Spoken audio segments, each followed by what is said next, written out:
notifications. Being too popular can be such a hassle. Who knew the people would adore me so much?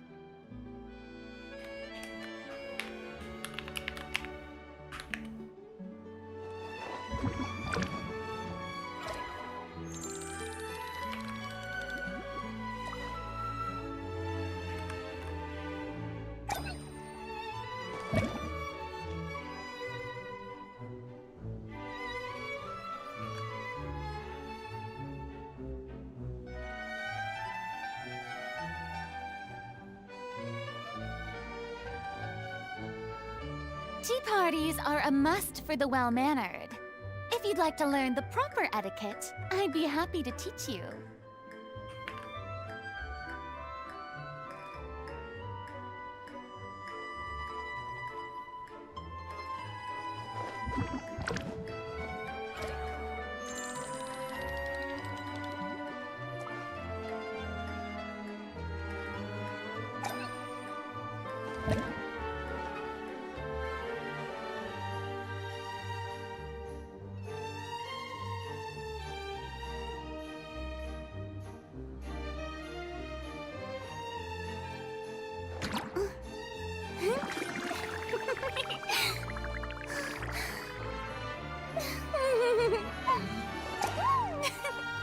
Alright, I think that's everything.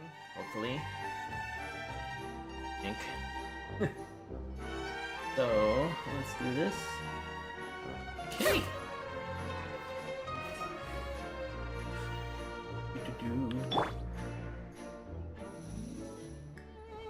Kind of a weird party. Wait. The.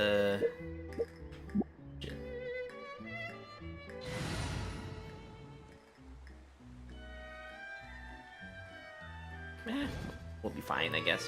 Maybe.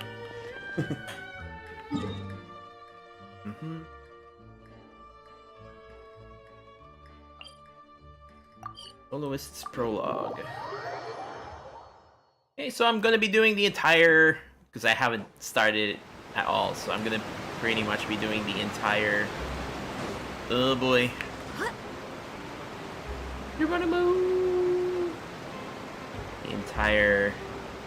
story. The entire Fontaine Archon quest. Oh wait, my Farina isn't leveled up, so I'm gonna have to switch her out for the time being.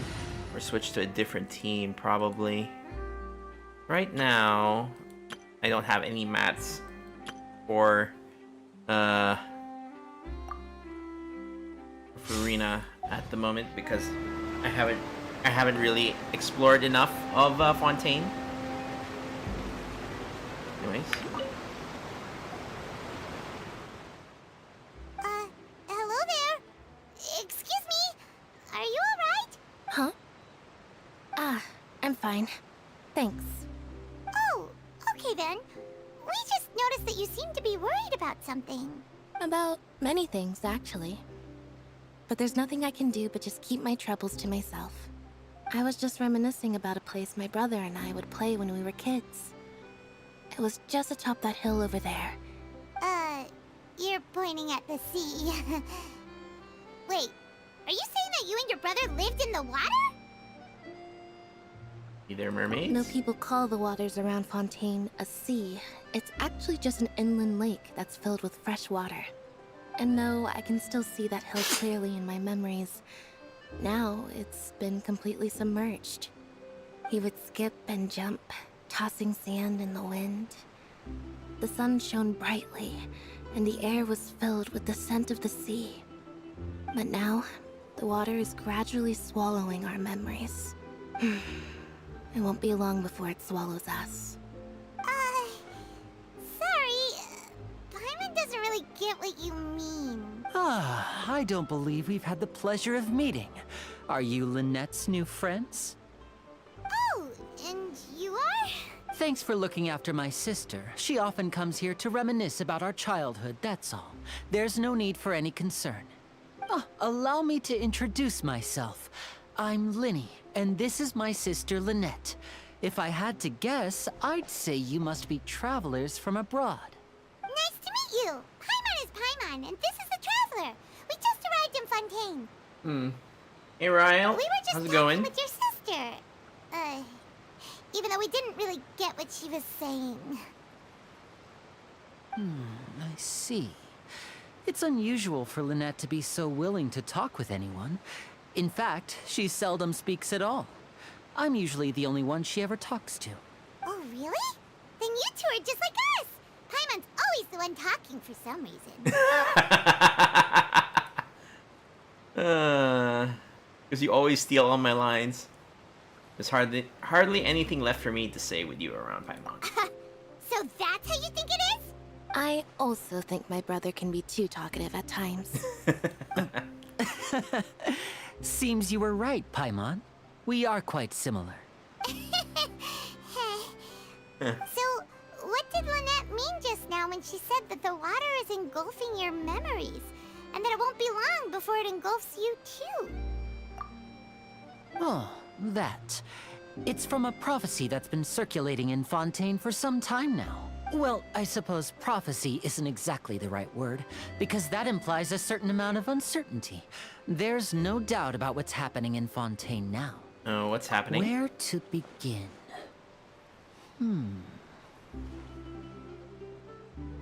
Let's put that question on hold for a moment. We still haven't formally greeted each Queen. other yet, have we? Long time no see. Did all the introductions earlier not count? Let's see. Last time was in August. Yeah. Hello, traveler. How's it going? How's your Chaldea? How are you guys? We're pretty much just waiting for the next event in FGO, aren't we? So I'm just gonna be doing the entire Archon quest because I hear it's really good.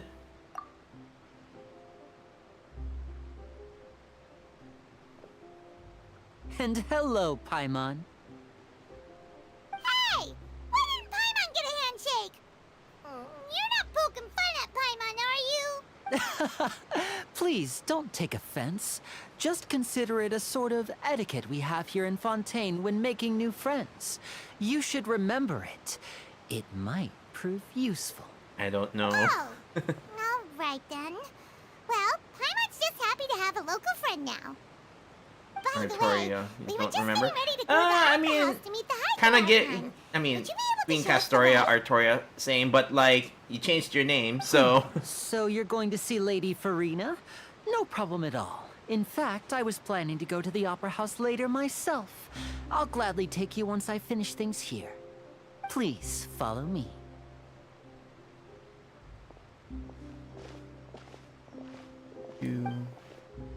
Alright. Artoria Pendragon Altar.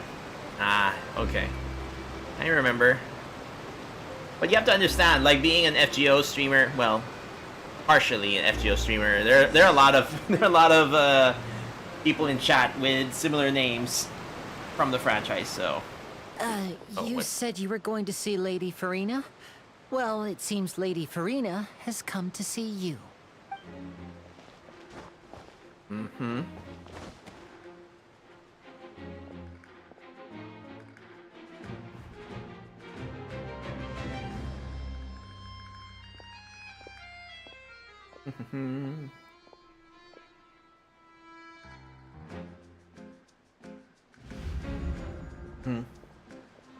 Oh, okay. So, she's the Hydro Archon? But how did she know we were looking for her?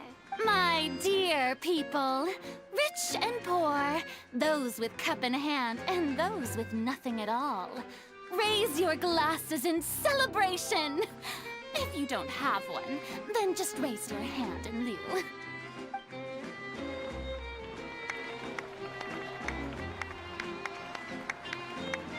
As you can all see, two unfamiliar travelers have arrived in our nation.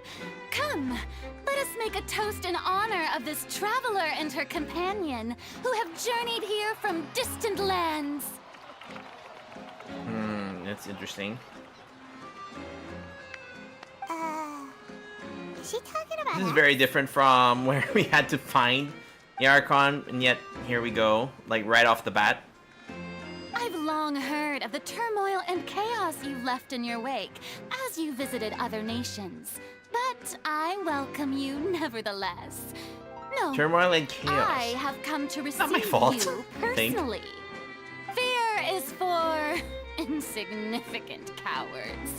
I am a god, and I will never entertain the notion of such meaningless wariness.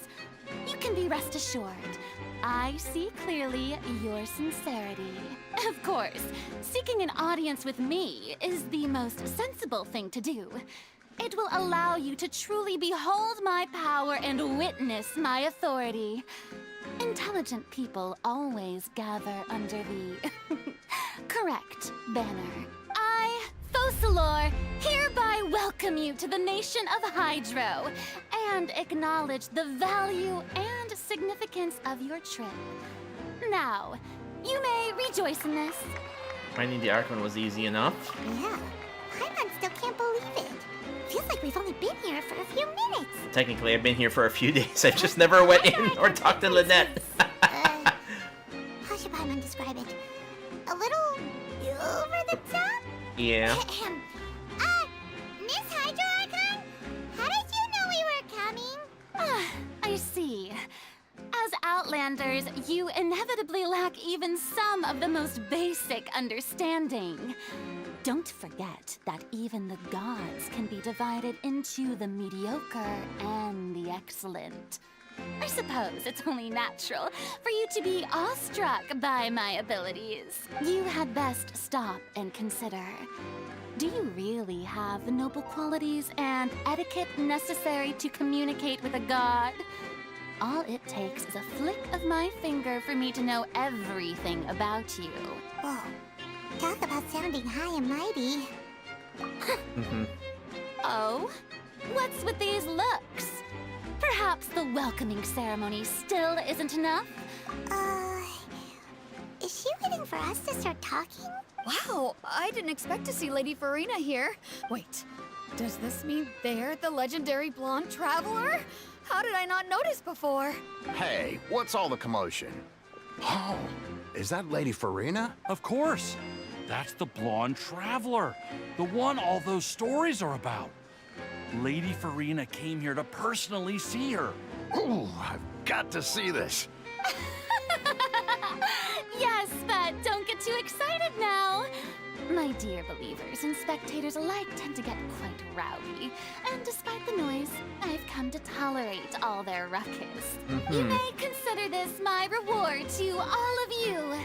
I have determined that there will be an epic duel between myself and this traveler from another land, just as you were hoping to see.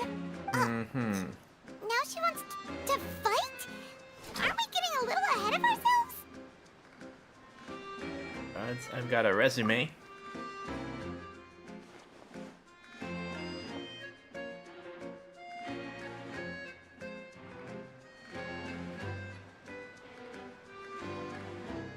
Are you not afraid? Might I remind you that this is a duel against the divine? Been there, done that. What are you trying to do, traveler? Provoking a god in front of her people? Stand down, Clorend. I admire her bravery. Few have the courage to draw their sword against a god.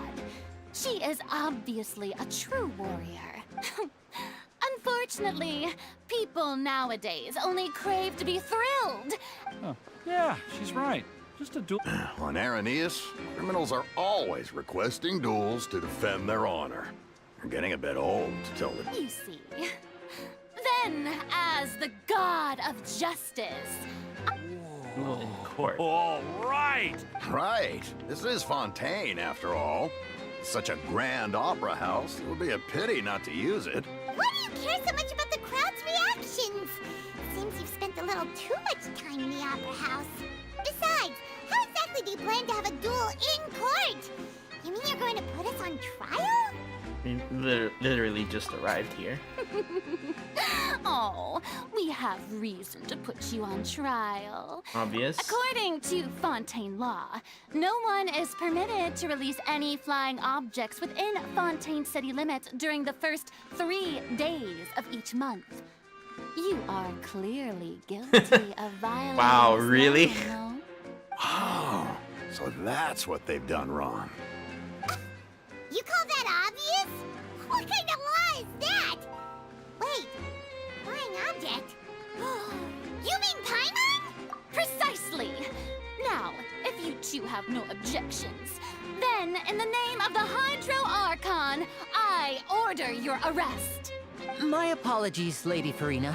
I don't mean to spoil the fun, but I don't think that Paimon here meets the definition of a flying object. You tell her, Linny! Finally someone who's not crazy. How could anyone call Paimon a flying object? Ah, great magician Linny, my beloved citizen. How to prove As it? a magician who just rained on your parade, I naturally should shoulder the responsibility of saving the show. So, with such an audience gathered here, allow me to perform a trick for everyone.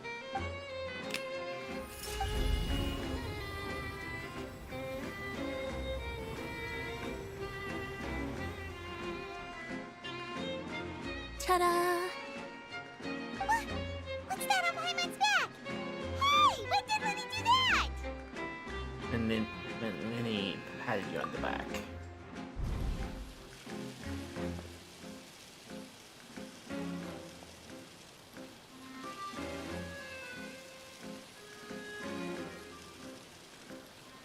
That's what that was. As you can all clearly see, Paimon should be classified as, well, something like a balloon.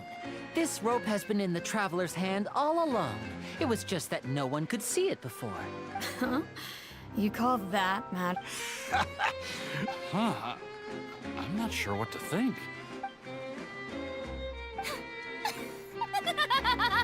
Amusing. Very amusing, Linny. Just the sort of unexpected twist that I enjoy. With you here, today's performance can finally be called complete. Performance? You see all this as a performance? In which case, consider the matter of your trial resolved. The god of justice will not bring charges against an innocent person. Right. But when there are valid grounds, I will not only judge travelers from abroad, but even the gods of other lands. I look forward to seeing your upcoming performance at the Opera House, Mr. Linny and Miss Lynette. That's enough for now. Toodaloo! Okay.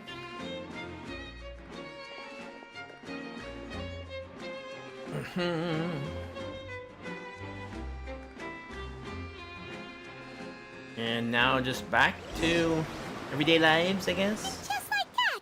She's gone.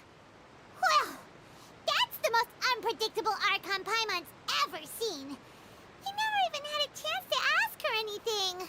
But that's a problem for future Paimon. That whole scene just now was really...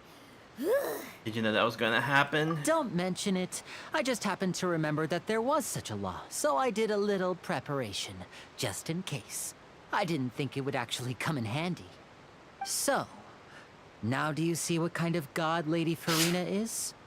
She can be a bit confusing at times, but she is still amenable to reason. Using in a good way to put it. Anyway, Paimon had no idea you were a magician, Linny.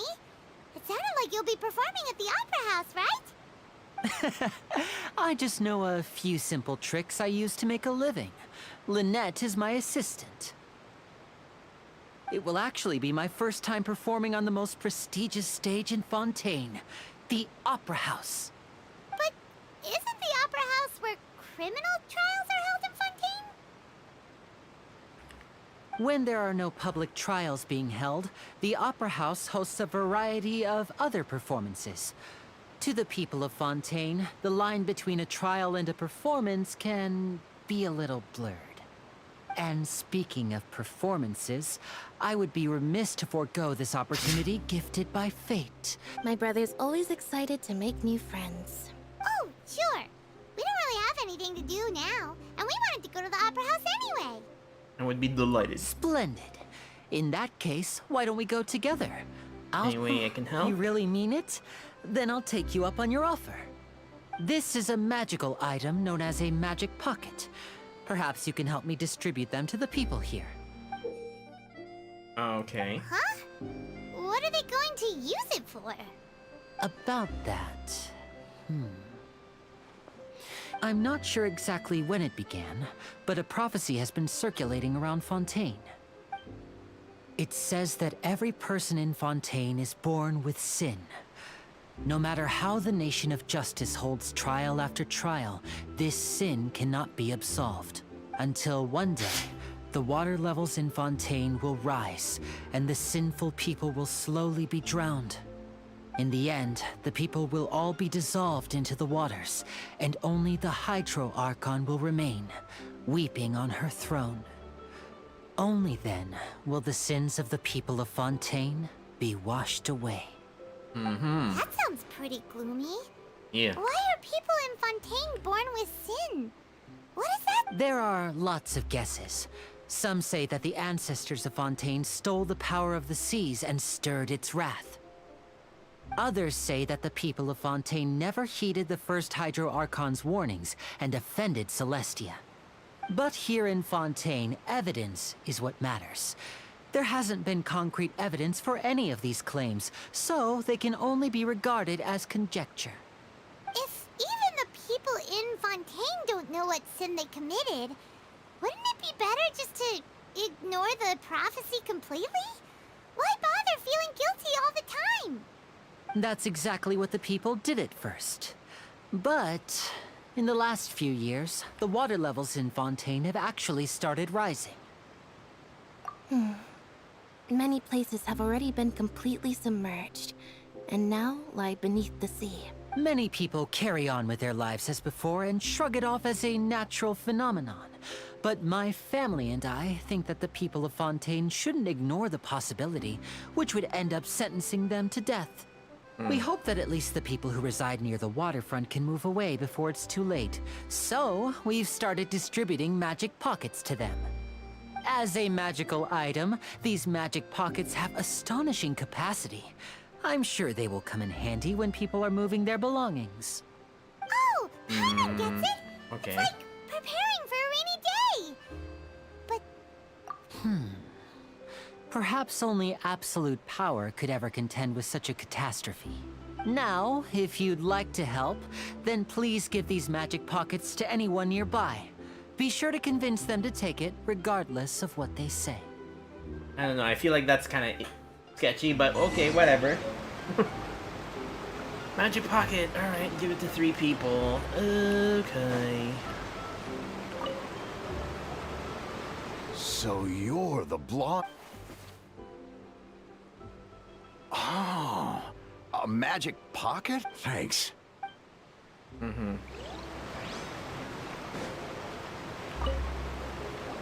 What's this? what?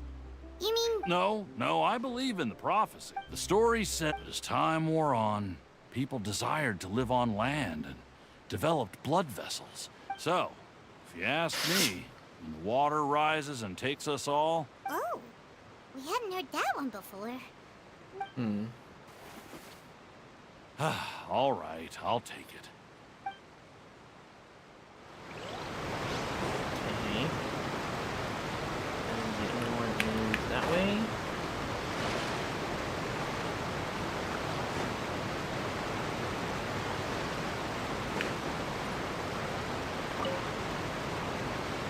Huh? Yeah, that's I don't want that thing. Captain. Way I see it, life is all about living in the moment. You should still take... Oh, all right, fine. Thanks. It's just that if I start moving, that means I've already given up on the life I have now.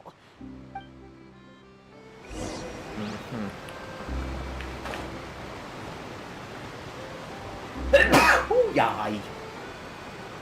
Oh? You already handed out all of the magic pockets? That was fast. So, And you're quite yes, stubborn. but that will change once disaster strikes. I know they'll change their minds, so it's only right to help them prepare. Prepare. Is there anything else you need to do before we leave? Yes, one last thing. I have the magic pockets made by a workshop in the court of Fontaine. So, you want to collect materials? Just tell us what the materials look like and we'll help. Oh, that would be much appreciated.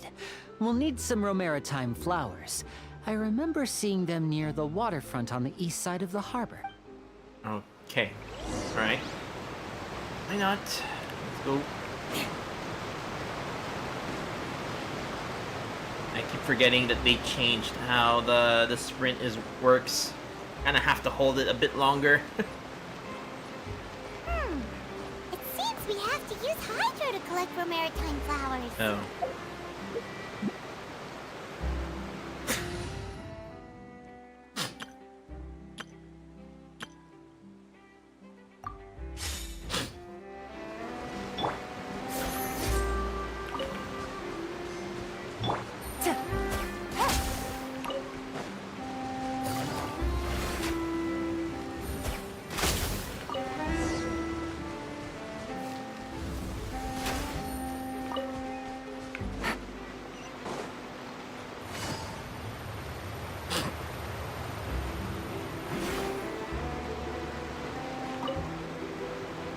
You made quick work of that. I can tell you're an experienced traveler. Maybe next time you'll feel like helping too, Lynette. No way. I'm in power-saving mode today. Otherwise, I fear I may not have any energy left for the performance at the Opera House. Fine. Though the performance is still a long way off. Now that we're finished here, we should get ready to head back to the court of Fontaine. So, we're going to the court of Fontaine before we head to the Opera House?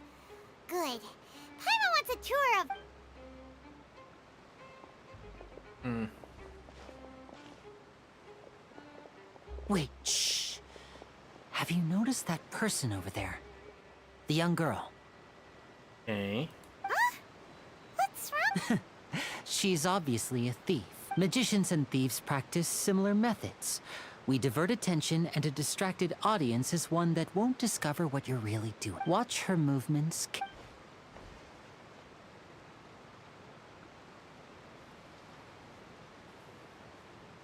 Okay. Oh, he's right! Shh, keep your voice down. We need to think of a way to catch her, but it seems she's very alert. You two can ride the lift over there and wait up top. I bet that'll be her escape route if she tries to run. All right, Understood. let's go.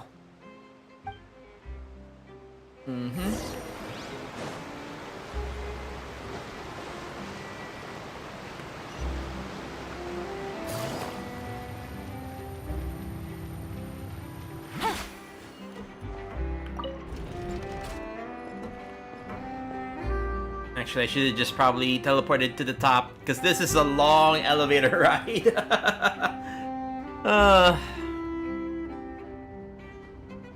Doo-doo-doo.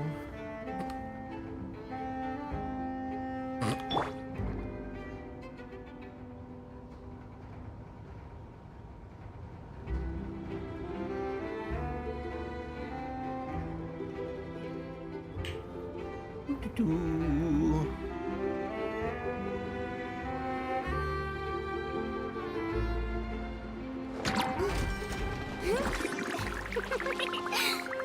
Took long enough.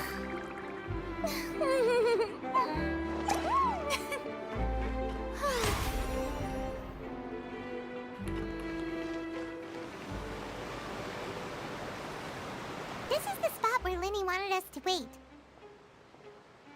Oh. Oh, look! Isn't that her? Ready to stop her. Oh no! Did she notice us? She started running the other direction! What should we do? Should we chase her? No, just stay put. You're right. She might also... Nothing's happened for a while now. Paimon wonders if Linny caught the thief. No reason for us to stay here. Let's go.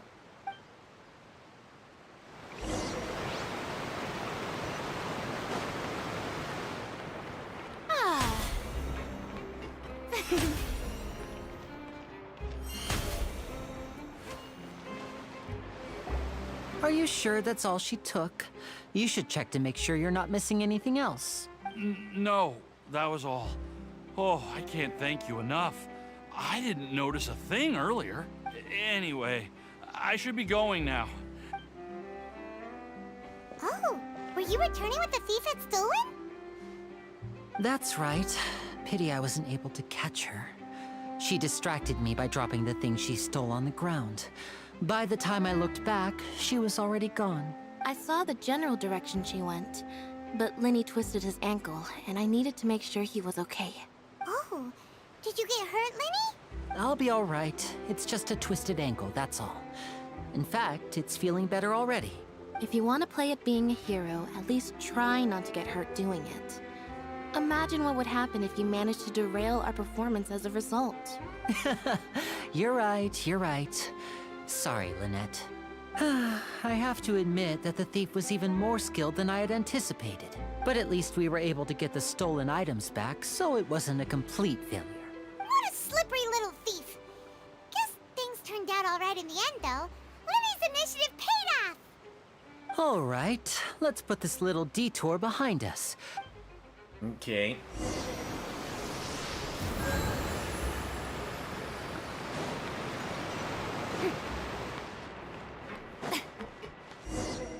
Yep, and there's the tour bus, or aqua bus.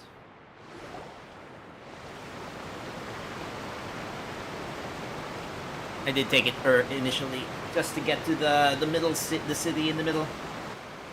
Just so I could unlock the So, we ride this statues. thing to go into the city? What an ingenious way to get around. This is an aqua bus. It allows people to travel between several key locations around Fontaine. It's pretty convenient, but the ride can become a little dull after a while. The scenery is always the same.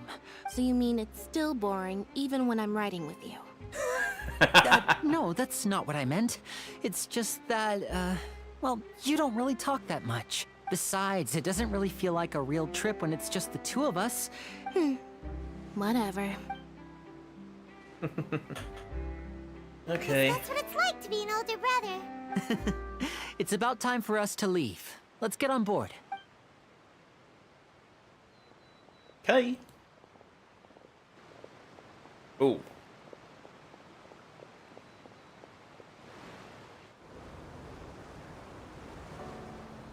Familiar face. Huh? What? Traveler! Paimon! Charlotte! Charlotte. It's Oh, Charlotte. I never guessed I'd bump into you while riding the aqua bus. In the story of my life, this is big news. What are you doing in Fontaine? I didn't hear anything about you paying us a visit. Yeah, it's quite the coincidence. But as travelers, we're always on the move. It's not surprising that nobody knew we were coming. Though we still have no idea how the Hydro Archon knew about us. Oh, let Paimon introduce you to our new friends. Oh, no need for introductions, Paimon. I would recognize the great magician Lenny and his assistant Lynette anywhere. I wouldn't be much of a reporter if I didn't know who they were. It's a pleasure to meet you. I'm Charlotte, a reporter for the Steambird. Nice to meet you. From the Steambird, huh? We've often relied on your paper to promote our performances. It's an honor to meet you. Now that everyone knows each other, Fontaine suddenly doesn't feel like such an unfamiliar place. So, what have you been up to lately, Charlotte? Not too much. When there isn't any breaking news, I mainly cover the trials at the Opera House. You can still manage to keep readers' attention as long as you tell things from a clever enough angle, even if it's the same old topics. For example, reporting on how a scammer once deceived vulnerable girls into relationships, or how a financial criminal was once so poor that they ate a single piece of bread for 5 days. Huh. Not really the kind of news you're after. You're right. Seems you know me pretty well. What I'm really after is exclusive, sensational Nuclear news launch pieces that detected. shake the country. Hey, Lucas, what's up? Smaller stories are a waste of my talents. Oh, I just remembered. You mean for I've been 12 following a hours? case lately. I mean, I will The try. serial disappearances of young women case. That's right. These stories I was supposed to stream earlier, but I had to, that's how long all 5 acts are. Yikes. If I'm the first with a draft ready to publish, when that happens, I bet all the other reporters will shed tears of envy. So, what is the serial disappearances of young women case? That's right. The first missing girl case happened almost 20 years ago. And ever since, after a period of time, another girl disappears. What the cases have in common is that the girls are all of a similar age, and that they've all vanished without a trace. But the scariest part is that to this day, none of the girls have ever been found. Many suspects have been arrested over the years in connection with this case, but shortly after each arrest, another disappearance would always happen.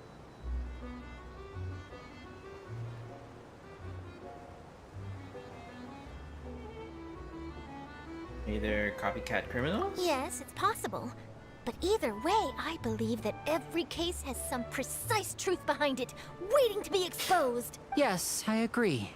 And at the very least, the family of those missing girls deserves some sort of explanation. I just imagined for a second what I would do if Lynette were to suddenly disappear. I'd pay any price to get her back, and then find a way to track down the culprit. Please don't imagine that, Lenny. You talking on the aqua bus? Okay.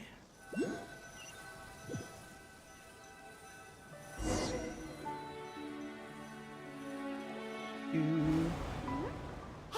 we're almost there! Look!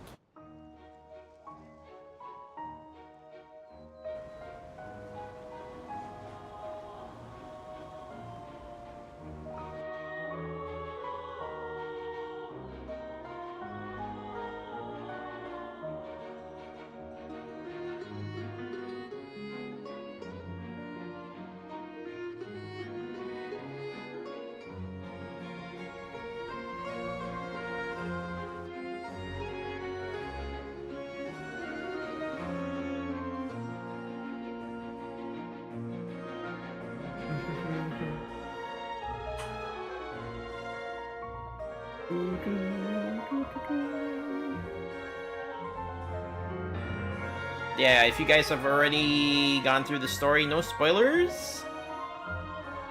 Well, like, yeah, I don't know if I would really be able to get it in one, get through it in one sitting.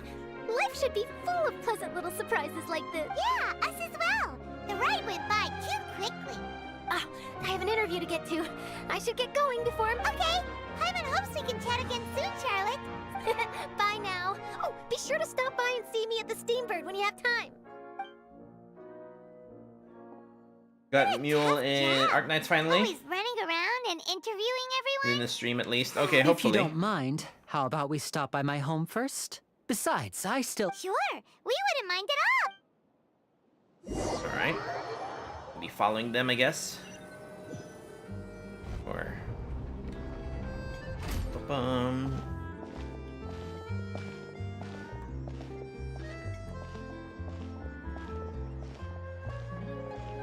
Interesting device. I mean, it's more decorative.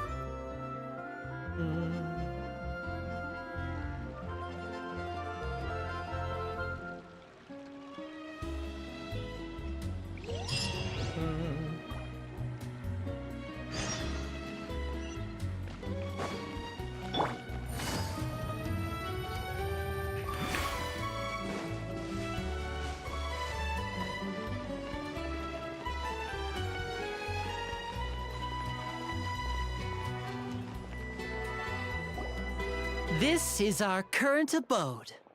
Ah, Fremine, you're home. Where did everyone else go? I have some new friends that I would like to introduce. Hermine? Oh, they all just went out a moment ago. I see. Everyone is getting busier now that Father will be returning soon. Allow me to introduce you to my little brother, Fremine.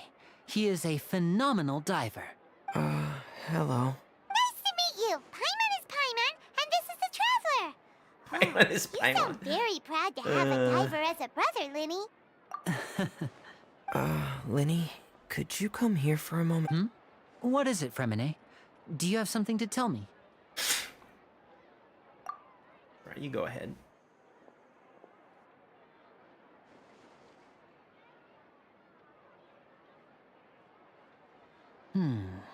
Interesting Okay, that the see. little brother is taller than Is everything alright? Femine is taller than Linné. Oh, it's nothing. We were just discussing a little housework. Sorry for the interruption. Oh, before I forget, the Traveler and I collected more materials to make magic pockets. Were you able to get any, Fremine? Yes, I went diving and gathered lots of materials. I was about to give them to you. That's our Fremine. Always quick with And the of course, underwater he's standing work. on a higher platform. Oh.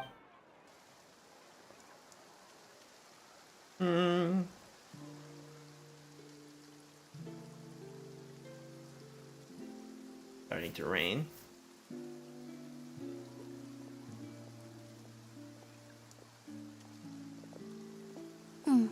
Looks like rain. Oh, you're right.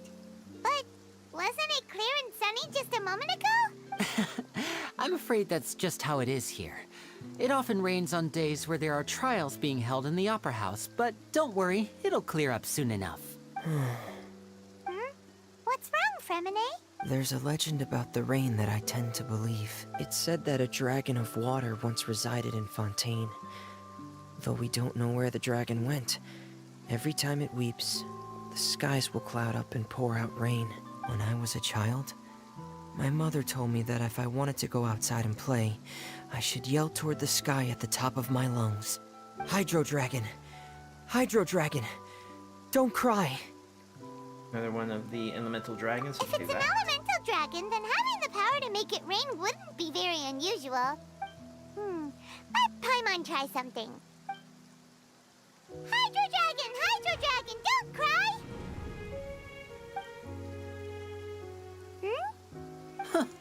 Doesn't seem to be of any use. It is just a legend after all. You know, you might be a more popular magician if you understood the concept of romanticism. Or could at least play along. Sorry. It might be because we've never met the Hydro Dragon. Perhaps it can't be comforted by the words of strangers.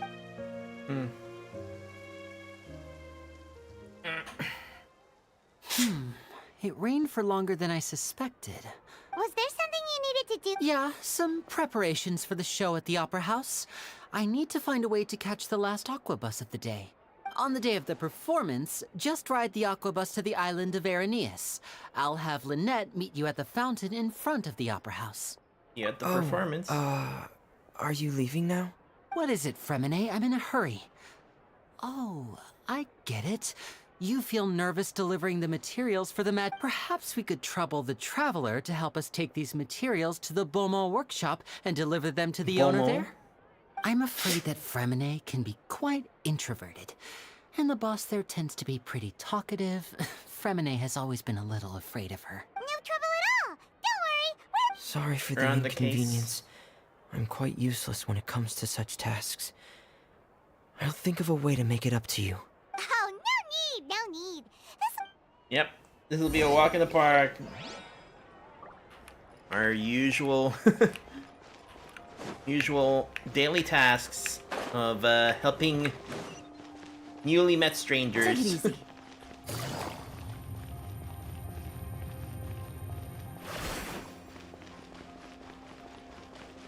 Ah, the blacksmith. Okay. Hello? Is there anyone here? Oh, hello there. New customers? Looking to buy, or do you need something made? Or perhaps you're Automatic, just looking for a chat with me. Forge machine. Oh, no. We're just here to deliver some materials. Here they are. They're for making... What are they called again? Ah, these must be for magic pockets. I could tell right away. I've already made several orders worth now. No need. They've already prepaid several batches worth. When they told me what they'd be using them for, I even offered them a discount. But they insisted on paying the full amount, saying that I had a business to run. It seems both their hearts and their pockets are made of gold. Whoa. So, is Linné actually loaded? I can't say for sure, but who knows? Maybe there's good money to be made being a magician in Fontaine. Hey! Is this machine what you use to make stuff here? It looks really advanced. Why use your hands when a machine can do the work?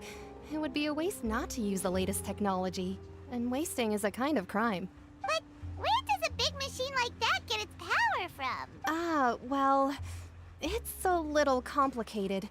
I'm not sure I can put it in layman's terms for you, but basically, everything we usually use here in the city is powered by indemnitium. It's a type of energy that's produced from trials. Huh? How can trials produce energy? Well, I'm not completely sure of all the details myself, but basically, when a trial is in session, the Oratrice Mécanique d'Analyse Cardinale harvests people's belief in justice and converts it into energy to be used all around Fontaine. Okay. So that's what its other function is? Paimon heard that the Oratrice was created by the Archon to make judgments. But Paimon still doesn't get it. How could something unreliable like people's beliefs be turned into a stable power source for these machines? Well, Venti and Nihida both said. Oh, yeah! So that means the Hydro Archon relies on the machine to take the energy created by belief and turn it into power for all of Fontaine, right? Even though I've never heard anyone really put it that way before, it sounds like it makes sense. Besides indemnitium, we have another type of energy called pneumosia. It isn't produced by the power of the Archon, but it is unstable by nature. Even now, it still cannot be widely used by civilians. I thought I'd find you hard at work, but here you are chatting the day away. Since you're already talking, I'm sure you wouldn't mind a few words. You again? Didn't I already promise you that I'd have the more I owe to Confrérie of Cabriere by next month? Why are you hounding me now? Yeah, but how do we know that you won't go running off by the end of this month? I want 50% today. Wait, no, 70%. Huh? Seems business isn't so great for the workshop. We've already finished our job and delivered. Right. Hey, hold on. Before you go around trying to collect payments, Hey, why don't you Natalia. settle your own debts first? If Confrérie of Cabriere wants to poach clients from Northland Bank, that's fine. But I'm afraid you still owe the bank a hefty sum of mora. So why don't we work things out between us first, before you get back to your little conversation here? You're from Northland Bank. But we said we'll pay everything we owe next month. Why are you hounding me now? That's exactly the same thing she said. Traveler, Paimon! I didn't think I'd run into you here in Fontaine. What are the chances? We're surprised to see you too. What are you doing here in Fontaine? You didn't want to stay in Snezhnaya? Long story short, I've already been in Fontaine for some time now, and honestly, things have been pretty boring. But it seems that fate brought our paths together today. Not only will I have some good friends here now, but ones who always seem to find trouble. Either way you look at it, it seems things are going to get a lot more interesting now. Pretty sure we'd want to avoid anything that you'd find interesting. I think we've weathered enough storms for Our trip here has now. gone pretty well so far, right, Traveler? Hey, you, Northland Bank boy. Aren't you forgetting something? Don't interrupt. It's not often I run into the Traveler like this. Why don't you wait for me over there for a while? You kidding? Aren't you the one looking for us? You really expect us to sit and twiddle our thumbs while you catch up with your friends? Listen to me, boy. If you want your mora, fine. Why don't you come and take it? Oh no. Hey, I just said not to interrupt. Oh, by the way, Traveler, the last time I took Tonya and Tusser ice fishing, Tusser said, Hey! That's way over the line! All right, boys, let's see who has to pay up now! Oh boy. can you at least let me finish one sentence? Fine. Though the bank told me not to get rough with our clients, you're the ones who started it. This is an act of self-defense. You two will have to be my witnesses, okay? Okay, sure, go ahead. They're all yours. I'm sure this won't take long. Fade to black. Ah, we get to...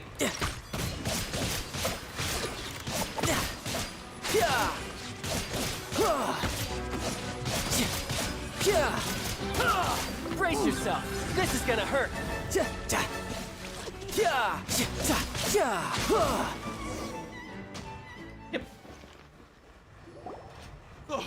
What's your deal, Brad? How are you so strong if you're just a staffer from Snezhnaya's Northland Bank? Wait, don't tell me you're...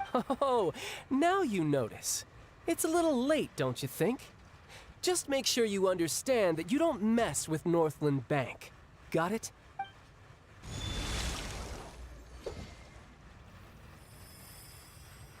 Huh? Now's my chance!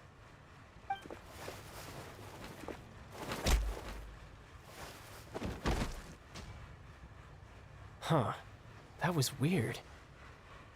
Interesting. What just I'm happened? not sure. It's as if I suddenly lost control of my hydro powers when I needed them. Maybe there's something wrong with my vision? They're running. Strange. How could that happen? First time Paimons. Never mind. It doesn't matter. If I want to stay sharp, I shouldn't be relying too much on my vision anyway. Besides, I always have my delusion in case I need it. Better not use your delusion too often, So what are though. you doing in Fontaine, child? And don't say it's work for Northland Bank. Well, I guess it's because I've been in a bad mood lately. Huh?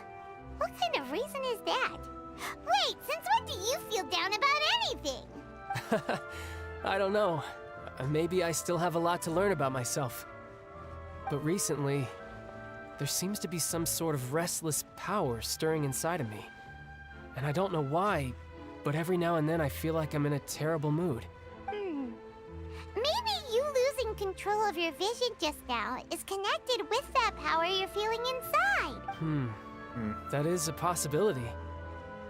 I can't remember if I ever mentioned it before, but when I was 14, I fell into... It was during that time I learned nearly all of my abilities.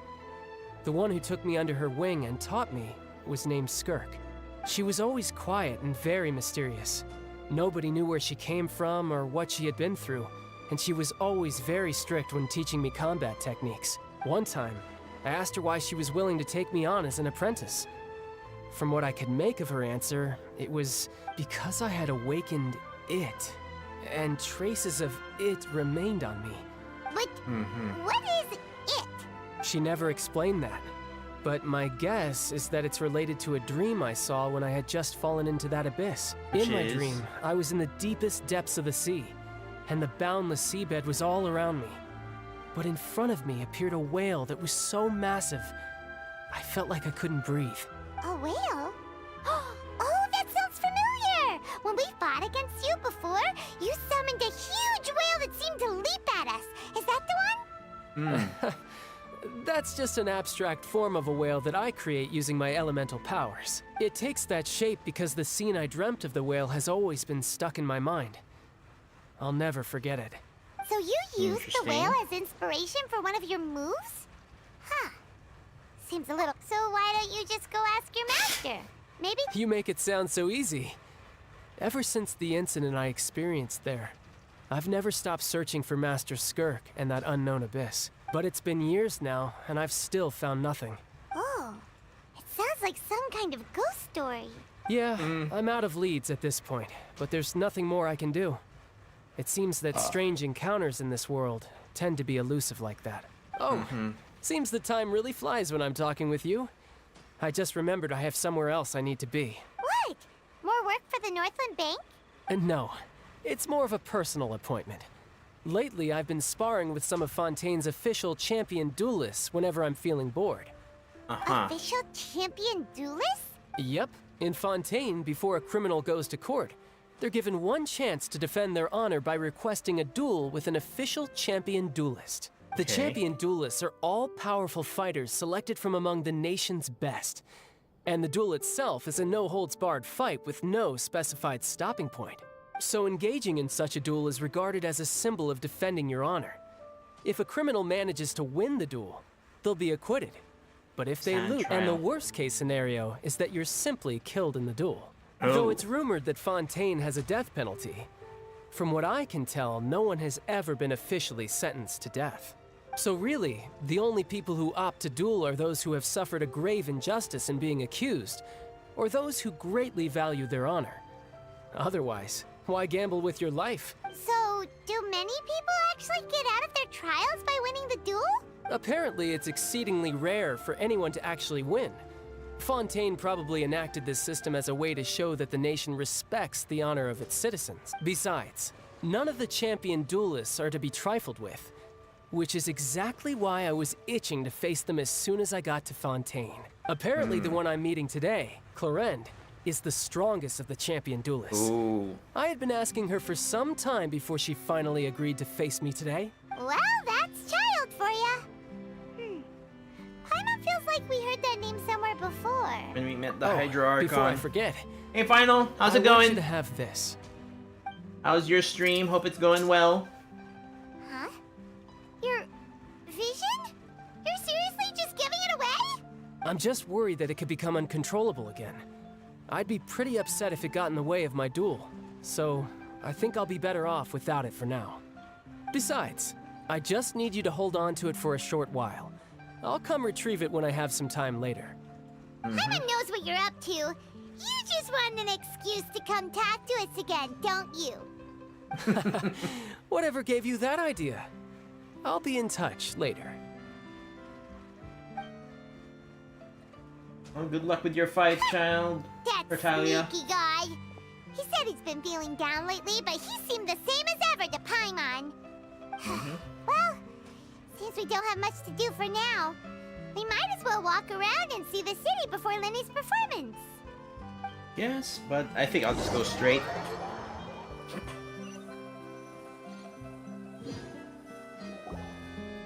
Wow! Who could have seen that coming? The reporter who was barely around for Nuclear most of the story launch was the detected. murderer all along! Video, what's up? Sorry. Paimon was just surprised, that's all. Paimon never... The whodunits here in Fontaine are a lot different than the light novels Whodunits? you see from Yai Publishing House. Both have their merits, but Paimon thinks this style of novels are more... well, novel. It's so Whodunits? exciting to reach the moment when the mystery is uncovered, especially in the one Paimon was just reading. You should buy a copy and read it too. Oh, sorry about that. Hey, shouldn't we be heading to the... Yes, we should.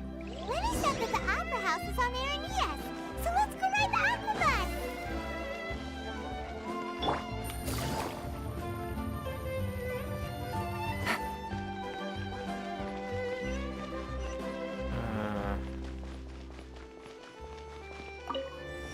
How do I get to there?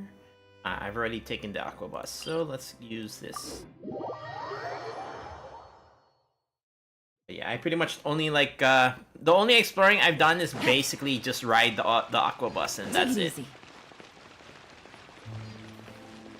There is okay, is a Oculus right there in the fountain.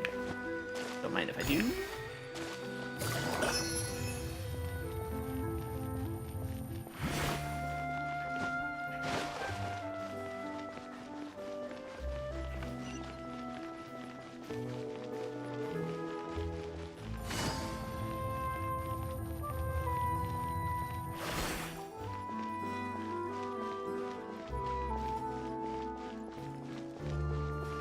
Take it easy. There. Waypoint, yes.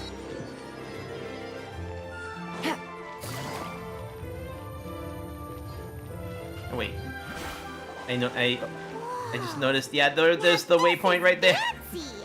The Opera at Eclairs. What a place to hold a performance! No wonder Lenny and Lynette were looking forward to it. Huh. Looks like there's a lot of people standing around the fountain up ahead.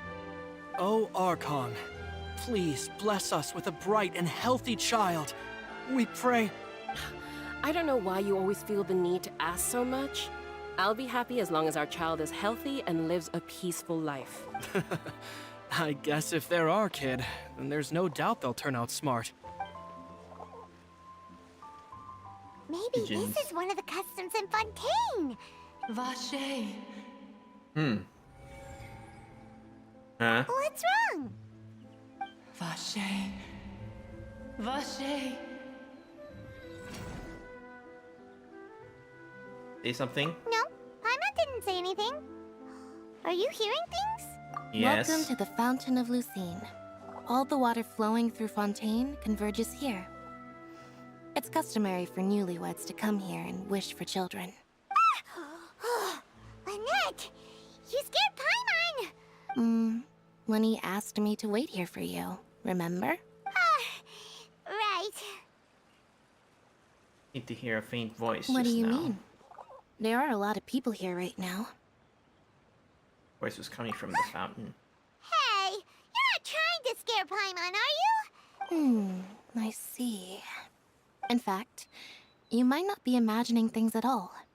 I suspect that what you heard is a result of your hypersensitivity to the hydro element.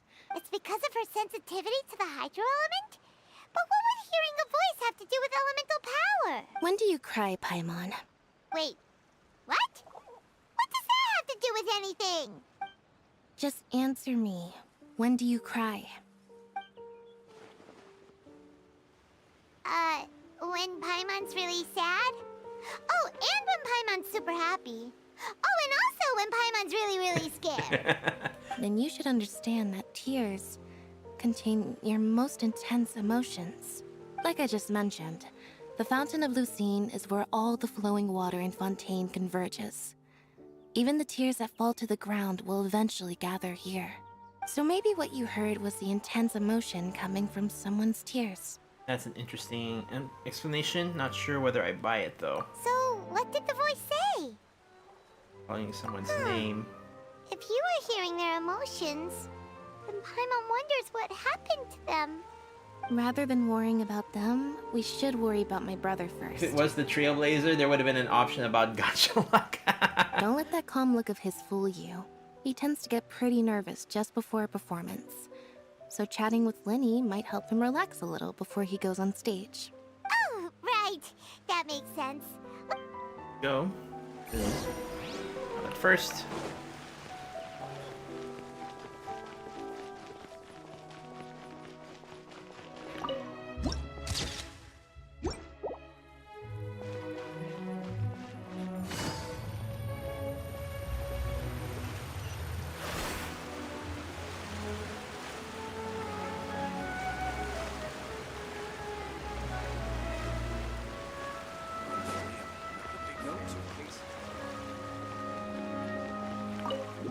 enter the opera house. Okay.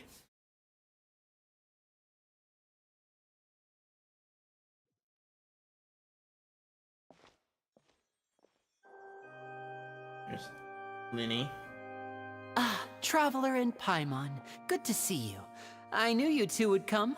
Are you kidding? We wouldn't miss it for the world! I can tell, judging by how early you've arrived. But you're actually right on time. The audience still hasn't started entering the venue yet, which means now is the perfect chance for us to take you to the best seats in the house. Wait just a moment. Okay.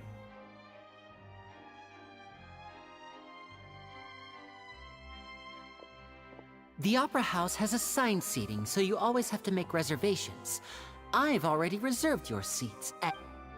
Ooh, front row seat! Don't mention it. There's no need to keep thanking me. Hey, Linny! Could you come over here and take a look at this? Oh, I'll be right there. Seems there's an issue with the stage props over there. That's Cal, my assistant, calling. Yeah, we'll just go to our seats. You go... Okay. Take it easy.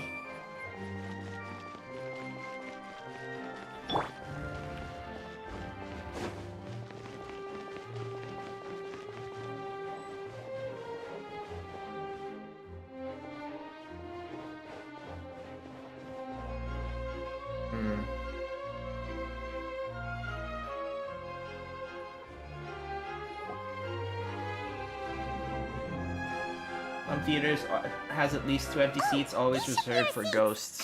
Come on, let's sit down!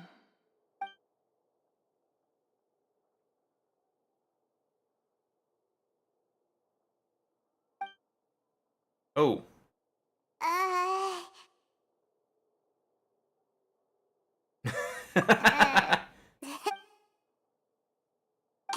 Traveler. Maybe we should strike up a conversation with the person next to us. Since we're sitting Isn't that together usually your job? You little... Of course... Excuse me, I did not realize you felt awkward. I am terribly sorry. I would be perfectly happy to chat with you if that is what you would like. Oh, so you heard all of that, did ya? Boy, you sure have good ears. Paimon's... wait, that's not it. Paimon's... Sorry. Paimon's the one who was being rude, talking under her breath like that. So, let's talk, but... This is getting more awkward. Oh, Paimon's got it. You're also here early and sitting in the front. Are you a friend of Linny's, too? A friend, you say?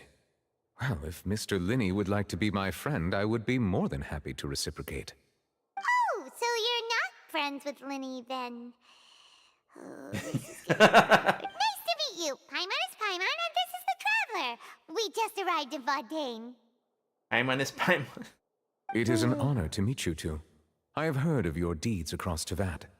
And as required by proper etiquette, I will also introduce myself.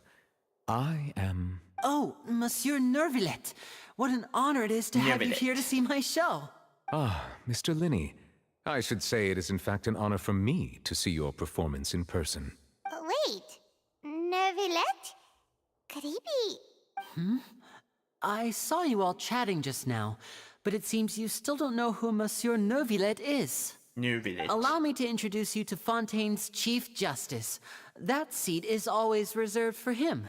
It wouldn't be too much to say that he's the symbol of justice and honesty here in Fontaine. Whoa! Sorry for being so rude just now.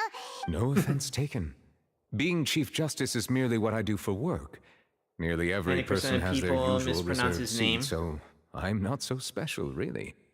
And by the way, I should probably let you know, Even the game although I would characters. prefer not to, there's someone sitting up there in the VIP seats that has been striking a pose Oh. for quite a while now. I believe she is trying to give you a most elegant and impressive first impression. So I think you should take notice of her sooner rather than later. Otherwise, she may become flustered.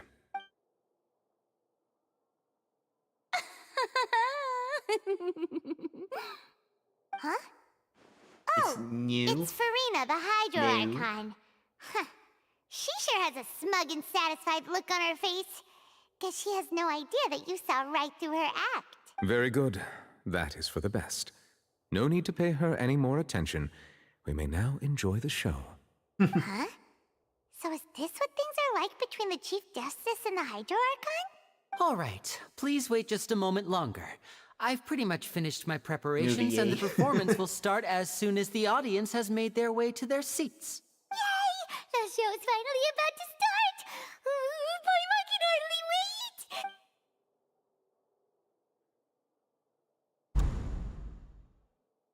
All right, let's see. Oh, they're dimming the lights! The show must be starting!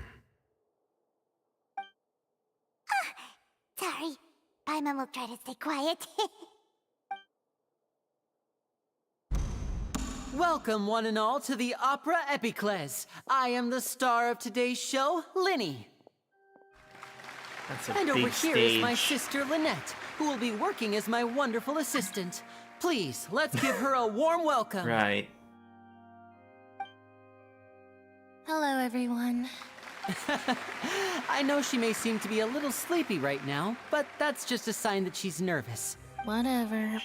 Now, some of you may be thinking, two vision holders who can freely manipulate elemental powers performing magic is not true magic Green at all. domains are invading again. So, Mm. I would like to take a moment to assure you that elemental powers will Ah, have because nothing of to do with what you will the witness on materials. the stage today. Okay.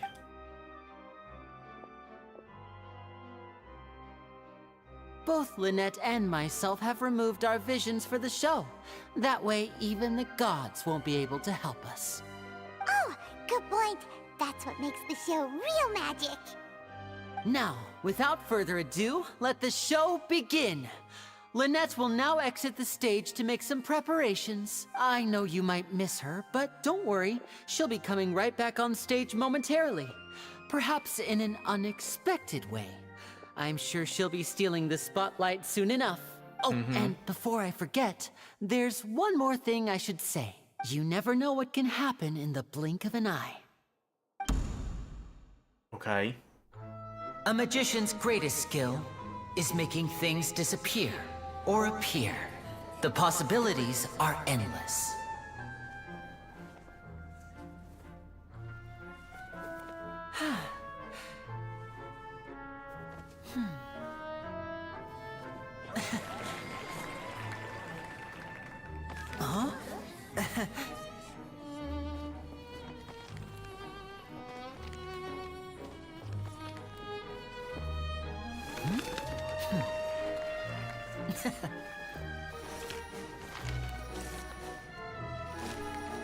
But this isn't what you came for. These little tricks, you've seen them all before. So it's time for something truly extraordinary, don't you think? This one's a little tricky.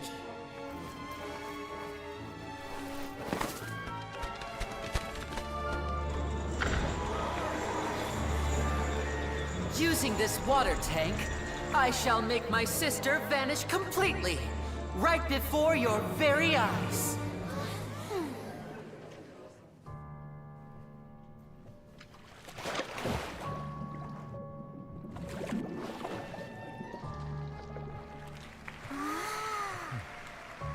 It's actually quite simple.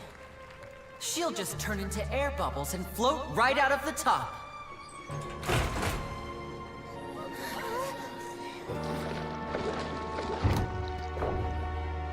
Oh no! I told them to check all the props carefully. With the lid on, even air can't escape. An amateur magician would be getting very nervous right around now. Luckily, it's me on stage, so let me show you what a true virtuoso can do.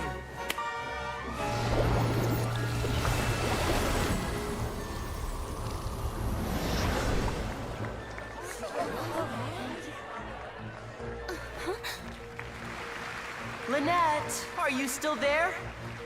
Don't go too far. We don't want to use up all our magic. Hi, I'm back. Uh-huh.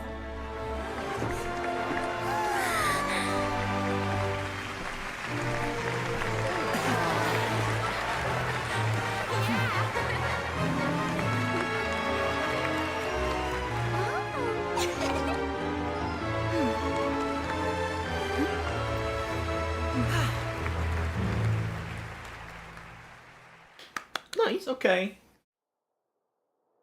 Kind of weird that he doesn't do anything with his magic cat. Well, I mean, he doesn't have his vision, so no magic cat. How did he do that? Paimon didn't see him do anything. Wasn't Lynette inside the water tank? How did she disappear and then reappear out of nowhere? If he could see easily through his tricks, then that would mean that his skills are still lacking. To appreciate magic, you should focus on the show happening on stage, rather than getting caught up in trying to see that which has been intentionally hidden. Guess you're right. Paimon couldn't believe her eyes when Lynette reappeared. Amazing! Thank you everyone. I'm glad you enjoyed that performance. But our magical journey has only just begun. The magic of transformation and disappearance can go far beyond what you've just seen. Oh, never mind, there's the cat. I'm sure many of you are thinking that escaping Okay, the water I take tank back was what I said. impressive enough. But Lynette is still my assistant after all. In which case, I have ample time to make all necessary preparations. So, for my next trick, I will require the participation of one lucky audience member. Please, if my assistants could bring out the magical boxes now. There are 2 boxes and only 2 boxes. One is here, and one is there in the aisle among the audience. I'm sure many of our clever audience members have already guessed our next magic trick. A swap! Our lucky audience member and I will each enter a magic box. After 1 minute, we will each emerge from the opposite box. Now please, everyone pay very close attention to the box you see here. Don't give me any chance to make a move. Wow! How's he gonna do this? Hey, do you think this is all magic tricks, or does Lenny have actual superpowers? The lucky audience member will be generated by this random number selector. It selects numbers entirely at random. Even I don't know who will be chosen to participate. Now then, let's begin. Let me see. Oh, row 7, seat 3. Congratulations! You now have the chance to experience magic firsthand for an entire minute. Please, come forward. My assistant will take you beside the magic box. Okay. I'm sorry, it might be a little cramped inside, but no need to feel nervous. We've carefully arranged everything for you to be as comfortable as possible. You don't need to do anything, but no matter what strange things may happen, Don't come out of the box. If the magic is interrupted, who knows where you might end up? You might even find yourself in the Fortress of Meropide. Oh, okay. All right. Before I enter the magic box, Wait, she there looks is one familiar. more thing I need to ask the audience to do. Could you all give me a countdown? Okay. But then again, Like that might just be 60, 59, 58. what do you call that? Keep counting NPC down. syndrome. You can go So, a but little faster I or think she looks like the slower if you thief like. from earlier. I won't be able to see anything in the pitch black box, so I'll be relying on your voices to know when time is up. Oh, and no tricks now. If you quickly count from 60 in just 30 seconds, then I'll be in a tough spot. Ooh, Paimon kinda wants to count faster after hearing him say that. No, that won't do. I can see it in your eyes. You still can't be trusted. Come on, repeat after me. 60, 59, 58. 60, 59, 58! That's right, perfect. Keep it going. All right, I'll see you all on the other side once you've finished counting. 54, 53, 52? Why aren't you counting, Nervalet? I am counting in my head. I think things are exciting enough in here as it is. Merely a consequence of my identity and personality. Oh, alright. You look so serious that Paimon thought you might be feeling uncomfortable or something. 40, 39, 38! Mr. Linney, are you all right in there? Is everything ready? Yes, I'm fine. I'm just double-checking the direction of the magic. It would be a disaster if we get sent to the wrong places. For example, midair right above the audience. Even though he's saying that, Lenny doesn't seem nervous at all. Part of the show. What was that noise? Did you hear it too? Not sure. Anyway, that's 25, 24, 23! What's wrong, Mr. Linney? I can still hear you moving in there. I seem to have accidentally knocked over a decoration. Never mind the decorations. There's no time for that. The show... No, that's unacceptable. I want my show to be perfect. Don't worry. 19! 18! It seems things aren't quite going as planned. It feels like you're all starting to count faster, but that's all right. I know it can be tiring to do. 10 seconds and change is still plenty of time. Right. Almost there now. Whew. Swapping two people is harder work than you might think. Even a master magician like me can't guarantee I'll get it right the first time. Hey, wait! Is this the back one? I can't tell. They both look the same inside. Huh? No, that's not it. I'll try again. 7! Hey, slow down! Honestly! 5! 4! Whoops! That doesn't count! 0!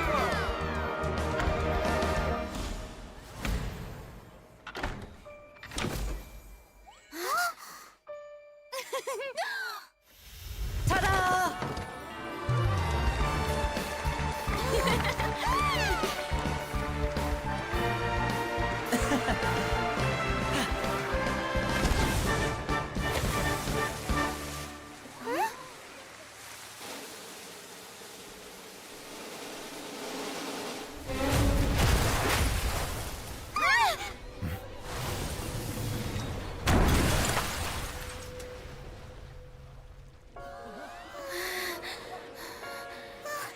What happened?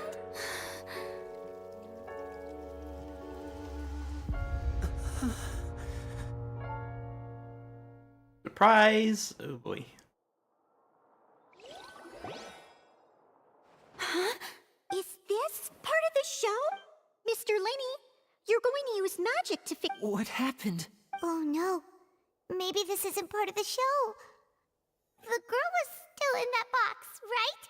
This performance is over. Medical staff with me. Guards, secure the scene and detain all the performers. Seal the exits. No one is allowed in or out at this time. Yes, that's right. If this was just an accident, then we must investigate the cause. But if this was all part of some scheme, then those accountable will not escape the judgment of the God of Justice. No need to be alarmed, you two. We'll get to the bottom of this soon enough. Mm-hmm. Unfortunately, the person who is in the magic box has been pronounced dead. His name was Cowell, one of the assistants in Linny's magic troupe. Apparently, the fireworks on stage ignited the ropes that were suspending the water tank, which then caused the tank to fall onto the stage. As of now, we are still not sure why we found Cowell in the box, rather than the guest from the audience. And after an initial search of the area, the guards have confirmed that the girl is nowhere to be found. It appears that this incident was not merely some mishap with the performance. And there are many indications that it is made her connected with the disappear case entirely. of the serial disappearances of young women. The serial disappearances case? That's the case that Charlotte mentioned before. I know the truth. I can see through the whole thing.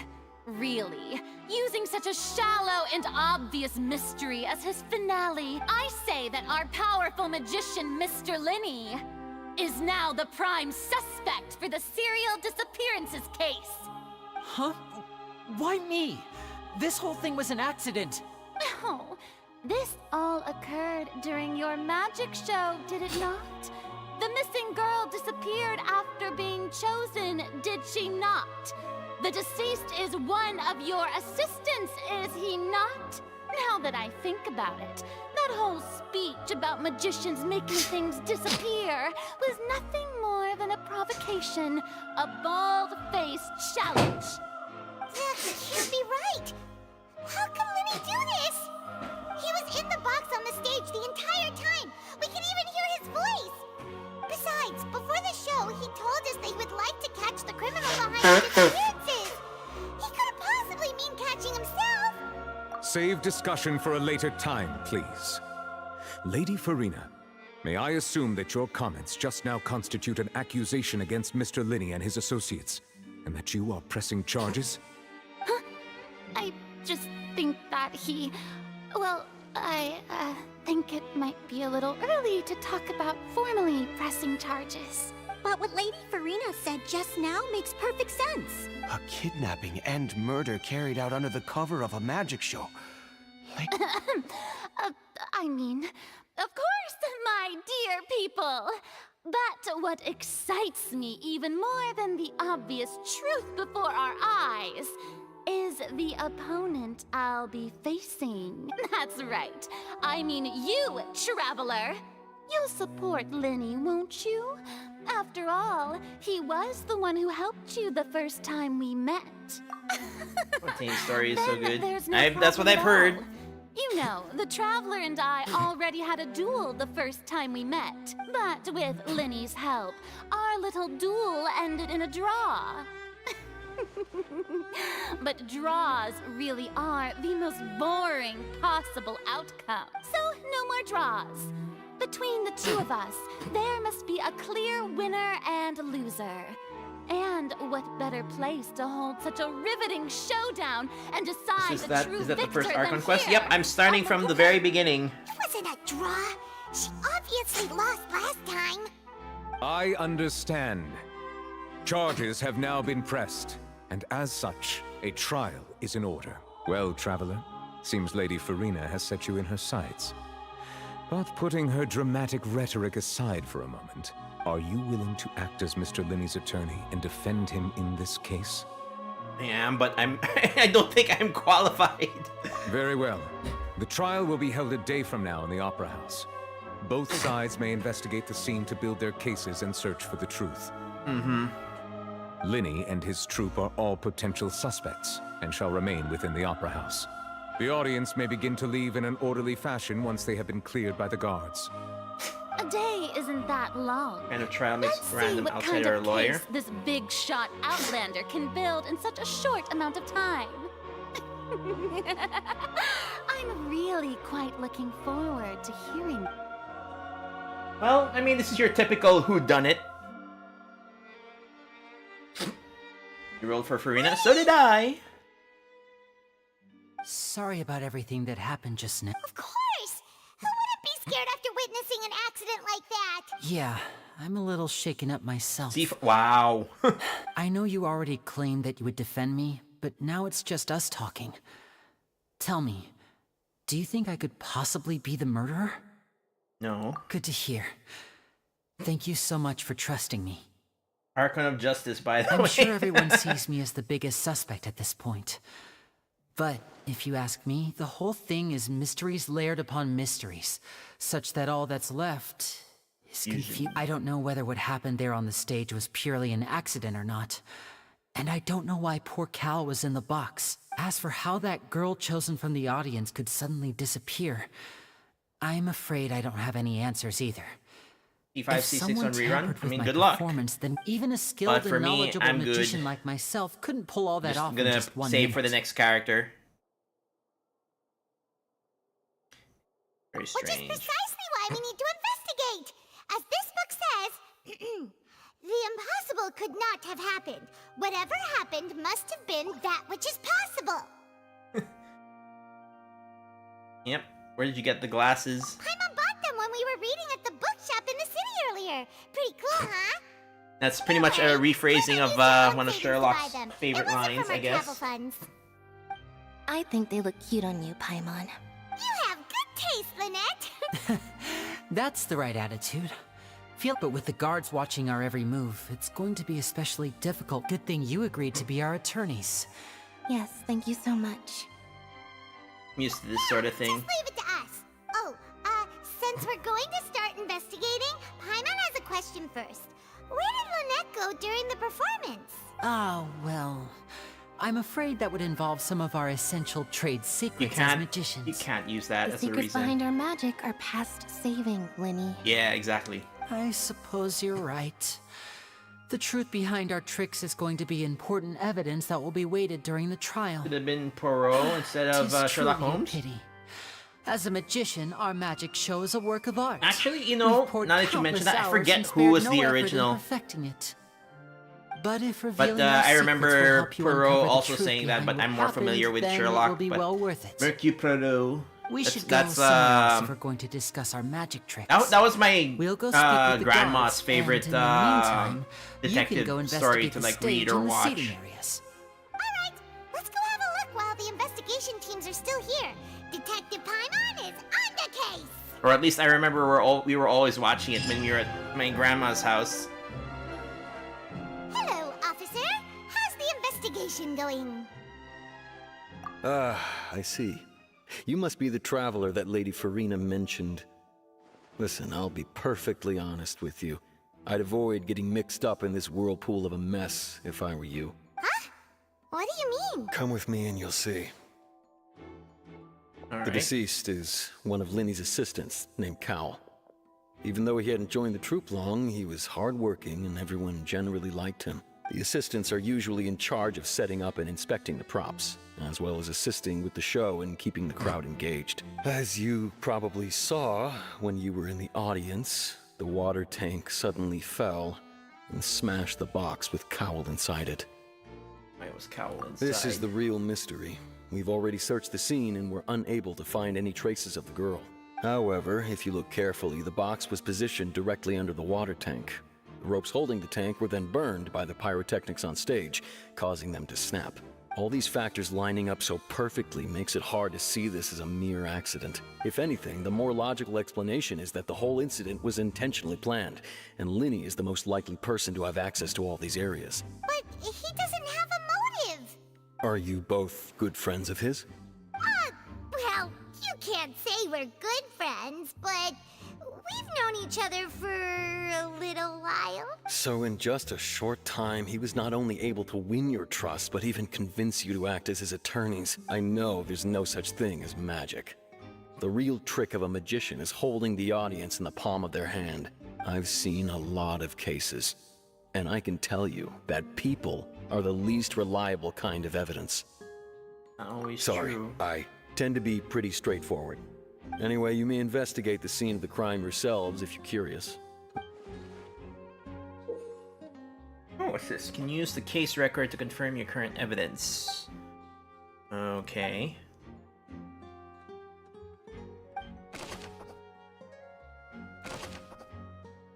So we're doing Ace Attorney. Deceased's identity. Right. Examine white line.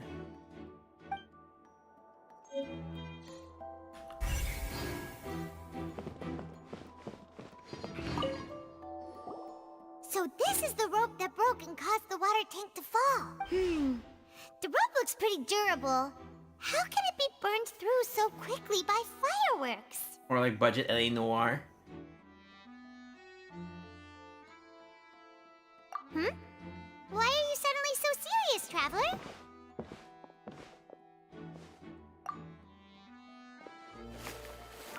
Whoa. Look! This bit is made from different material! Most of it was burned away, but there's still a little bit of it left. Seems to be flammable. So if a rope meant to hold something was made with that kind of material in it... Wait! Why don't you write all this down? Special rope. Okay. Do I have to equip the item?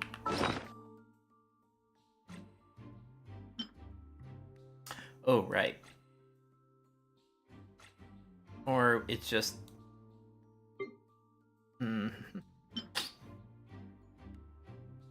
Okay, now I don't have to read.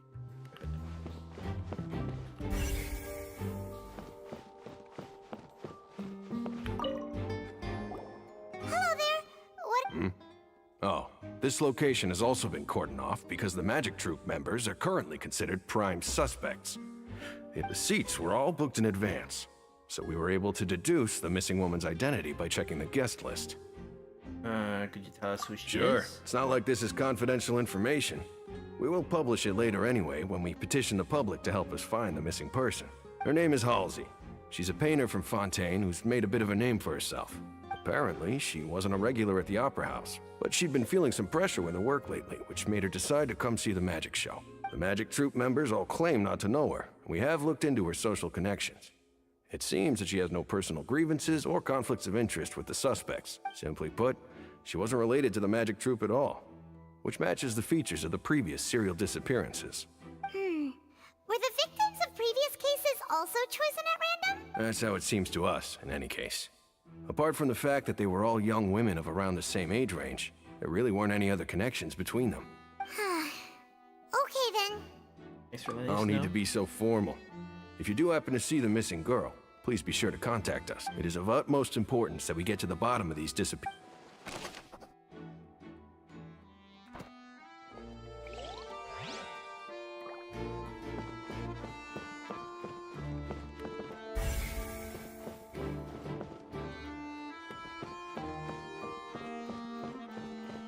Rope. Magic box.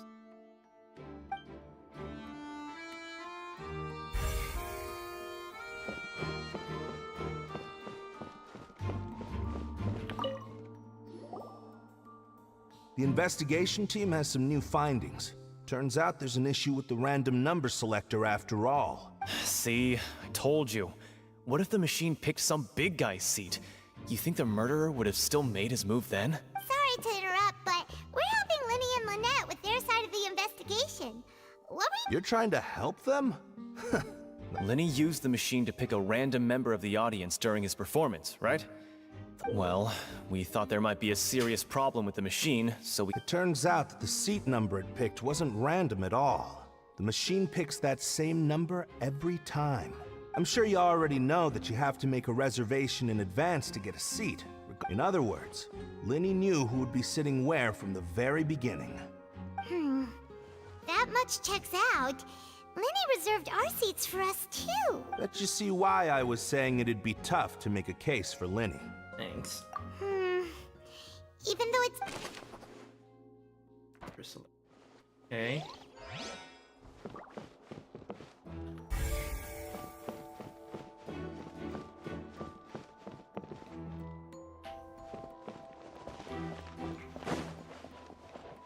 Can I check the box itself?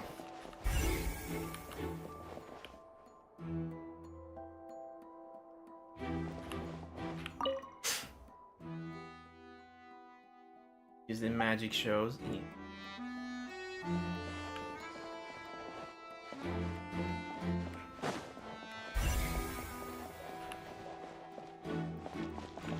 Lenny's still talking to the guards. It seems he'll have I think someone will be assigned to monitor us.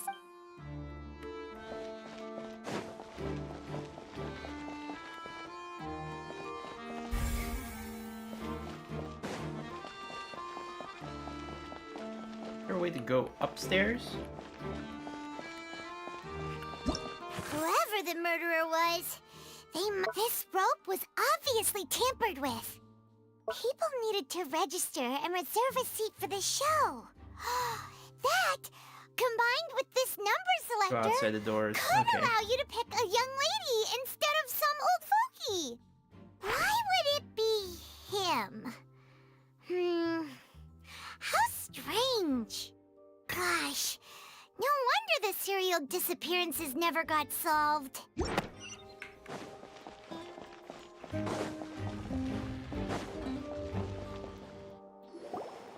Hey, you!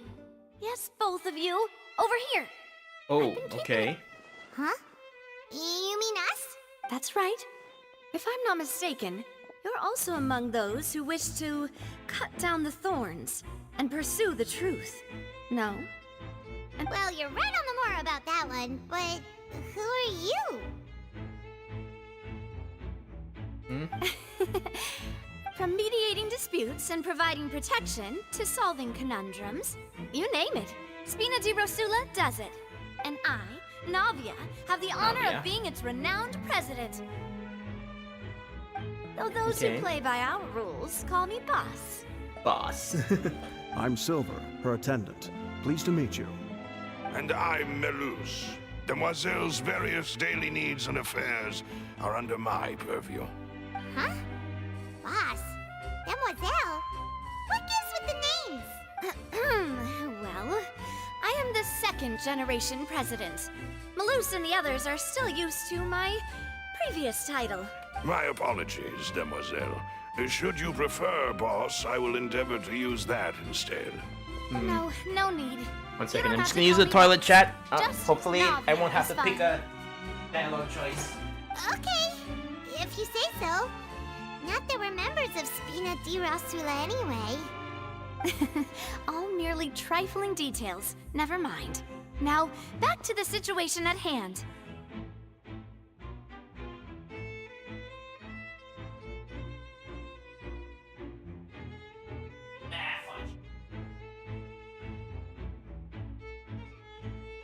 Hey, chat, I couldn't hold it in any longer.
Alright, sorry, I'm back. Ooh. Basically just Mafia. That's right. I've always kept an eye on the serial disappearance cases. My interest stems from a matter back from my father's time. Judging from the look of things, I find Linny an unlikely mastermind. Mm-hmm. Really? We think so too. That's why we're looking for clues now. But how did you come to that conclusion? Intuition, naturally. My unparalleled intuition. Uh-huh. Farina sure was quick to point the finger at Linny without any decisive evidence whatsoever, wasn't she? Yeah. But that's not uncommon for her. If you remember, the Justice had to interrupt her and ask if she was pressing charges just to keep her from getting carried away. Yeah. Anyway, a trial begins the moment someone levels charges. And, of course, there was no way Farina was going to back down in that situation. Sounds more like you just don't trust the Hydro Archon. Well, what's your opinion? I must admit that she can be interesting at times, but liking her doesn't mean that I'll blindly agree with her. When you put it like All right. that. I've answered your question. Now, it's time you answer mine. Okay. Wait a minute, did that answer count? Well, I say it does. But don't worry, you won't hear any pointless questions from me. In your opinion, do you think it's right to treat a trial like it's an opera? Well? Not always. And why would that be?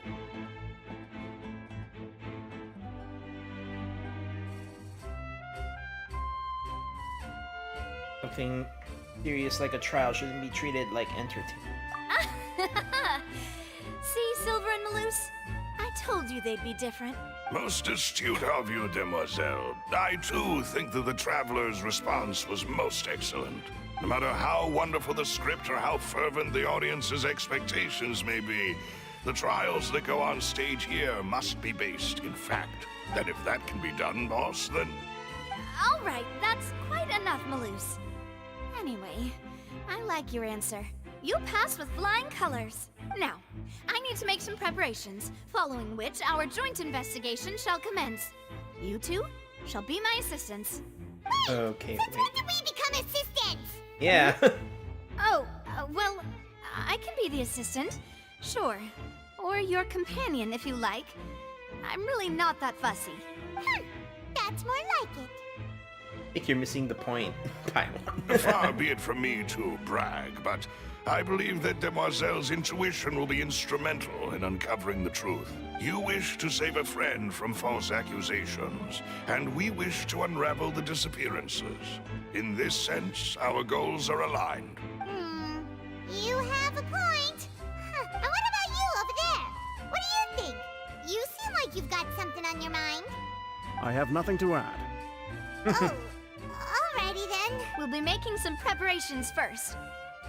Just The be time sure of to day let has us know if changed. they start revealing Linny's tricks.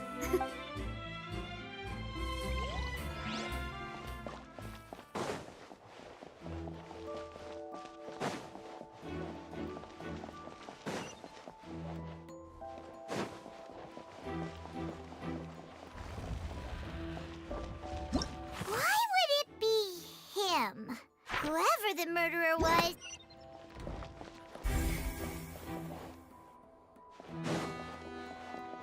It's not. It's still not. Huh? Guess I should have talked to her some more.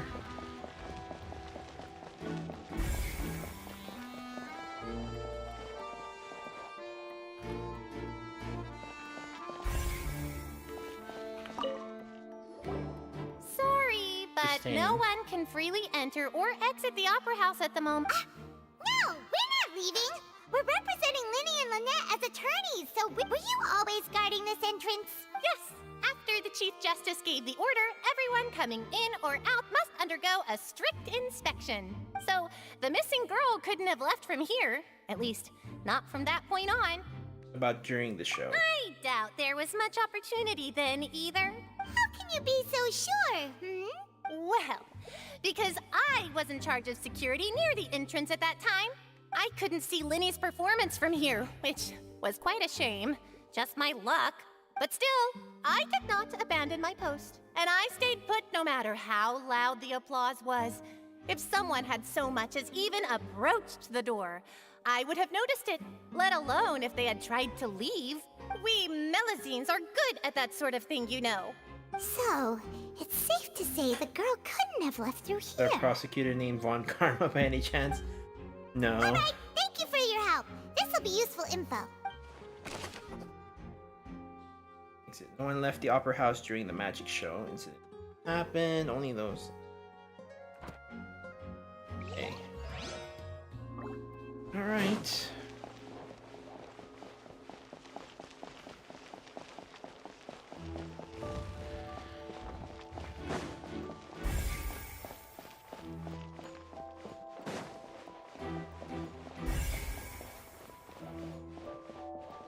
Silder. I see that you're investigating the area. Well, it just so happens that I'm interested too. If you find any new and interesting leads, be sure to share them with me, alright? We don't have too many thoughts yet. Then why don't I tell you my hypothesis first? The way I see it. And I'll start it with that loud thud. The thud? Oh, you mean the sound that happened during the countdown? Yes, exactly. It wasn't terribly loud, but I suspect that most people heard it. It's just that everyone was awaiting the results of Linny's trick with bated breath, so no one paid it much mind. But now that the incident has happened, the thud has become an important clue. That makes sense. I'm of the opinion that it may have been the sound of Linny's accomplice. Lynette, perhaps. Jumping atop the water tank or something like that. And when the pyrotechnics went off, she cut the rope, sending the water tank crashing down. Wait, wasn't the noise we heard too loud for that? Perhaps the balance wasn't right, leading to a particularly rough landing. And the water tank house started to swing. Oh, that's true. I suppose I must reconsider. Silder? Is that name of a Lord of the Rings character? That does remind Paimon, though. What Is was it? that sound? Strange sound. We've checked everything of note here at the performance venue. Paimon wonders how Linny's discussion with the guards is going. Let's go. Understood. Then I will be going with you. Just so you're aware, I will be monitoring your actions and making notes as necessary. Very good. Thanks for being so agreeable. I'd pull a rose out of my hat as a gift for you if I could. You may spare the pleasantries. I'm just doing my job. You've arrived. Who's this? Me? I'm Spina di Rosula's guardian angel. If you've got a problem, I've got the firepower. Sorry, I got a little carried away there. Call me Navia. I'm a partner of theirs, and will be helping investigate this whole situation. And these are my companions. Would you mind if they join as well? Fine by me. Oh, new helpers? Well, let's just say we're tagging along. It's not every day you get to see the secrets behind magic performed on such a large scale. I appreciate your kind interest. Come with me. We'll be heading below stage. Yeah, so... we have to know how his trick works. Below stage? Yes, a world of secrets is hidden beneath this magic box, prepared specifically for this switcheroo trick. But before I reveal everything, you should have a look first. Notice anything strange here?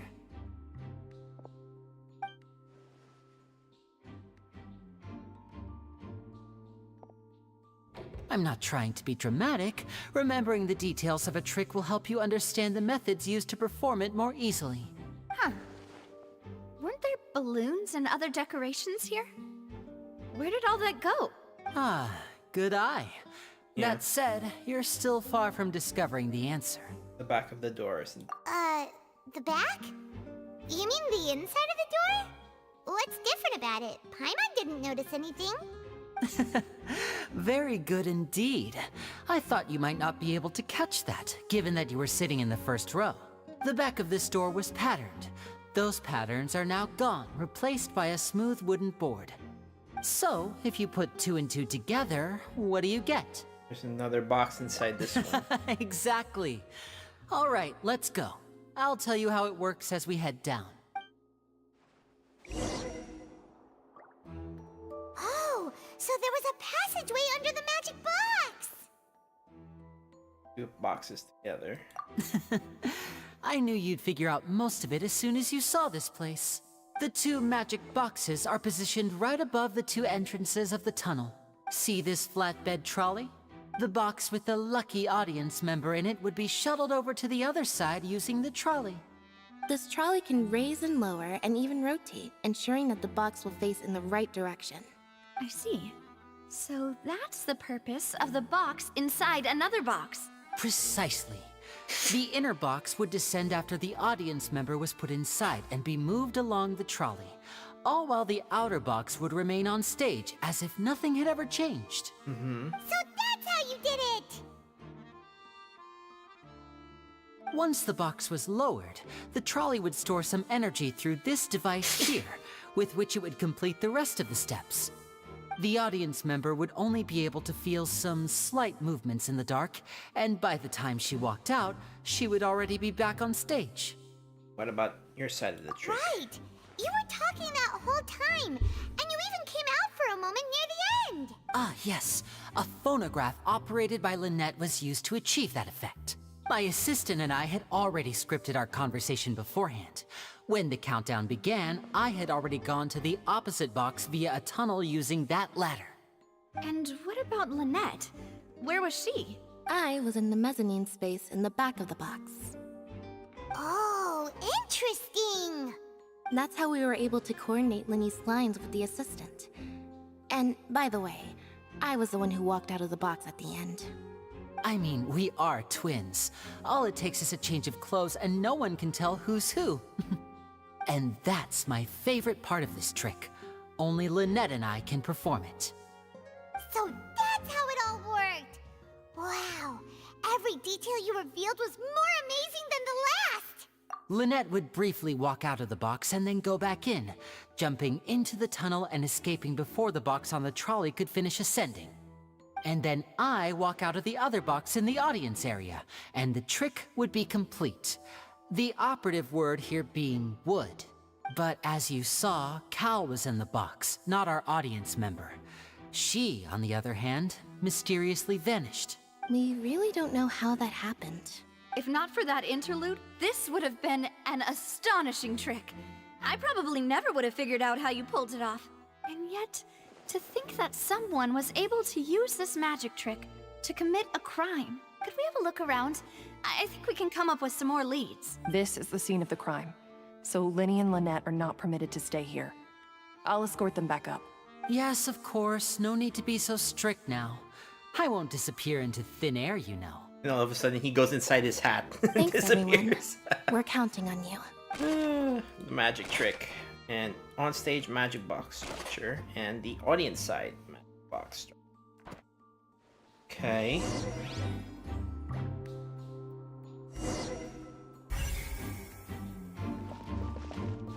Examine the ladder.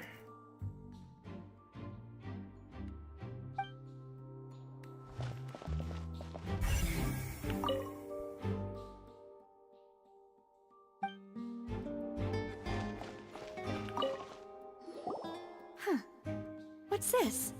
Looks like a hook tied to the end of a rope. Huh? There's all kinds of odds and ends here. And they didn't mention this earlier. Perhaps it was a prop for a different trick. Whatever it is, let's make a note of it first. Trying to see like what there is to make the sound. It would have been question them in detention center. Yeah, but this is not that kind of game.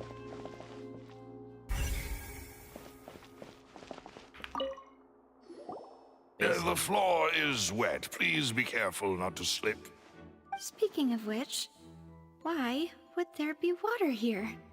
Oh, Paimon knows! It's one of those tricks where you pour water into a jug and then flip it and here's a broken vase. That can't be. The trolley moves along tracks from start to finish. It couldn't have hit the vase.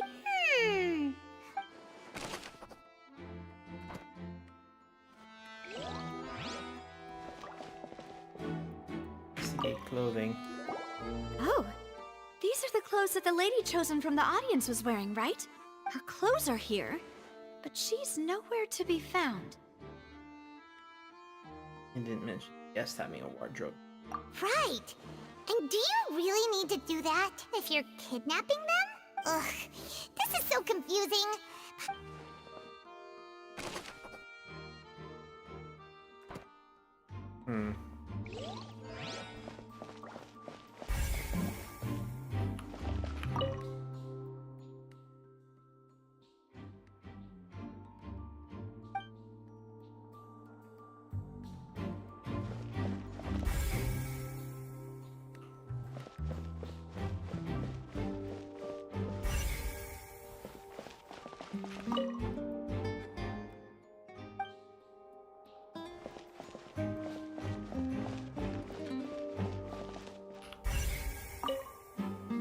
There's a vent. What is this place? It seems someone could fit. Could this have been the suspect's escape route? Alone, perhaps. But if they had to pull another person with them, this space would be too narrow. But there are no other ways in or out of here. Oh, you're right! Let Paimon write that down.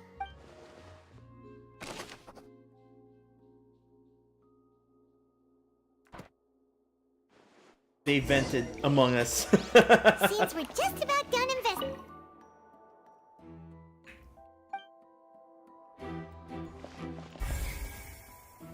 Yes. Let's head back up.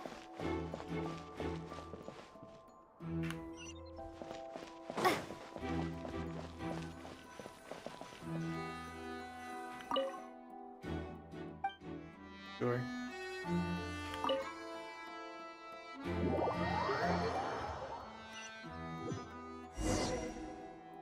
Well, we've ascertained the state of the crime scene. Let's find a place to sort out our findings once Malus returns. Which reminds me of the Seems to vent me from that yesterday there in are reverse several things that don't 1999. add up here. Apologies for the wait, demoiselle. So, what did the guards say? Did the criminal escape through the vent? They believe the odds of that are very low, since the vent leads to the Opera House's basement. The guards have checked the area carefully. No one left through the basement during the performance or after the incident, and no one was found hiding there. So the tunnels become like a secret chamber then. You know, like the kind you usually see in novels. Seems so. The plot thickens. Halsey's disappearance and Cowell's death are both quite inexplicable. No wonder Farina was so confident in her accusation. All the current evidence points toward Linny and Lynette. In other words, the charges are very likely to be upheld unless we make some considerable progress. Charges and then trial. So if the charges are upheld, they'll announce a sentence? That's right. This is how a trial goes in the Opera House. During the proceedings, the Chief Justice and the Oratrice will hear statements from both sides. That's right. This is how indemnitium is produced. The statements from both sides, the defenses from attorneys, witness testimonies, and even the audience's emotions will all be projected on the Oratrice. To put it simply, it's as if the Oratrice has its own will. This also precludes any kind of favoritism on the part of the Chief Justice. And not that this has ever happened anyway. Once both sides have finished speaking, the Chief Justice will make his final decision. This, too, will be used by the Oratrice as a reference. Then, finally, the Oratrice will be consulted by officials. The result it returns is the will of justice itself. Huh? So that machine is the one that actually decides? Paimon thought Neuvillette called the shots. In practice, there is very little difference. Both have always come to the same judgment. Which is why people have great faith in the Chief Justice. Ah, yes, the guards also asked me to convey that none of us will be allowed to leave this place before the trial. Huh? What? Because we've chosen to act as the twins' proxies. That makes us persons related to the case. They're concerned that we might be colluding with outside parties, or that we might find outside help to disrupt the case. And even if that were not so, it could prove problematic if we happen to spread key information about the case ahead of time. I'm ready to break out at any time. Whoa! There's no need for that! Paimon thinks they have a point. That said, are they providing food? Of course. I just hope you don't mind the lack of options. I'm afraid that catering to all tastes is not in the cards, nor is any guarantee. In that case, let's just sort out our findings together here. Pity. I mean, what better way to properly think through our findings than over some tea and sweets? Huh. breaking out suddenly doesn't seem like such a bad idea after all. Paimon. Just kidding.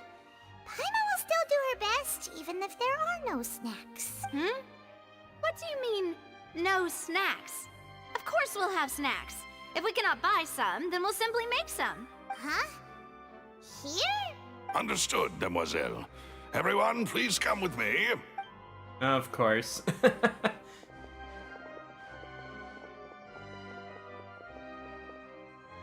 Wait, you're carrying a portable stove with you? Yes, I must be prepared to meet the demoiselle's baking needs whenever the fancy strikes her. I have eggs, sugar, and almonds at the ready.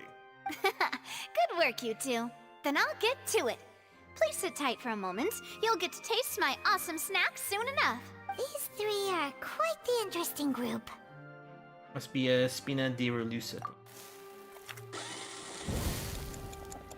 Fresh macaroons. And Paimon thought it smelled good while it was still in the oven! From the way you had these two guys carrying all that stuff around, Paimon thought you'd have them do more during the baking process. But you ended up doing the entire thing by yourself! Beating the egg whites, grinding almonds. I was applauding. And I was giving encouraging smiles. Guess that's not quite what Paimon meant, but okay. Paimon was just thinking. Aren't you... Well, I don't think it's carved in stone anywhere that fancy ladies can only read books. Don't underestimate beating egg whites, by the way. It's a real arm workout.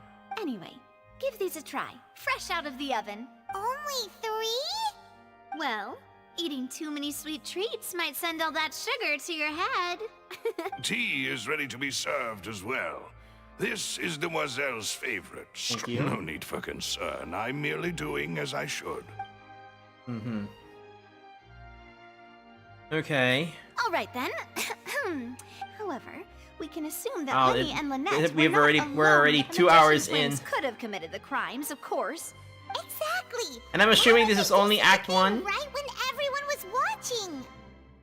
The flower vase and the thud we heard during the performance could indicate some altercation between Halsey and the criminal in the tunnel, resulting in the shattering of the vase, the discarding of her clothes, and her abduction. Perhaps the criminal thought that since she was chosen from the crowd, she would be too easy to identify if she was still wearing the same clothes. Okay. Paimon thinks that makes sense, but the real trouble There's no is... evidence. True, but the only people left to consider are both technically victims, whether it's the missing girl, Halsey, or poor Cowell. Huh. Could Halsey have secretly made modifications to the magic props in order to murder Cowell before making her escape? That's right. And even if she had tampered with the setup, she would need, nor does she have any motive. The guards said that she has never had any dealings with the magic troop's members. Were we not from the sound of things, this has turned... Your macarons are amazing though, Navia. They smell great! They're... They are my specialty after all. What? 5? Oh, that can't be right. Paimon only counted 3, honest! Please don't worry about it. At my age, a few less sweets might actually be a good thing. No. Being greedy is one thing, but Paimon knows how to count. Besides, Paimon knows that if she ate too many, then others wouldn't have enough. Fine. Even you don't believe Paimon? If Paimon ate those 2 extra macarons, then may they turn into stone in her stomach! All right, we get it. Well, I suppose one of us might have gotten too engrossed in our chat and eaten them by mistake. No big deal. Maloose, set up the stove again if you would. Huh? What? Making sure everyone gets 3 macarons, of course. Don't really need to do that. We don't want to trouble you. As you wish, demoiselle. And I have the egg, sugar, and almonds. Uh-huh. Well, this... Right, okay. Well, that's it for snack time. I'm going to have another look around the area. I don't know what we're looking for. It would be awkward if you got all tongue-tied. All right, thanks for your help. It was nothing. A small task for the Spina di Rosula. Silver, Maloose, it's time to go. I'll be back if I find anything new. Probability of a third person being involved.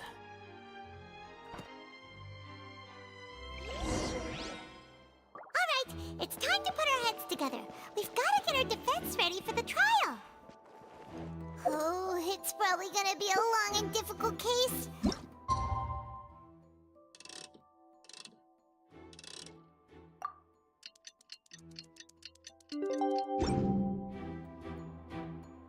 So the following day, I guess it has to be following day.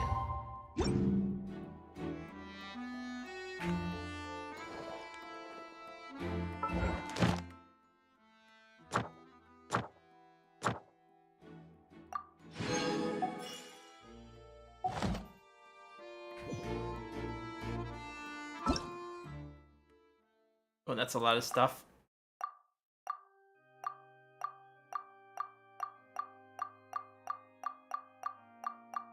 Probably should be reading these. I probably. Oh boy. Alright.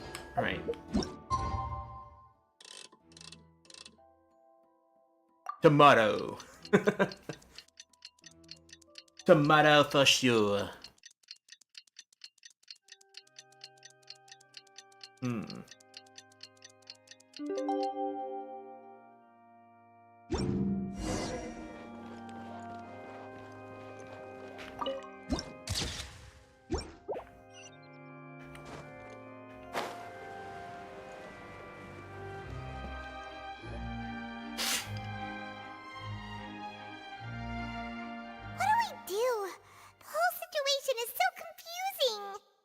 I do have some thoughts, but let's take things step by step. Things don't just happen. We'll get to the truth one way or another. Just relax. Even if everyone else suspects, besides, I doubt Farina understands any more about what happened than we do. Thanks, Navia. Best of luck to you.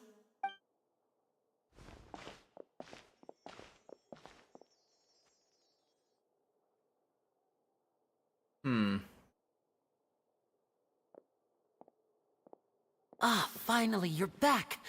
Well, how did your investigation go? To be honest, you might be disappointed. No. We're already very grateful that you were willing to help. Well now, don't you all look disappointed?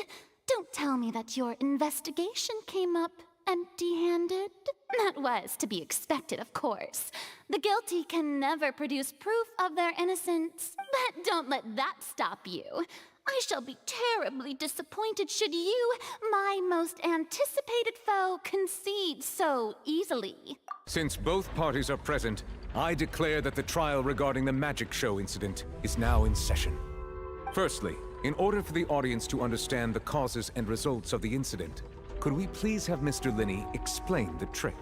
Yes, of course. I will explain while Lynette demonstrates on stage. All the necessary items have been prepared.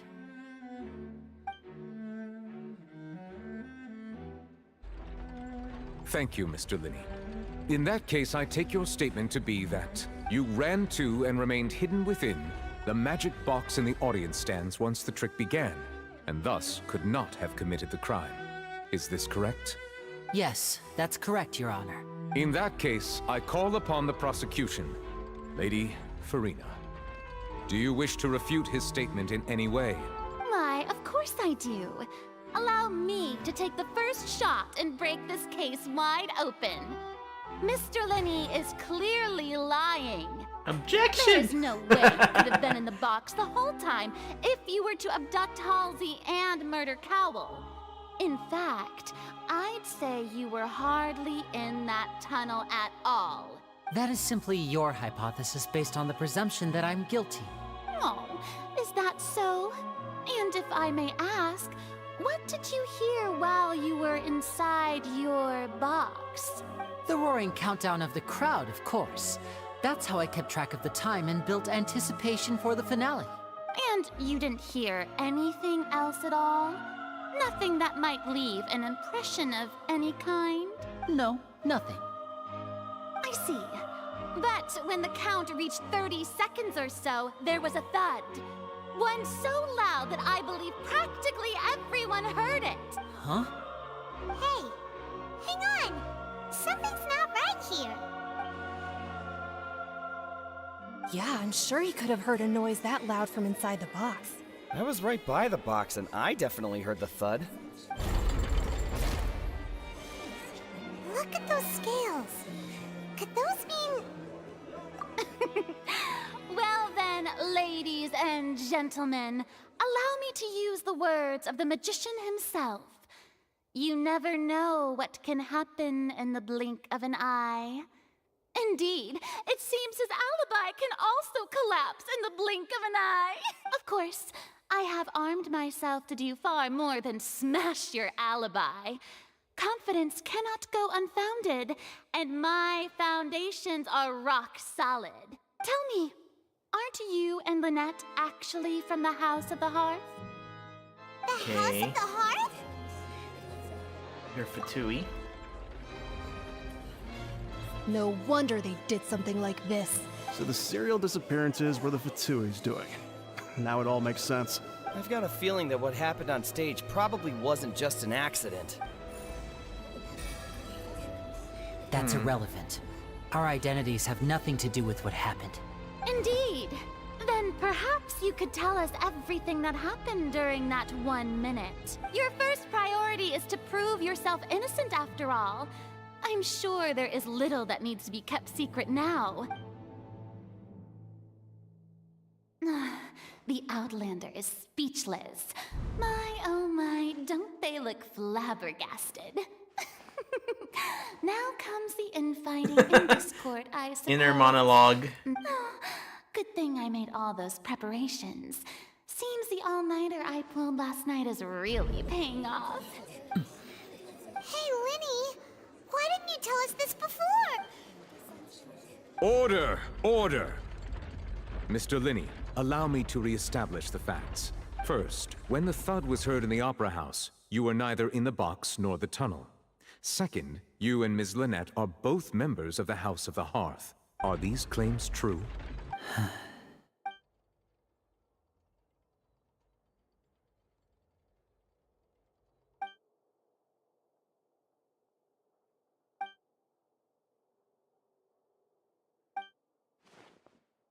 Please answer my question, Mr. Linney. I'm sorry. Yes, they're true, Your Honor. I knew it! Well, that's it. We might as well move on to the sentencing already. What should we do now? Permission to speak. Granted. Client has withheld some key information. In that case, what is your request? Press the brief adjournment. There are things that must be discussed. Is that really necessary? They're already as good as guilty. The defendant deceived their own attorneys. What is there left to discuss? Order! Order, I say! Your request is reasonable, and we shall adjourn. This trial will reconvene in 1 hour. So you would stick to Mr. Linney's defense even after knowing what you do now? In that case, my dear audience, let's allow the joy of victory to steep for a little while longer. Alright. So, let's discuss what happened.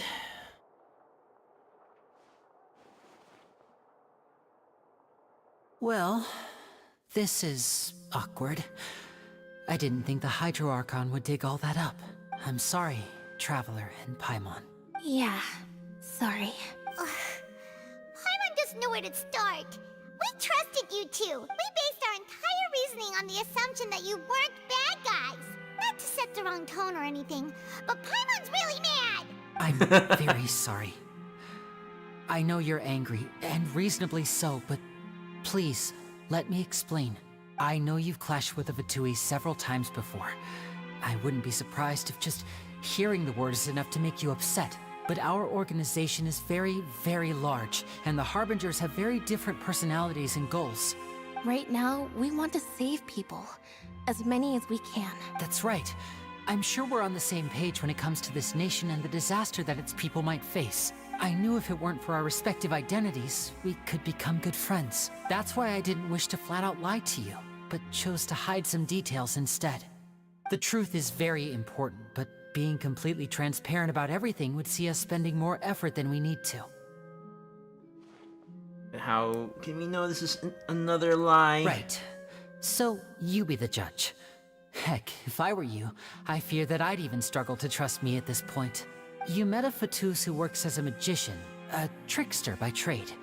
All by coincidence, too. But still, I'm asking you to trust me. I am no criminal. At least, not in this case. Sorry. Please forgive us. Well, you both say that, but... Okay, explain the other issue first. Right. Let's hear your answer first, and no lies now! Of course. I'll answer any question you ask. We've been trying to find out how the Oratrice operates. We want to know why it has consciousness. Why can it deliver sentences accurately? During our investigations, we learned that the machine's core is beneath it. From that moment on, Lynette and I have been designing this box swap trick, with the objective of getting close to the core. Is that why you needed a whole minute? That's right. In truth, the audience would take about 75 seconds to count down from 60, while I would only need 15 to get to the opposite box. So, after jumping into the tunnel, I accessed the Opera House basement via the vent, and went to investigate the room in which the core is stored. That air vent was created during the construction of the tunnel specifically to execute this step. And what did you find? Well, nothing. As soon as I reached that room and was about to investigate, I heard someone's voice. Which should have been impossible, of course. I was quite certain that I was the only one in the room. That voice seemed to recognize me and tried to speak to me. I chose to err on the side of caution and retreated the way I came.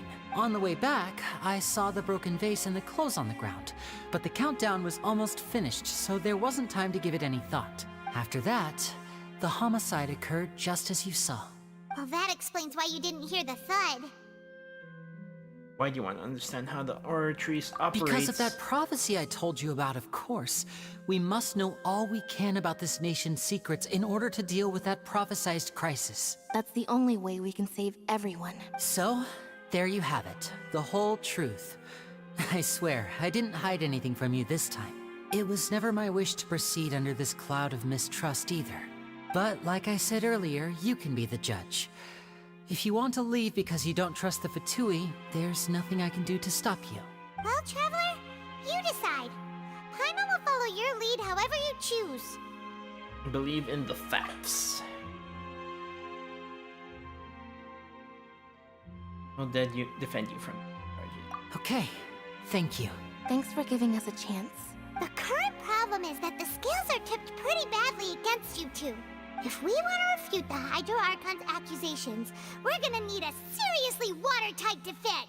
Actually, we already have the key evidence. Huh? Adjournment's over, let's go back. Oh, Paimon thinks she gets what you mean!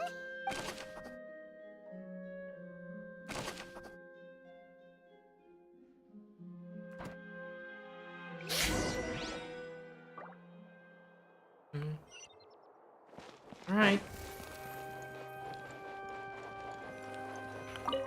Continue the trial. Let's see. The nail-biting trial reconvenes. Both parties have returned to their positions. Let us continue the trial. When last we left off, Mr. Linney acknowledged the new evidence presented by Lady Farina as fact. Therefore, Lady Farina may continue stating her reconstruction of the events. Ugh, that took long enough. At this stage, let's revisit that scene from Linney's perspective. Ooh, based on the opposition accounts of the events, you can identify loopholes in their statement. Yeah, this is pretty much Ace Attorney. Alright. Let's see. As the countdown began, he entered the tunnel. When the flatbed trolley passed, he opened the box and got into an altercation with Halsey, which caused the loud thud. He did not realize that the sound could be heard by everyone in the opera house, which is why he claimed earlier that he could not hear the sound. Finally, he used the vase to knock her out, before making her change clothes to prevent others from recognizing her. At this time, Cowell arrived in the tunnel, having heard that strange noise, and caught Linney red-handed. So Linny proceeded to knock him out too before stuffing him into that box. Afterward, Linny passed the unconscious Halsey to his accomplice through the magic box in the audience stands, before operating the devices such that Cowl's death would be ruled an accident. And there you have it. That's the truth. Does the defendant's side have any objections to Lady Farina's description of the events? The key to refuting Lady Farina is the order of events. What Linny experienced and what he saw.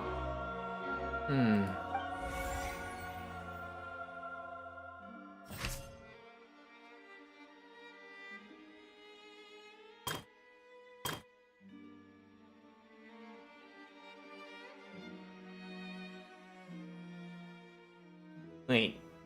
That's a... Wait.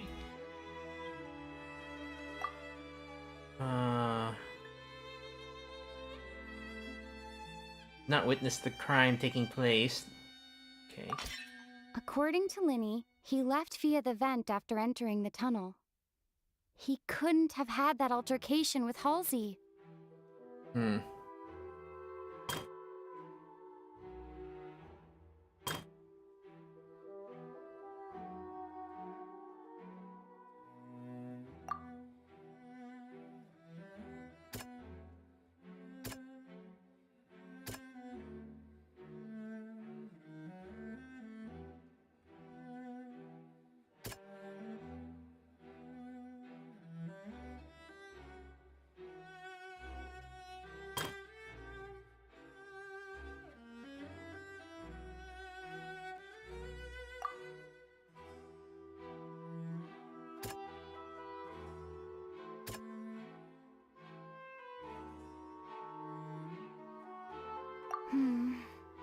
Seems that... Okay, so... loopholes.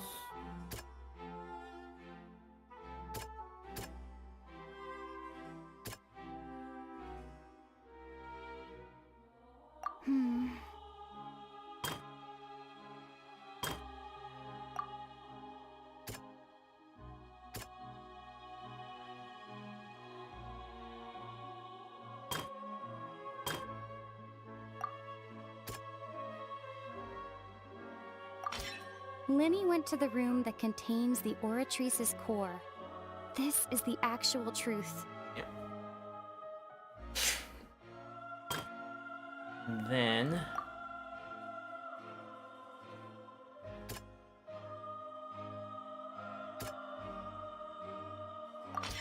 Linny did not take part in the underground altercation. He only witnessed traces of the aftermath. Yeah, aftermath. Oh, that was it? Attention! Ace Detective Paimon has something to say! Why Paimon? Why not Traveler? When the countdown started, Linny did indeed go into the tunnel. But he immediately used a vent to access the Opera House basement, which is where the underground core of the Oratrice is stored. Once he reached that area, he heard a voice in what should have been an empty room. Since he felt something was amiss, he returned immediately. The crime scene had already developed by the time he reached the tunnel again, and in order to complete the magic trick, he did not remain there for any length of time. Finally, he reached the surface, and that was when the accident happened from his point of view.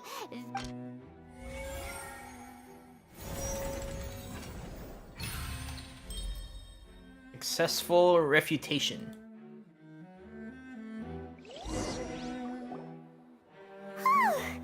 Paimon did it! Paimon actually... In other words, you believe that he knew nothing of the incident? That's right! My opposition's reasoning is flawed. My reasoning?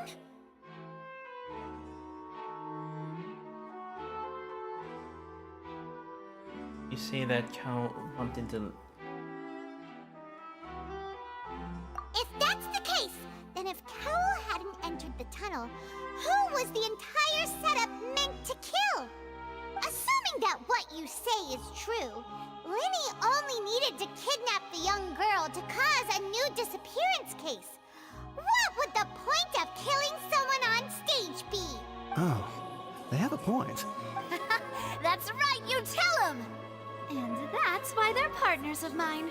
Oh, well, your denial is very strident, I'll give you that. But what proof do you have to back your claims? How you refuted Linny's alibi. Of course I do. If he had been in the magic box the whole time, how could he have not heard that sound? You're saying that he wasn't. Your claim has also become a critical clue.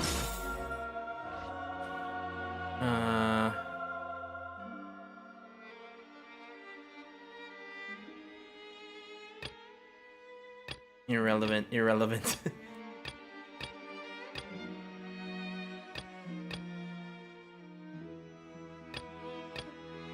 Okay. Strange sound. That's right! Linny wasn't in the box or in the tunnel. That's why he didn't hear anything strange during the performance. This means that when the crime happened, Linny had already entered the basement via the vent. The same clue you used to disprove his alibi has now become the best proof! How do you like that? Well played. To think you'd use such logic. Well then, if it wasn't Linny who committed the crimes, then who was it? The murderer was...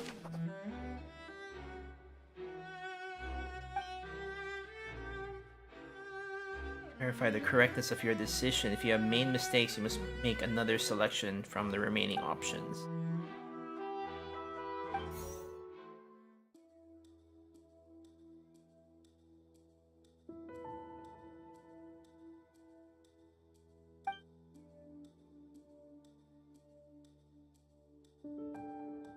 Tamper with the props. Then he gave detailed account of how the trick was supposed to work by using a box inside a box. Also used this tunnel to get to the other side. Having changed her outfit, Lynette and her assistant would take charge of on-stage interaction. Clothes belonged to Halsey, the lady who went missing, were found in the tunnel. The reason for this remains unknown. Who was the only person who could have possibly committed the crime? Could there have been a third person involved? Is that really a possibility? The deceased's name is Cowell, Linny's assistant. He would have been able to tamper with the equipment. Halsey is the missing person and an ordinary audience member. The deceased's name is Cowell, Linny's... I mean, that's the only thing I can think of, honestly. Hypothesis correct.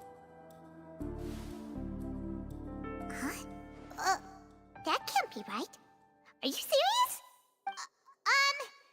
The killer was, in fact, Cowell, the deceased! Oh, is that so? How interesting! Let's hear your reasoning then. What I must do next is recreate the truth. What Cowell did, and how he went from would-be perpetrator to victim. Okay, so... No one entered or left the Opera House through its entrances. So, where would the criminal have wanted to take Halsey? The deceased's name is Cowell, Linny's assistant. He would have been able to tamper with the equipment. Linny was not in the tunnel at that moment. The sound we heard may have come from a clash between the missing Halsey and the criminal. Yeah, that's what I It figured. would have been tough for both people to fit into that vent. They would likely have bumped into Linny as well.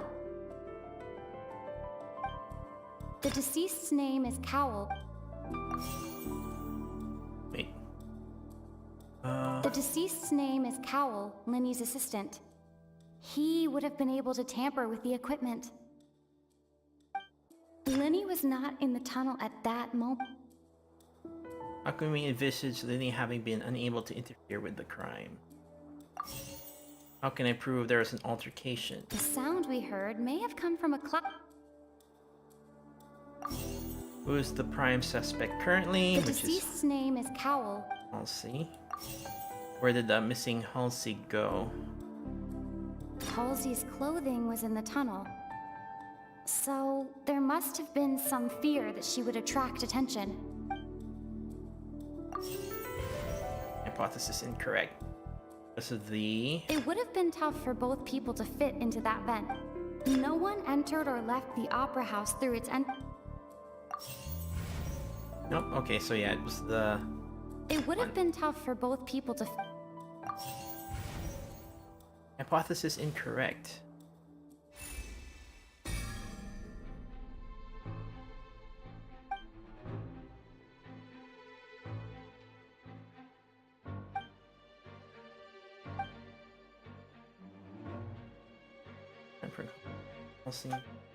According to the...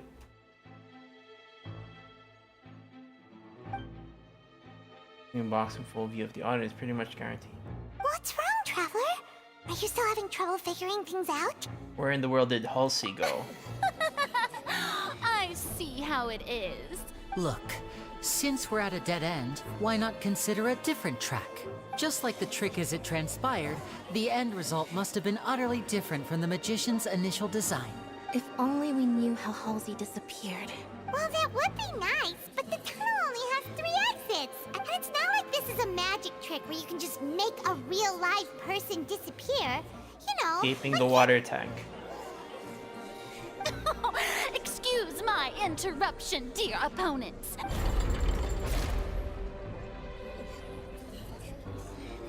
If the defense is unable to make further effective arguments, we will move on to the next stage of the trial.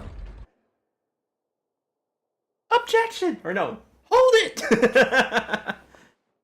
Lenny was not in the tunnel at that moment, which gave our criminal ample time.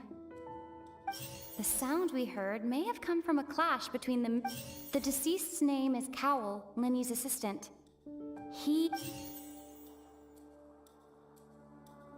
The vase was not broken by chance. It was used to cover important evidence. The water... Like clue. So what's important about the water? Paimon gets it! It all comes together if Halsey disappeared. Paimon glass is more interesting than trial. Lynette escaped from the water tank, vanishing gradually and leaving only clothes behind. If there's a similar method where a person could be transformed into water... Just a moment, please. How could a person ever be transformed into water? This is reality we're talking about here. I request that we examine Mr. Cowell's personal effects. Must we really? Magic tricks are ultimately just illusions and misdirection. But even so, the truth must be out there somewhere. Perhaps some new line of... Since Cal was the deceased, we haven't placed much attention on him. But given that we aren't making much progress with the case, it wouldn't hurt...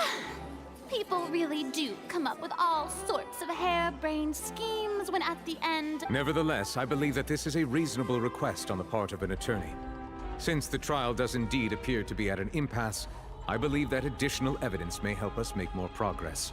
Guards, please step into the lounge and examine the personal effects of the deceased Cowell. Guard returns with news. We are still examining the items, but we have already made critical progress that we feel must be shared with everyone post-haste. We discovered several test tubes of fluid within Cowell's baggage, each labeled separately. The notebook in his backpack claims that these fluids are... water from the primordial sea. The primordial sea? The note's contents also indicate that Cowell belonged to an organization that sells illegal drugs. The illusion of choice, yeah. The notebook has many entries concerning safe usage of these fluids, in which the keyword dissolve appears many times. One of these tubes was labeled Opera Epiclese, along with yesterday's date. it is empty.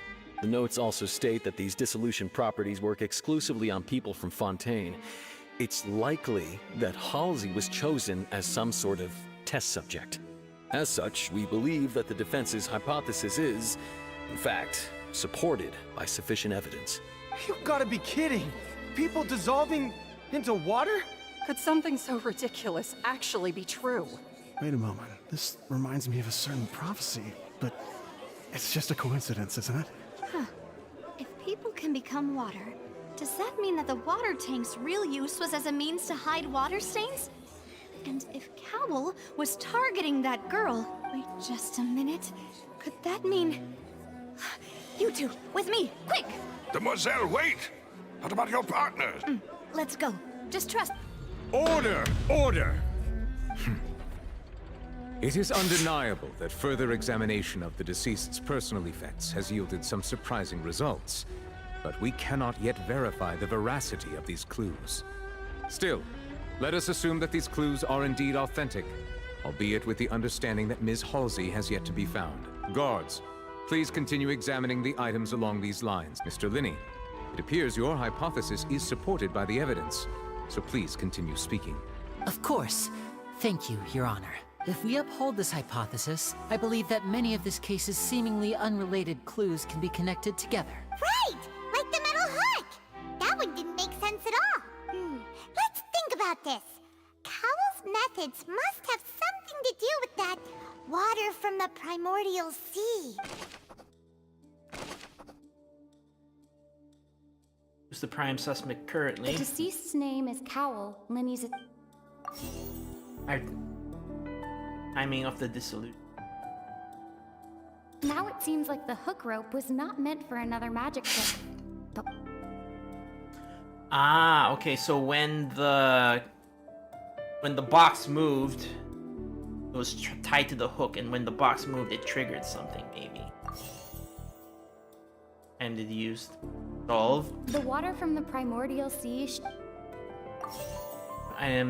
Did the culprit use to hide the mechanism behind the crime? Lynette was in the magic box on stage the entire... I remember there was something else within the inner layer of that box. The rope that strung the water tank up was lit by the fireworks and...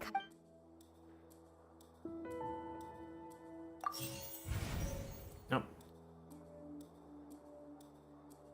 I remember there was something else within the... Yeah. I did. With the box.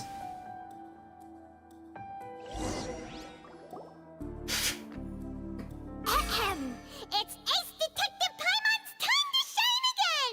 In the original plan, Cowell would tamper with the water tank rope and the number selector securing his target. When the magic box containing Halsey was lowered, the metal hook would retract gradually and pierce the balloon at the top of the box. When the balloon attached to the box popped, the water from the primordial seed inside it would pour down and dissolve Halsey. Afterward, Cowell would enter the tunnel and break the flower vase to conceal the water inside the tunnel, with the remaining evidence being covered up by the water tank on stage. But he encountered something unexpected in the tunnel, and wound up being fatally hit by the same water tank he meant to use to cover his tracks. Huh. That does make sense. That actually links together a lot of the more confusing pieces of evidence. Oh dear, what do I do? Even I think they sound convincing now. Now, it seems like the only point of contention remaining is the exact circumstances that led to Cal's death. His notes mentioned he had an accomplice who could be related to the situation. On that note, the guards have just contacted me indicating that they uncovered new evidence. I shall now invite him on stage to share it with us. Thank you, Your Honor. We were just inspecting the luggage of the other people involved in this case, and we found an identical sample of the water from the primordial sea among Linny's personal effects. What? That can't be. Oh, I see. Does this not clear all doubt? My dear citizens, my lord... Linny did not need to take part in the dissolution of the young woman at all. Indeed, having made modifications to the props beforehand, his accomplice Cowell then caused Halsey to vanish. But upon his return, in cruel avarice, Linny desired sole credit and prepared to do away. Ultimately, he knocked Cowell out, and the tool meant to cover the crime up all now. As much as I regret having come to such a vicious... Am I right? We've used up all the evidence we collected. Is this the end of... Oh no! Paimon can't think of anything either. Seems using the water as new evidence was too good a move. I think we've all seen enough now. And I believe this is indeed the finale. Now then, my good, noble Chief Justice, excuse me, everyone, but Miss, I must ask you not to shout. Oh, come on. Don't be hasty. I have a good reason for interrupting, you know. Now, would anyone here like to take a little break from all this debate and see a little magic? I'll show you an amazing trick. One that can bring a young woman who has disappeared back in the flesh, right before your very eyes.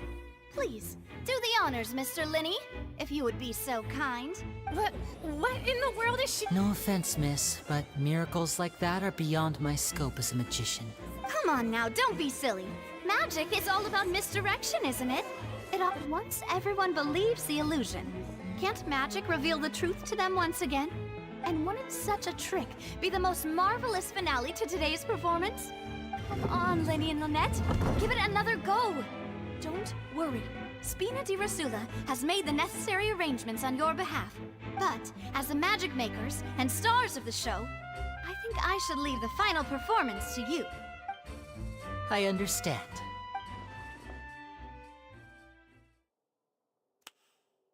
And voila!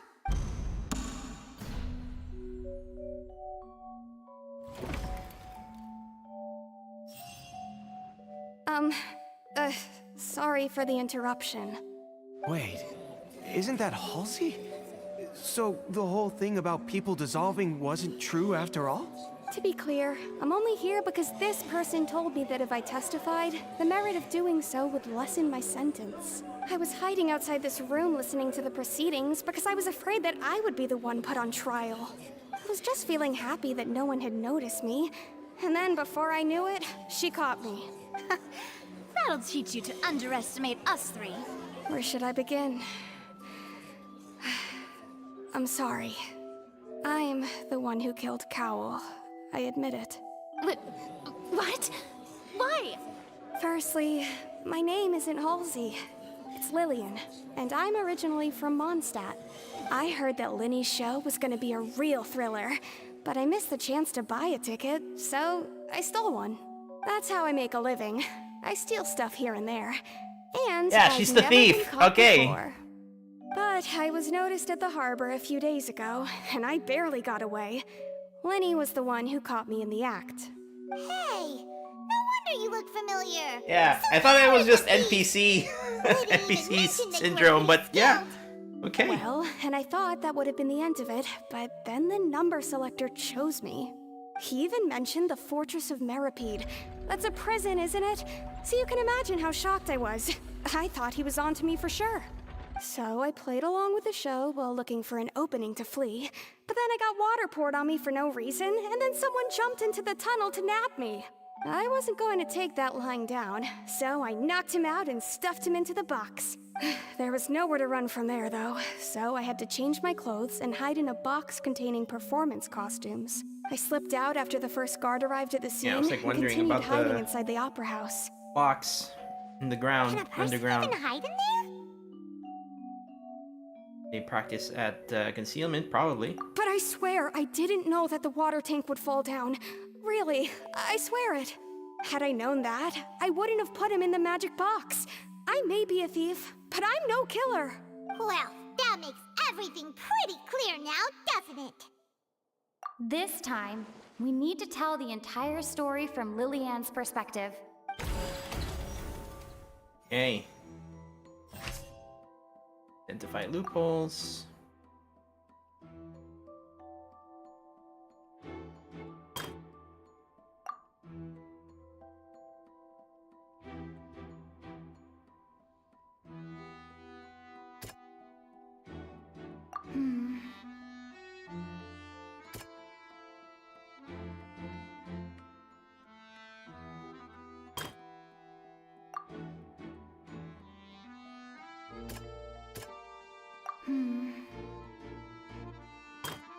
I'm gonna go through it one at a time. Oh boy. And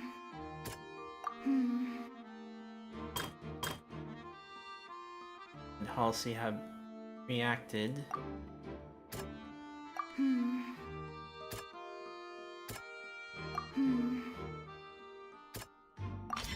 The strange sound wasn't from a fight.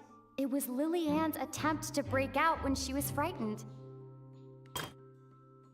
I didn't.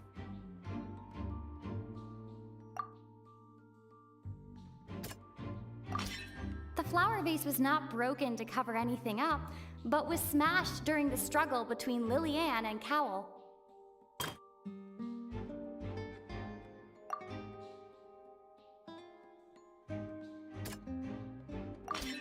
Lillian was afraid that she would be recognized if she left, so she changed clothes and hid, biding her time.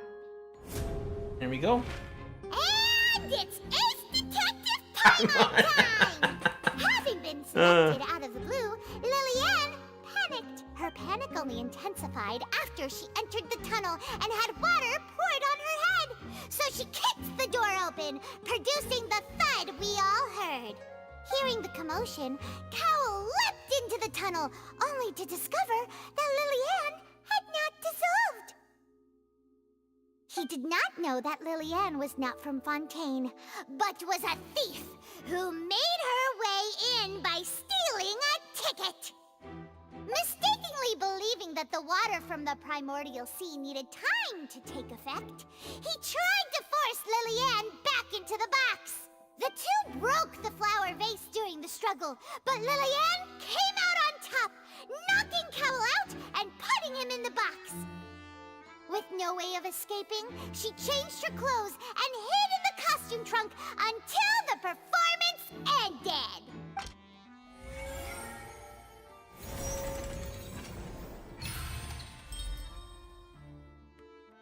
Okay. She knew that she would have to go through guard inspection if she tried to leave afterward. So, she has been trapped in the Opera House these last 2 days. I can imagine her being She really had hungry already now. become desperately hungry by the time we were chatting over macarons. So, she swiped 2 of them right under our noses. Ah, okay. Talk about a sneaky thief. At this point, all the events that happened in the tunnel have now come to light. Ah, so that's the whole story. Bravo! Bravo! Now then, Lady Farina, do you wish to speak against the defense's statements? Please answer the question, Lady Farina. Also, if I may add, the trial has not yet ended. As such, I request that the prosecution not leave the room before the proceedings have concluded. What? Are you reading my mind now? No, I have no further arguments. I admit defeat. But really, could you at least have left me with some dignity? Wow, look at that! She's like a deflated balloon now. If there are no objections, then as the Chief Justice of Fontaine, I shall once again repeat the full sequence of events. The actual perpetrator of the serial disappearances, Cowell, selected his next victim from the audience reservation list. With some modifications to the selector, he could ensure that the pre-selected young woman would be chosen. To cover up any evidence while committing the deed, Cowell thought of allowing the water tank to fall, which would conceal the water left behind after the young woman was dissolved. He also tampered with the rope suspending the water tank, using the fireworks at the end of the performance to cause the tank to drop and hide the watermarks. He poured the water from the primordial sea into a balloon during the preparation of the magic box and stuck it to the box's lid. Finally, he passed the prepared hook on a rope through the gap in the magic box's door when bringing the young woman to said box. When the magic trick officially began, the box containing the woman was lowered into the tunnel, tightening the hook rope and bursting the balloon containing the water. If all had gone to plan, the young woman would be dissolved at this time. However, Lillian was not from Fontaine, and thus fled the box with a loud noise. Realizing that there was trouble, Cowell entered the tunnel and met Lillian. Thinking that the waters had not yet taken effect, he decided to proceed. However, his opponent was more capable than he thought, and he was overcome, knocked unconscious, and placed into the magic box, and thus became his own final victim. Lillian, according to her own statements, then changed clothes and hid until the performance ended, before hiding in other parts of the opera house. As for Linny, he was in the underground structures within the opera house, and was thus ignorant of these happenings. From this reconstruction of events, we can conclude that Linny, the accused, is in fact innocent. While there is much in Linny and Lillian's conduct that should still be investigated separately, this case, at least, can be handed over to the Oratrice to make the final decision.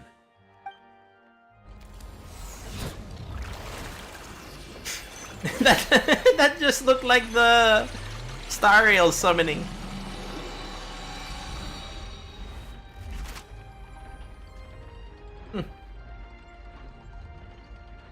As such, Linny and Lynette are officially declared not guilty.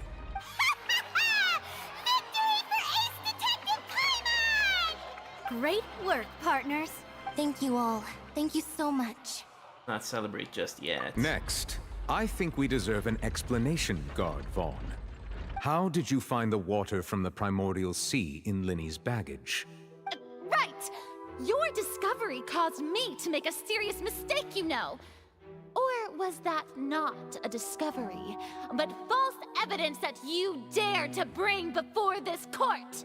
I suspect that the accomplice mentioned in Cowell's notes was not Linny, but you, yes? I'm sure you know what you must do to lessen your sentence. Speak quickly! Unless you want to earn yourself a one-way ticket to Coupon Town. I was just following orders. We were supposed to place blame for the serial disappearances onto Linny, and thus cause suspicion to fall on the Fatui. The higher-ups said this was the best opportunity to do so. And now that your plan has fallen through, and the secrets of the water have been revealed, you have become a liability to said higher-ups, yes? Therefore, you would be wise to tell everything you know, and seek the protection of the guards. Yes, I'll tell you everything I know. Our boss discovered that the water can cause people to dissolve. It can also be made into a potion, which when extremely diluted, can cause people to experience unforgettable exhilaration. We've been in this business for a while now, and have made decent more off it. The disappearances were also the boss's idea. I mean, this is the boss we're talking about. The...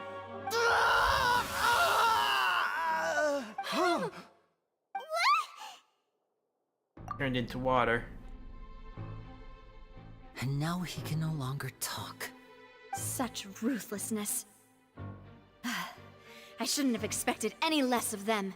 Now, who's this boss? Act. All present, please submit to inspection immediately. Again? Oh no, here we go again.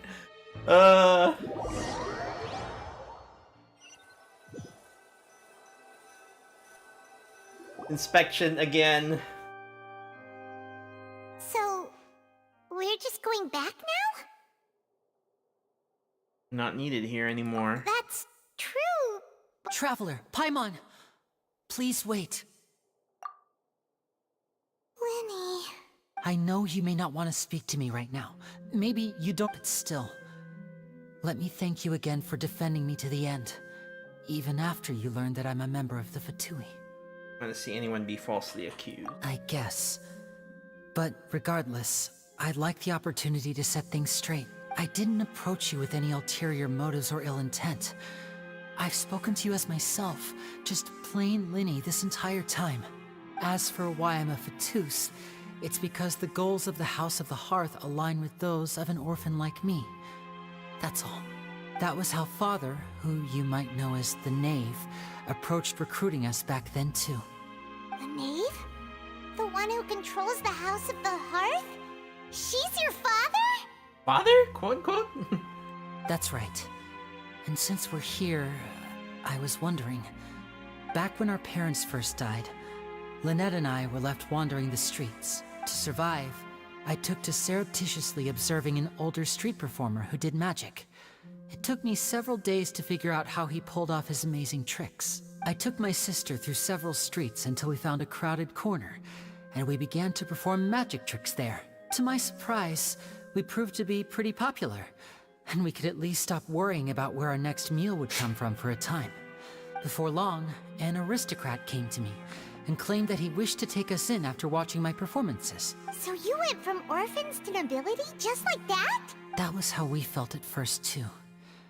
As if fate was on our side and we could say goodbye to those painful days. But I gradually discovered that while we were called foster children, he was really after my talent for magic tricks. He would constantly take me to all sorts of banquets to garner attention, which he would then use to expand his social circles. That doesn't seem too bad either. It took a while for me to realize just how dark his heart really was. After one particular performance at a banquet, I discovered that Lynette was not on the same return vehicle as me. I waited a long time after we returned home, but she did not come back. I went to that noble's bedroom and asked him if the answer he gave me was, "She caught the eye of the most eminent person at the banquet, so I sent her over as a gift." I mean, you'll be able to perform your magic regardless of who your assistant is, yes? Oh no. So he was gonna... But wouldn't Fontaine's laws deal with such people? As far as outsiders are concerned, this is a relationship akin to adoption or foster care, and they have their ways of escaping the eye of the law.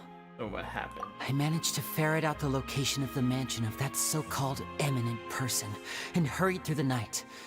But by the time I leaped over the walls, avoided the guards, and made my way in, all I saw was the moonlit ground covered in blood, and the Knave standing there in the darkness. So, she'd already taken care of that guy. That's right.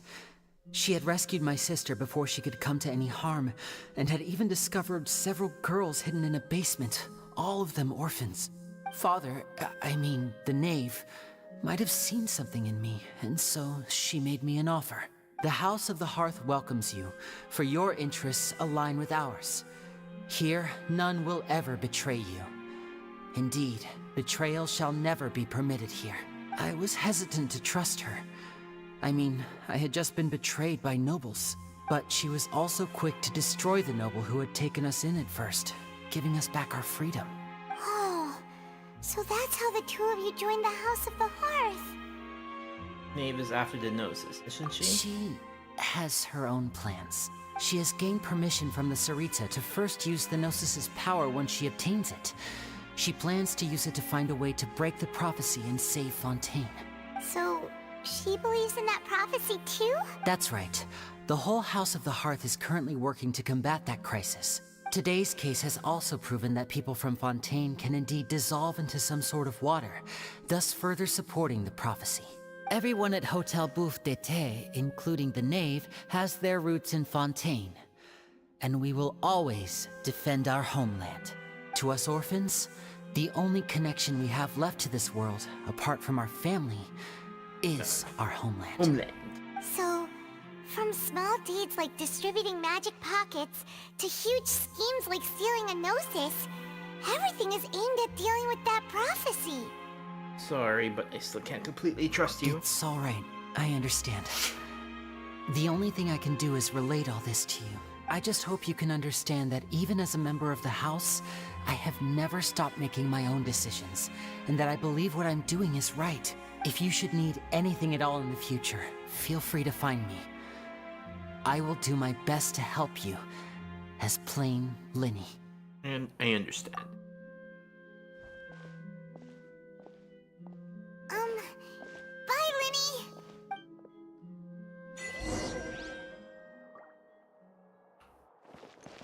Leave the opera house. Okay.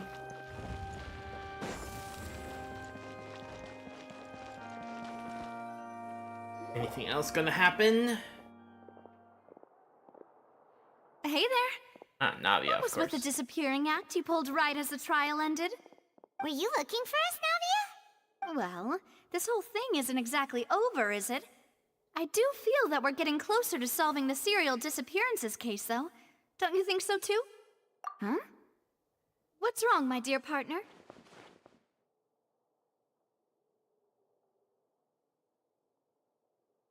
Really only trying to defend Lily. Besides, are you sure we're the ones who can crack a case that's been cold for decades now? And given that there's new evidence from the trial, there should be a trail of breadcrumbs for the Hydro Archon's people to follow now, right? Ah, I see. Well, I won't lie. I'm a little shocked to hear that from you. But sorry, I might have been too presumptuous. Don't say that, Navia. Ah, and we were having so much fun investigating with you, too.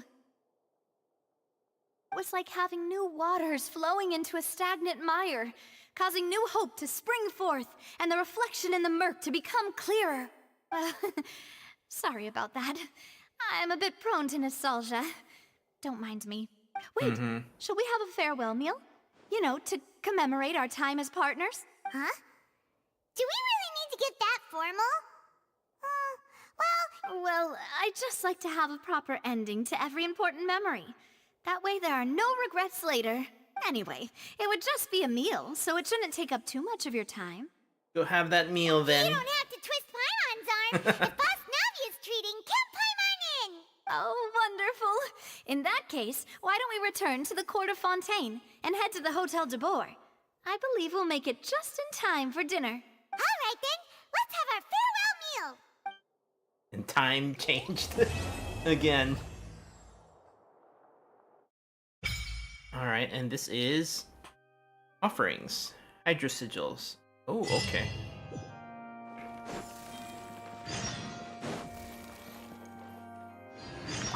Oh boy, that's a lot of pop-ups all of a sudden.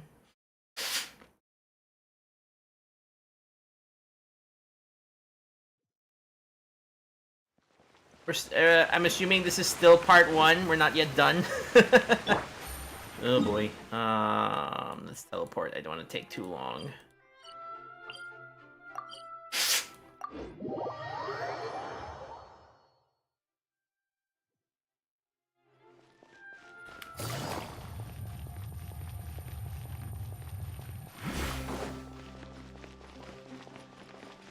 Almost done, yeah. But wow, 3 hours for 1 act. Oh boy. There are 4 acts, right? Oh boy, this might be a this might be a 12-hour stream. Oh no.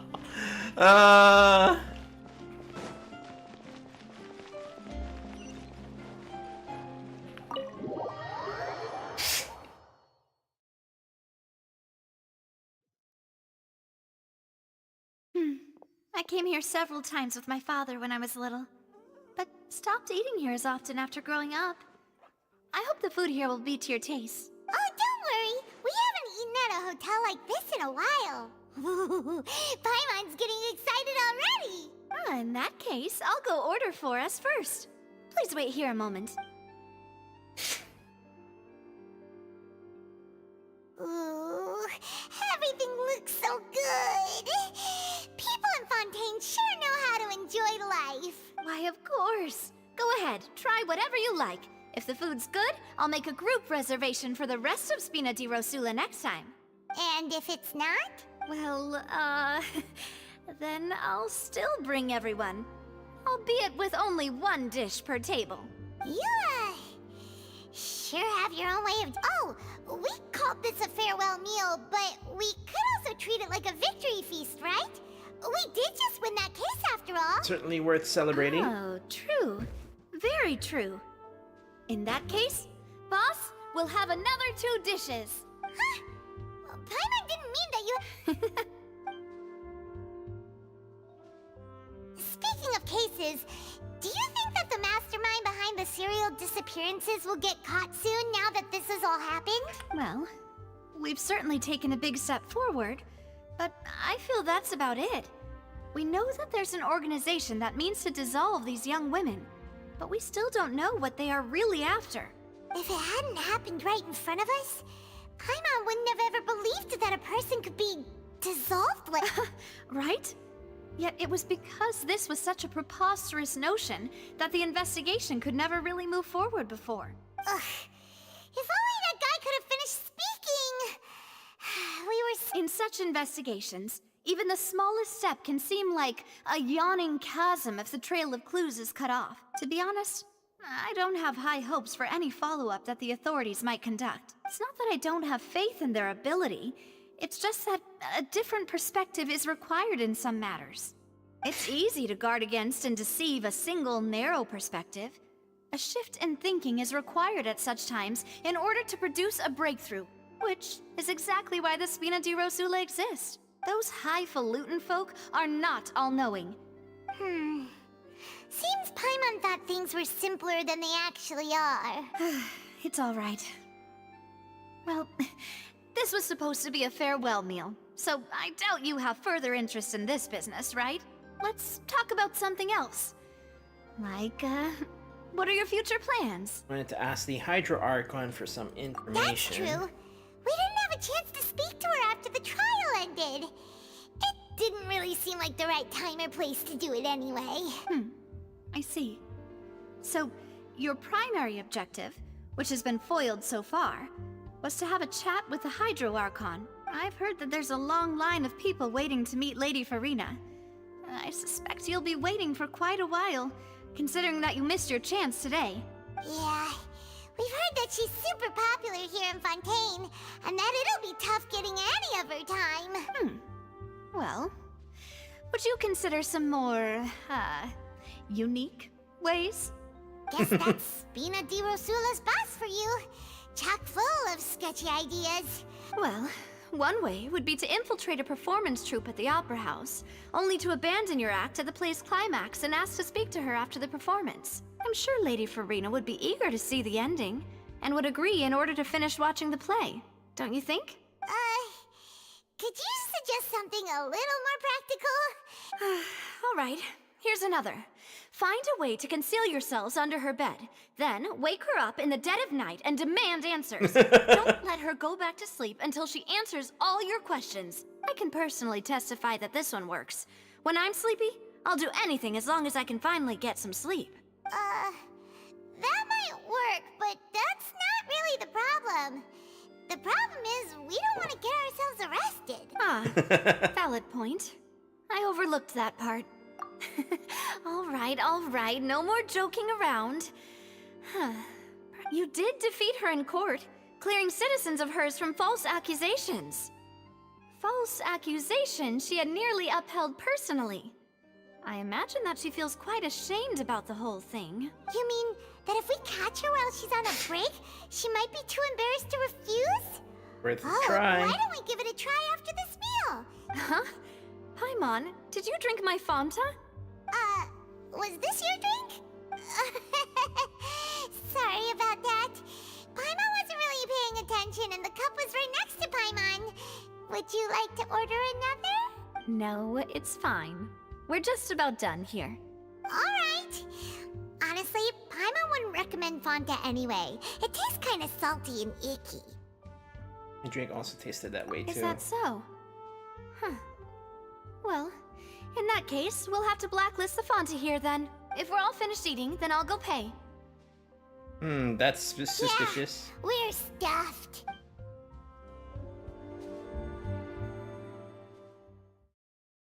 The Fanta having a strange taste, huh? Oh, so full. Paimon can barely float anymore.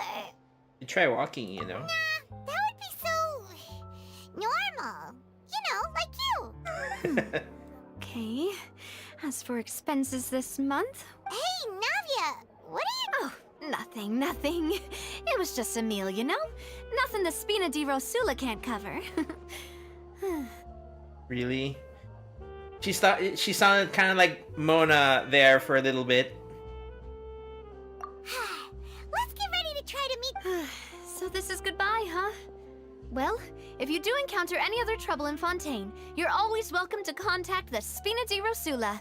I'll give your requests the highest priority. In any case, I wish you smooth sailing. I'll see you again, partner. See ya! And we start Act 2. Alright. Another 3 hours, here we go. But before that, I am... Wait, where am I heading? We're going back to the fountain. Okay. I need to get the dailies.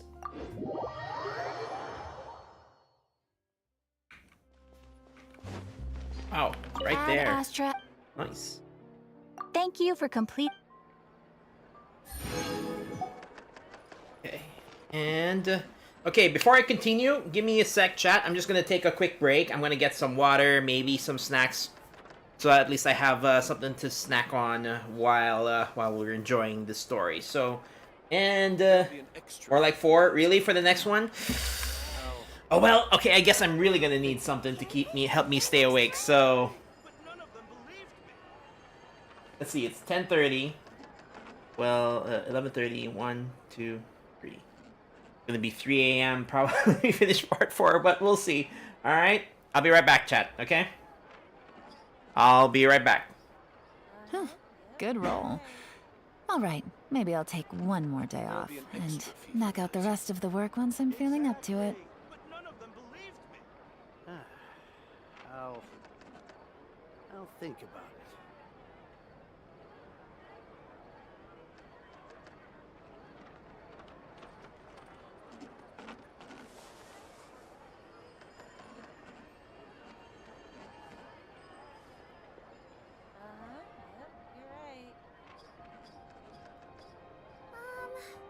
Can we play banker next time? There'll be an extra fee for that. None of them believed me. I'll think about it.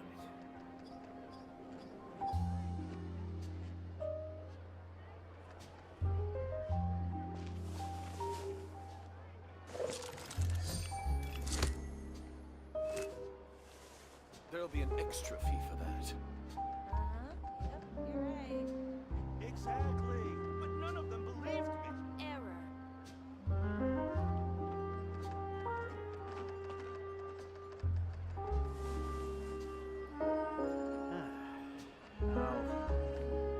I'll think about it.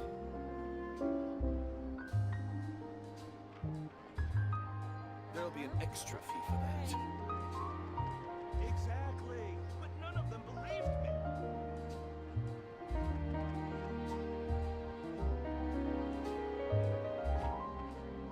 I got a new letter from an informant. Looks like the situation has changed again.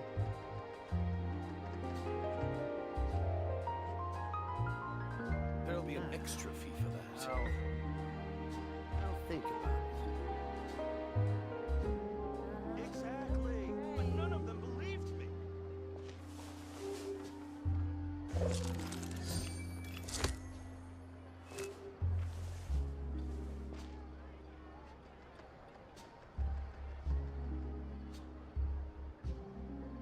There'll be an extra fee for that. I'll think about it. Yep, you're right. Exactly. But none of them believed me. Can we play banker next time?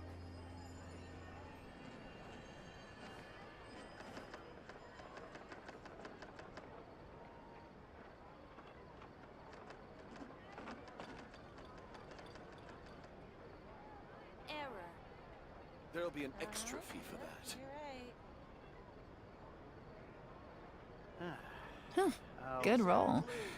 All right, maybe I'll take one more day off and knock out the rest of the work once I'm feeling up to it.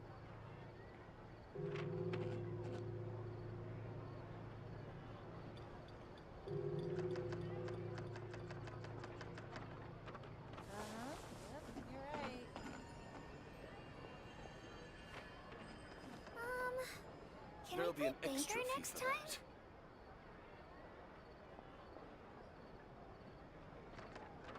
Exactly. But none of them believed me. I'll think about it. Navigating the world is a whole lot easier with a few different identities to choose Okay. from. I'm back. Need me to come up with some for you? Mm-hmm.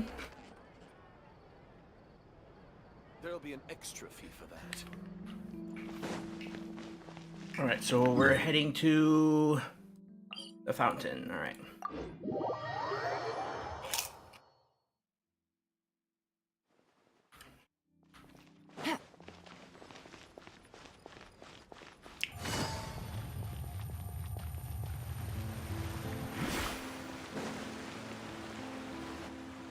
There aren't many people around anymore. Looks like that boat we took to Araneus might have been the last one. Vache. Looks like we're That back same here voice again. again. Huh? Traveler? Are you hearing voices again? It's clearer than it was during the day. Ugh, that's kinda spooky. Are you sure we don't want to come back in the morning? Vache? Vache. Hey, why are you still walking towards it? There might be something nasty in the water. Huh? Hang on. Paimon can kinda hear a voice. It's calling for Vache, right? Hey, Traveler? Stop walking! Come on, wake up!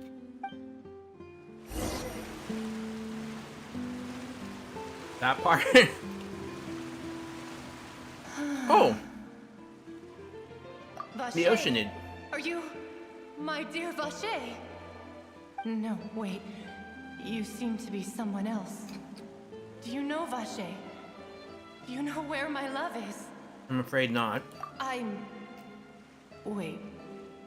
Who am I? I'm very sorry. I fear I do not know. My memories feel like they have been washed away like a flood. So many fragments dissolved amidst the tide, never to be recovered. How much This will I've take 2 lost. hours? Okay, good. Not too long How many then. things that I once held dear while on land have I since forgotten? You were Yes, once. that is what I was once. But now, I am but the consciousness of one who is lost, therefore. I do not know how I came to be like this either. I only vaguely remember being covered in light blue water. And then I also remember going to many places. I loved adventure, loved exploring places of peril. No matter where I went, Vache would go with me. I knew how dearly he loved me. And I also loved him equally as much. But now, we can no longer go back. The pain of such parting. No, our reunion no longer has any meaning. There is no way for us to create any new memories. The thought of me gives him no succor. So let it lie forgotten beneath the waters. If you meet Vache, tell him not to look for me. Tell him to move on. Perhaps that is so. As I was submerged in the waters, losing consciousness, I saw Vache above the surface. His eyes were filled with such sorrow. If only I could have comforted him. Told him that I did not suffer. And is that what you call it? Dissolving. It was a state of neither fear nor frenzy, with only an endless peace, like the water still surfing. I could also liken it to being a thirsty person who drinks water for the first time, and only then sees how they have lived for so long in a world of endless want and I think I hear your companion. It's time for you to go, I think. Farewell, then. I am glad that you were able to sense my presence. Remember...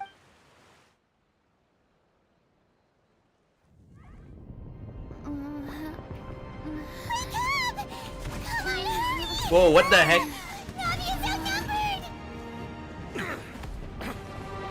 What happened? What the heck happened?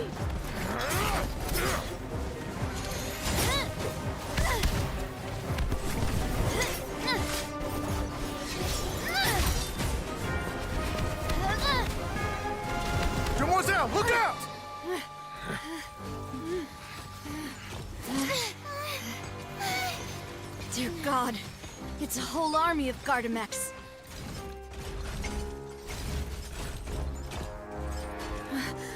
Chlorand?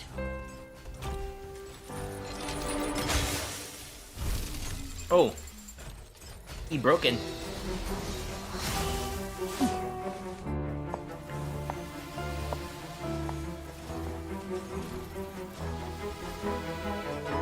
Quick, now's our chance!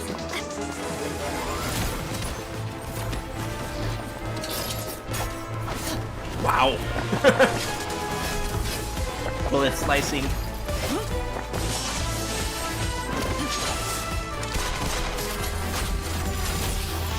Oh, she wields a pistol offhand. Okay. Hey Kitsune, what's up? Oh wait. Didn't the character that they recently announced uses like a rifle? I'm wondering what class that is.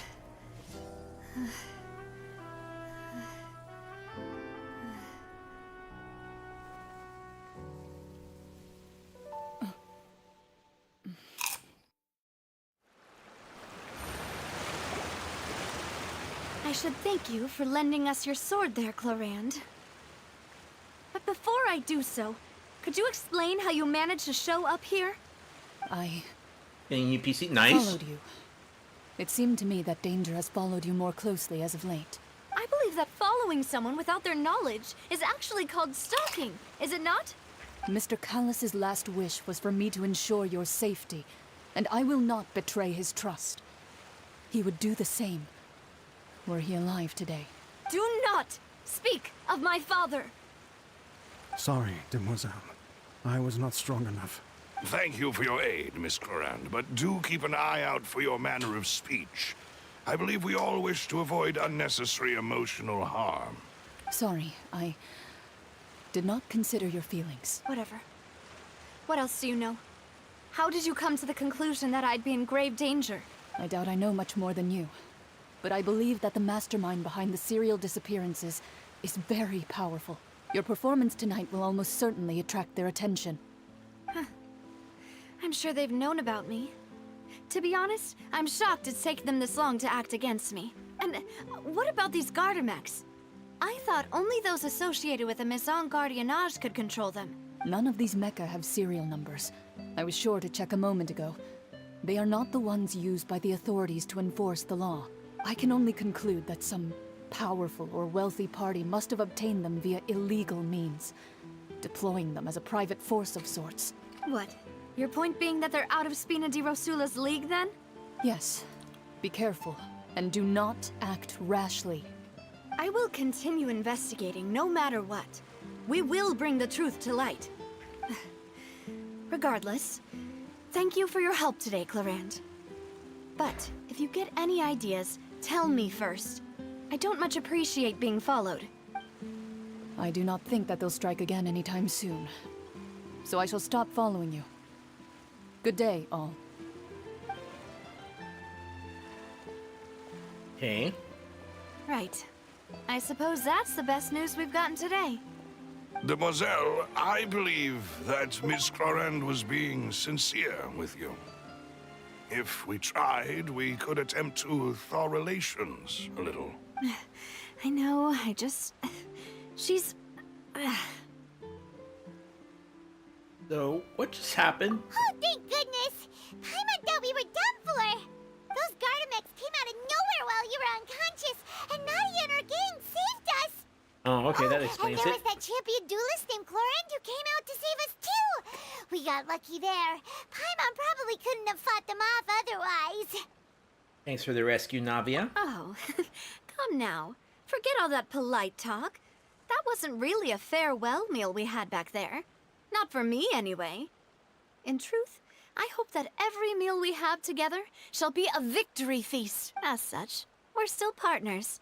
There's no need to thank me. It will take 50 years for me to match Demoiselle's magnanimity. If it were me, I would have joined the Spina di Rosula on account of her goodwill long ago. All right, you two. That's enough. Actually, Navia, how did you know that we were in danger? You sure did show up in the nick of time. Well, to be honest, you're the one who tipped us off, Paimon. Huh? Really? Paimon contributed somehow? Ooh, Paimon's even more amazing than she thought! So how? Yes, all thanks to you grabbing my drink by mistake. How did that help? After we parted ways, I was on the way back to one of our bases when I suddenly thought of what you said, that the Fanta tasted kind of salty and icky. Wait, you mean that... Fanta only comes in sweet flavors, so how could it have tasted salty? The color of the drink, if I recall, had also been a bit off. So the Fanta had been spiked with water from the primordial sea? Yes. So, if you hadn't drunk that cup for me... Spina di Rosula is preparing the grandest of awards for you as we speak for saving the boss. Huh. Really? Fortunately, Paimon, neither of us are from Fontaine. I sent people to Hotel de Boer to investigate, but whoever did this left no trace at all. That's when I figured out that you might be in danger, and hurried here as quickly as I could. But why would they go after us too? All we did was defend Linny in court and help clear his name. Ugh, now we're caught up in this mess too, aren't we? Well, you did foil a plan that they were probably pretty proud of, and almost got their name in the process. Speaking of which, did anything strange happen when you drank the primordial seawater? Well, it can't be coincidence that the traveler fainted just now. She said that she heard that voice calling for Vache again. Oh, and this time Paimon heard it too, but it was real faint. Does that mean the primordial seawater raises someone's sensitivity to hydro when it's used on people who are not from Fontaine? That doesn't sound like too much of a bad thing, to be honest. Gain some new intel. New intel? While you were out cold? Well, let's hear it, shall we?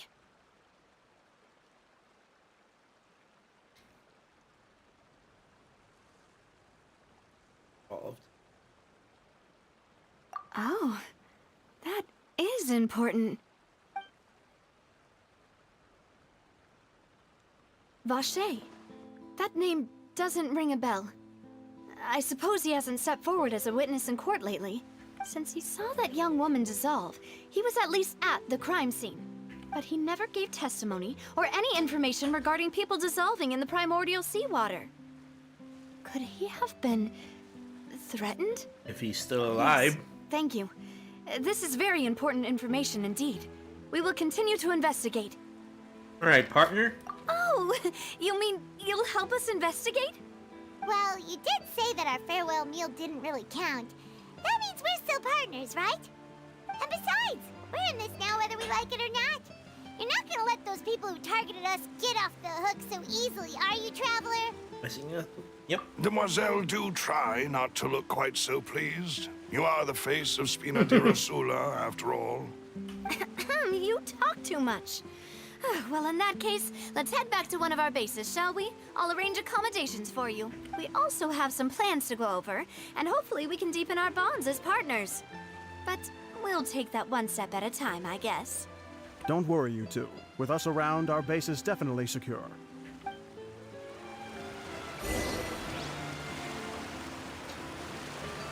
Okay, so where are we going?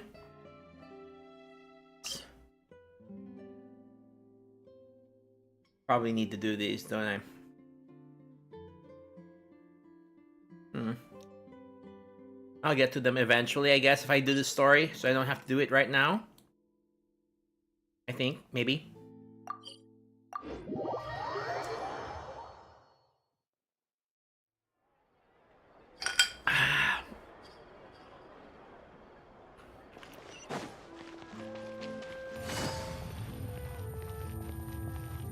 Take it easy. It's right up ahead, but let's make sure we weren't followed first. I've been keeping watch, Demoiselle. I haven't spotted anyone suspicious thus far. Very good. But let's not let our guard down for now. I shall find rooms for our respected guests. Thank you, Malus. Now, let's continue, Traveler.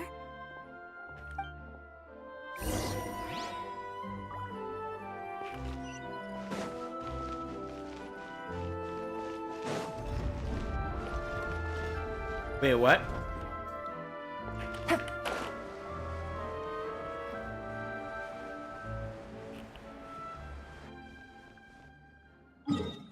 Are I really supposed to go down here? This is kind of weird.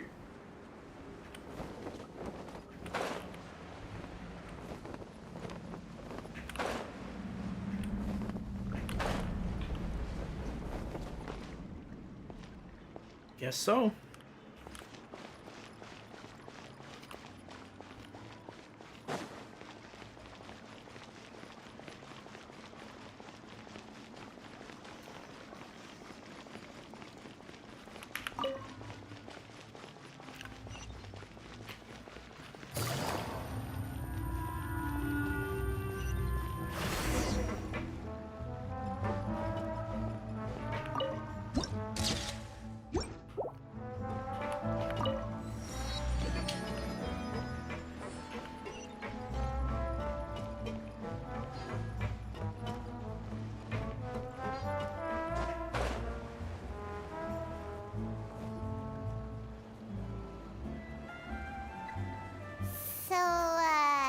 This is your base? Your accommodations have been arranged. Under the present circumstances, I can confidently say it's the best we have.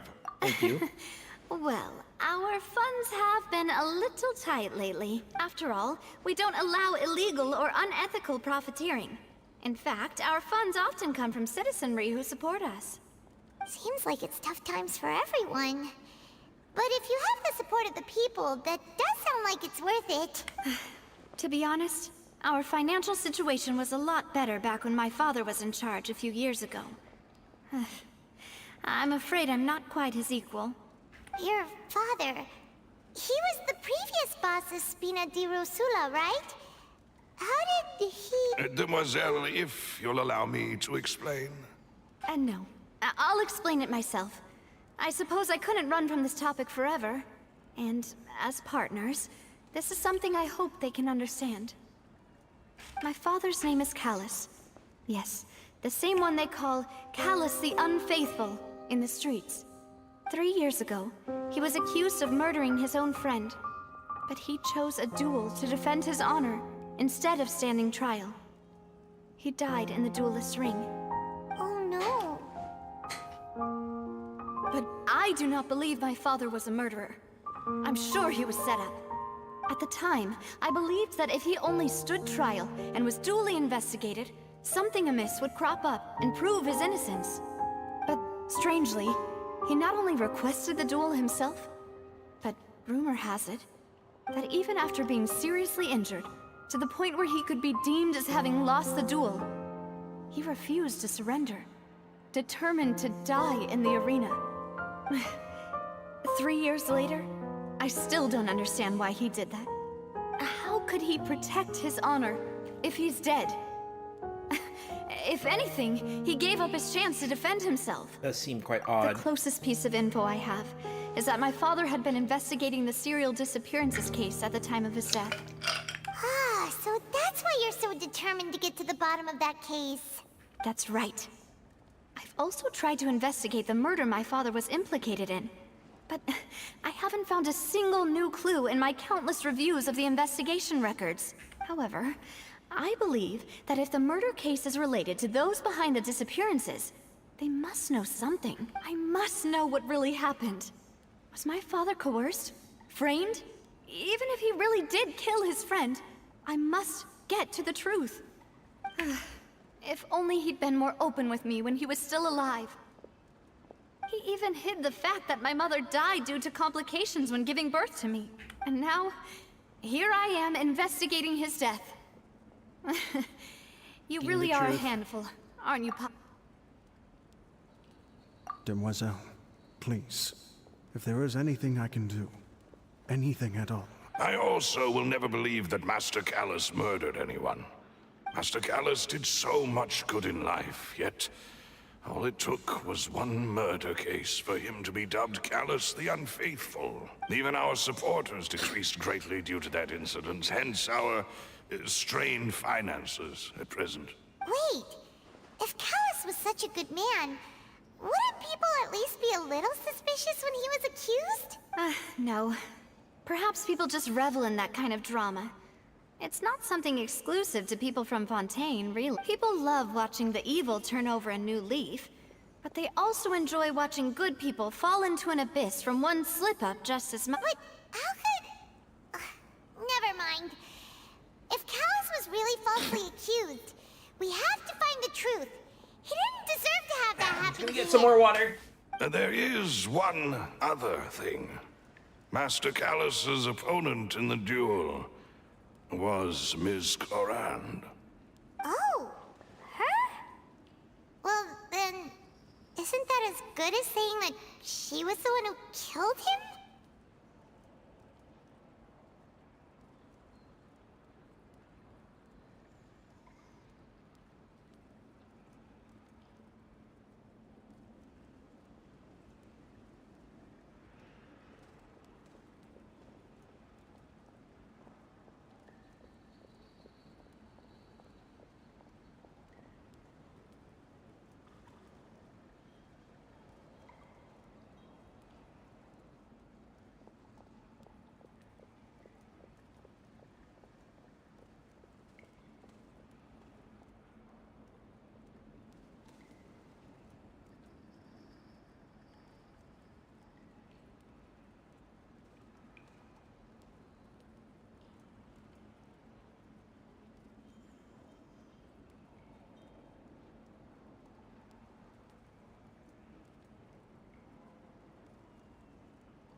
Sorry, I decided to get some beer as well. It's rare that I drink beer, but I felt like, why not? Yeah. Cheers. It's not the sort of thing that you Cheers, can just chat. let go and move on from.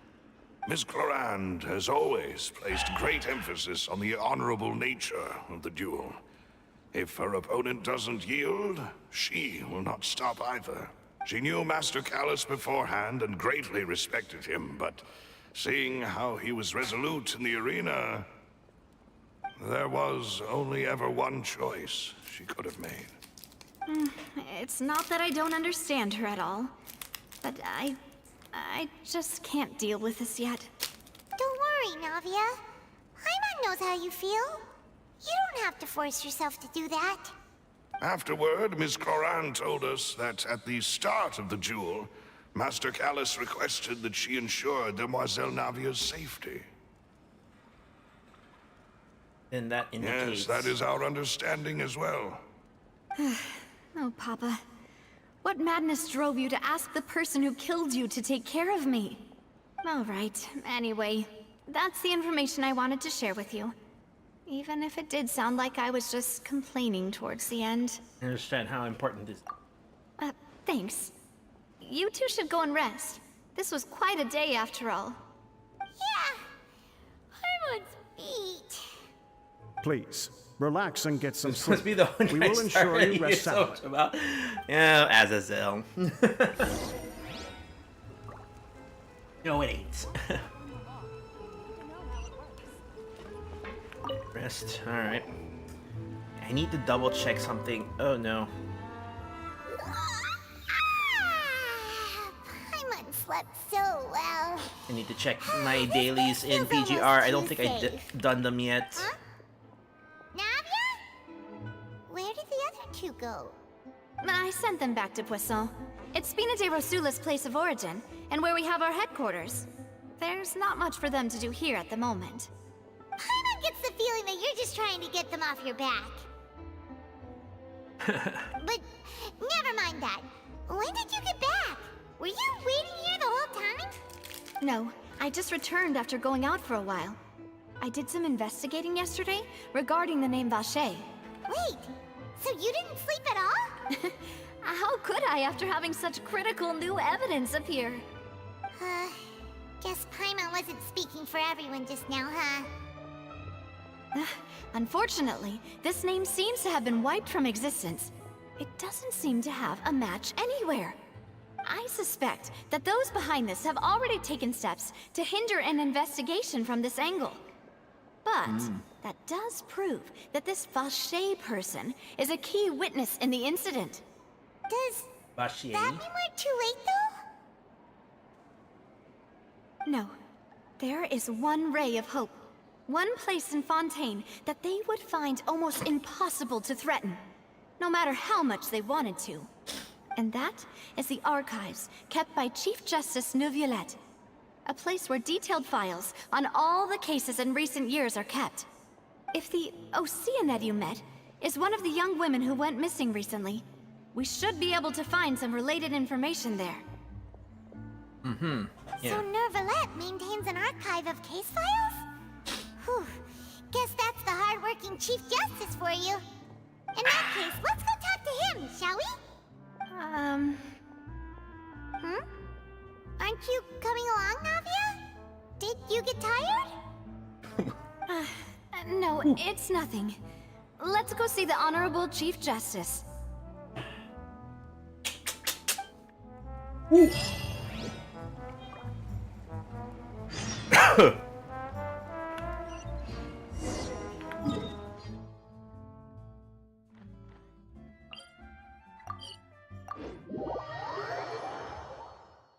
The Palais is right up ahead. Come on. Mm-hmm.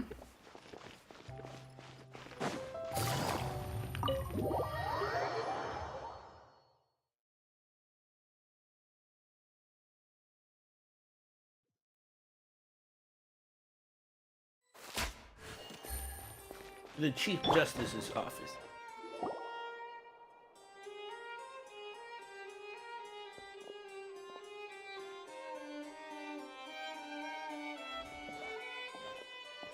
Halt! Please state your business here. The Chief Justice is presently occupied with official matters. Huh. This place does look pretty heavily guarded. Guess that proves that Neuvillette's files are really secure. Hey, don't you recognize us? Huh? Who are you? Just to be clear, I don't care who you are or who you might be related to. Our rules make no exceptions. See? They've got great discipline, too. Yep. Paimon can tell. If you're here just to crack jokes, I can point you towards the exit. Unlike some, we're busy. So please leave if you don't have a reason to be here. No. What I meant to say is, shouldn't you remember us from a few days ago? We were at the trial of the great magician Linny. Oh, yes, I remember. I read about it in the Steambird. You must be Linny's attorneys. It's all coming back to me now. We're here today to report and archive some information on a follow-up case. Huh. Is that even a thing? Of course. Don't worry. We're here on official business. You can trust us. All right then, I'll let you through. The Chief Justice is just inside. Thanks so much. I mean, she's not wrong. She technically didn't lie. Technically. Right? Ooh, gas. Please come in. Wow. I'm surprised. Like, I mean, I guess you could hear a knock, but wow, that I don't know if like I can barely hear people knocking on my door, and my door is just a few feet away. I don't know if you could hear a knock from like here all the way to his desk. Sorry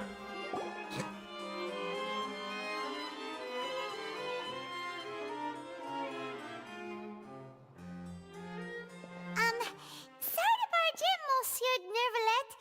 We only lied to get in because we didn't know any other way. It's all right. Please let me know how I may be of assistance to you. Door knocking. So you're not mad at us? We're looking for a man called Vacher. He may have been an eyewitness in the serial disappearances case. If we can find him, we may be able to unearth some key information on the case. Ah, I see. In that case, please wait here a moment while I browse through the files.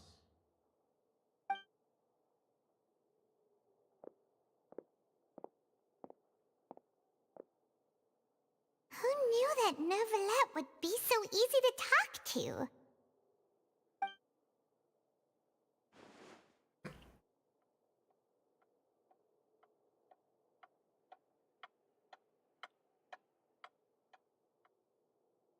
Unfortunately, I'm quite certain that no one by the name of Vacher has been involved in any case, criminal or civil, in the past several years. There are no records of him either in the files or in my memory.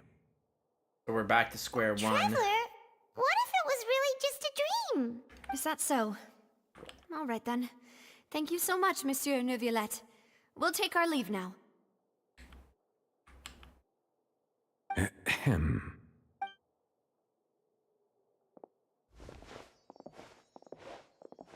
Miss Navia, I can understand how you feel. Your father, Callus, was a truly exceptional man. We deeply regret his passing. And what are you trying to say, Monsieur Neuvillette? Are you trying to console me? Extend your sympathy? Or just express some tendril of regret? No.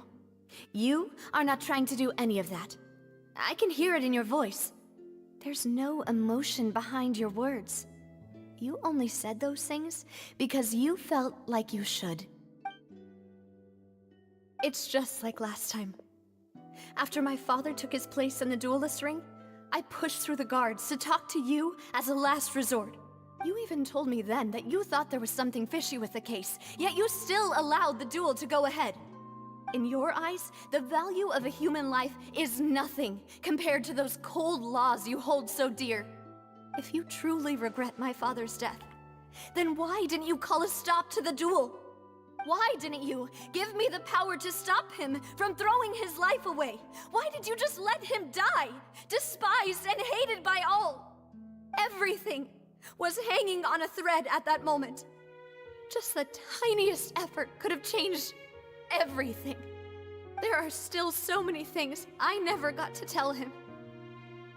So many questions he still owes me answers to. If you really have no heart, then just look me in the eyes. I, Navia, will show you the true meaning of regret. I'm sorry, Miss Navia.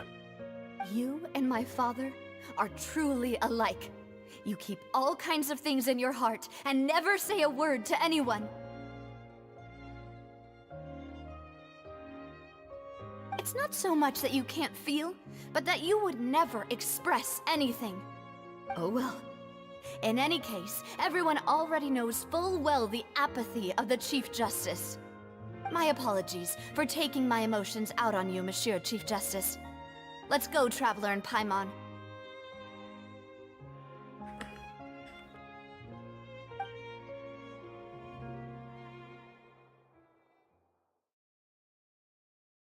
Oh, that was a bit heavy. That was heavy.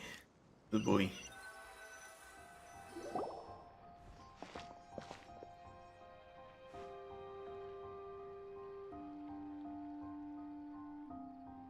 Navia, are you okay? I'm fine. Rain. It's raining. You're right. Wasn't it still sunny when we went into the building? And there shouldn't be any active trials today. How strange. Now that I think of it, on the day my father was convicted of murder, it was also raining. Hail of the Dragon. What is it? Did you think of something?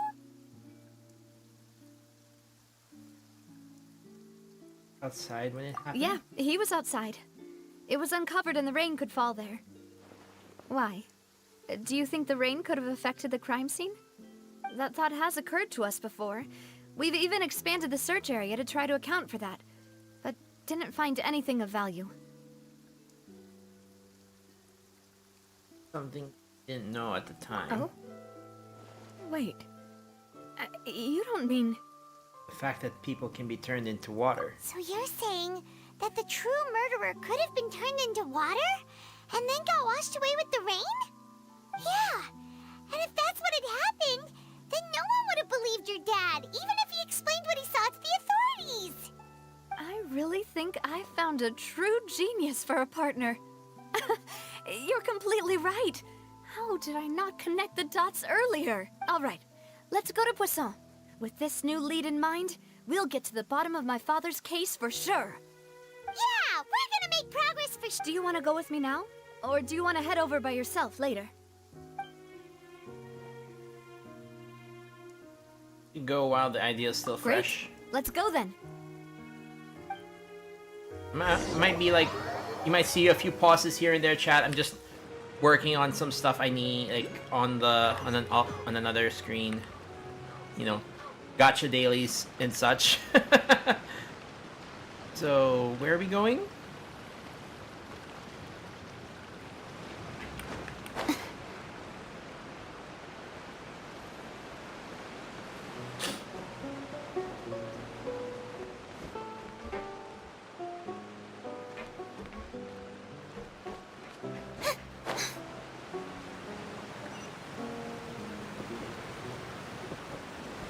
In the waterfall? No.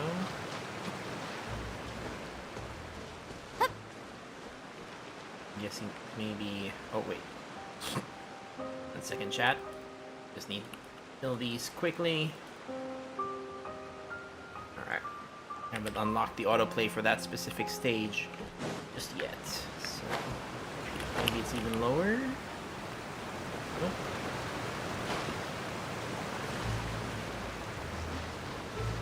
This.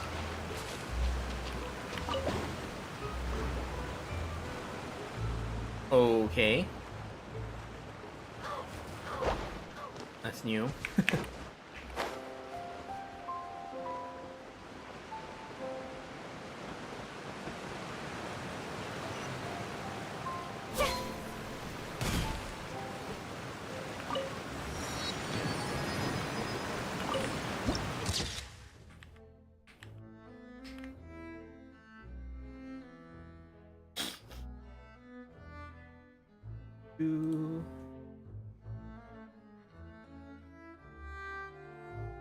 All right.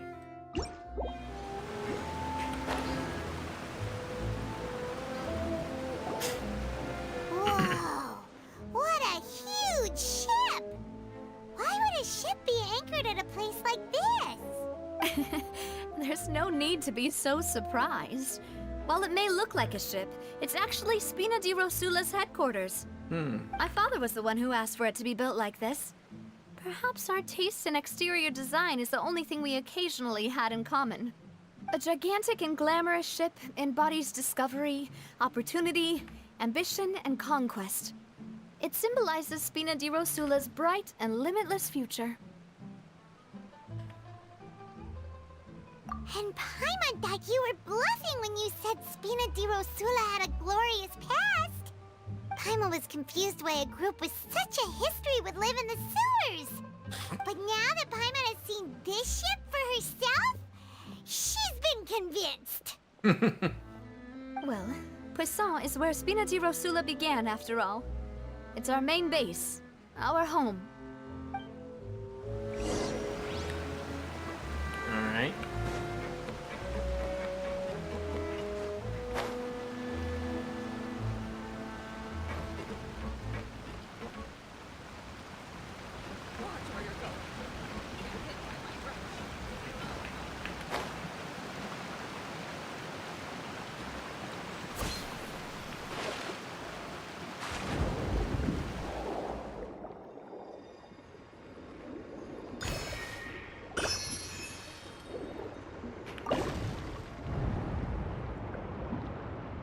I feel like I shouldn't be doing this. I'm getting distracted. No. Okay, I'm getting distracted. No. We should stick to the story. I was worried that this might happen. I would get distracted.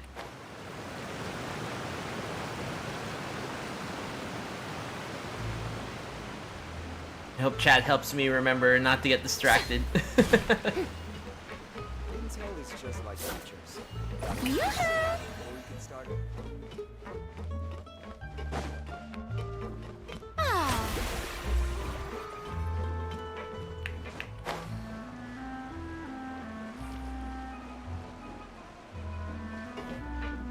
Yep.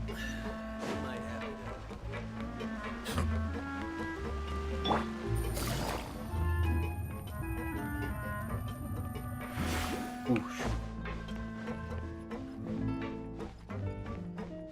Ah, Melis.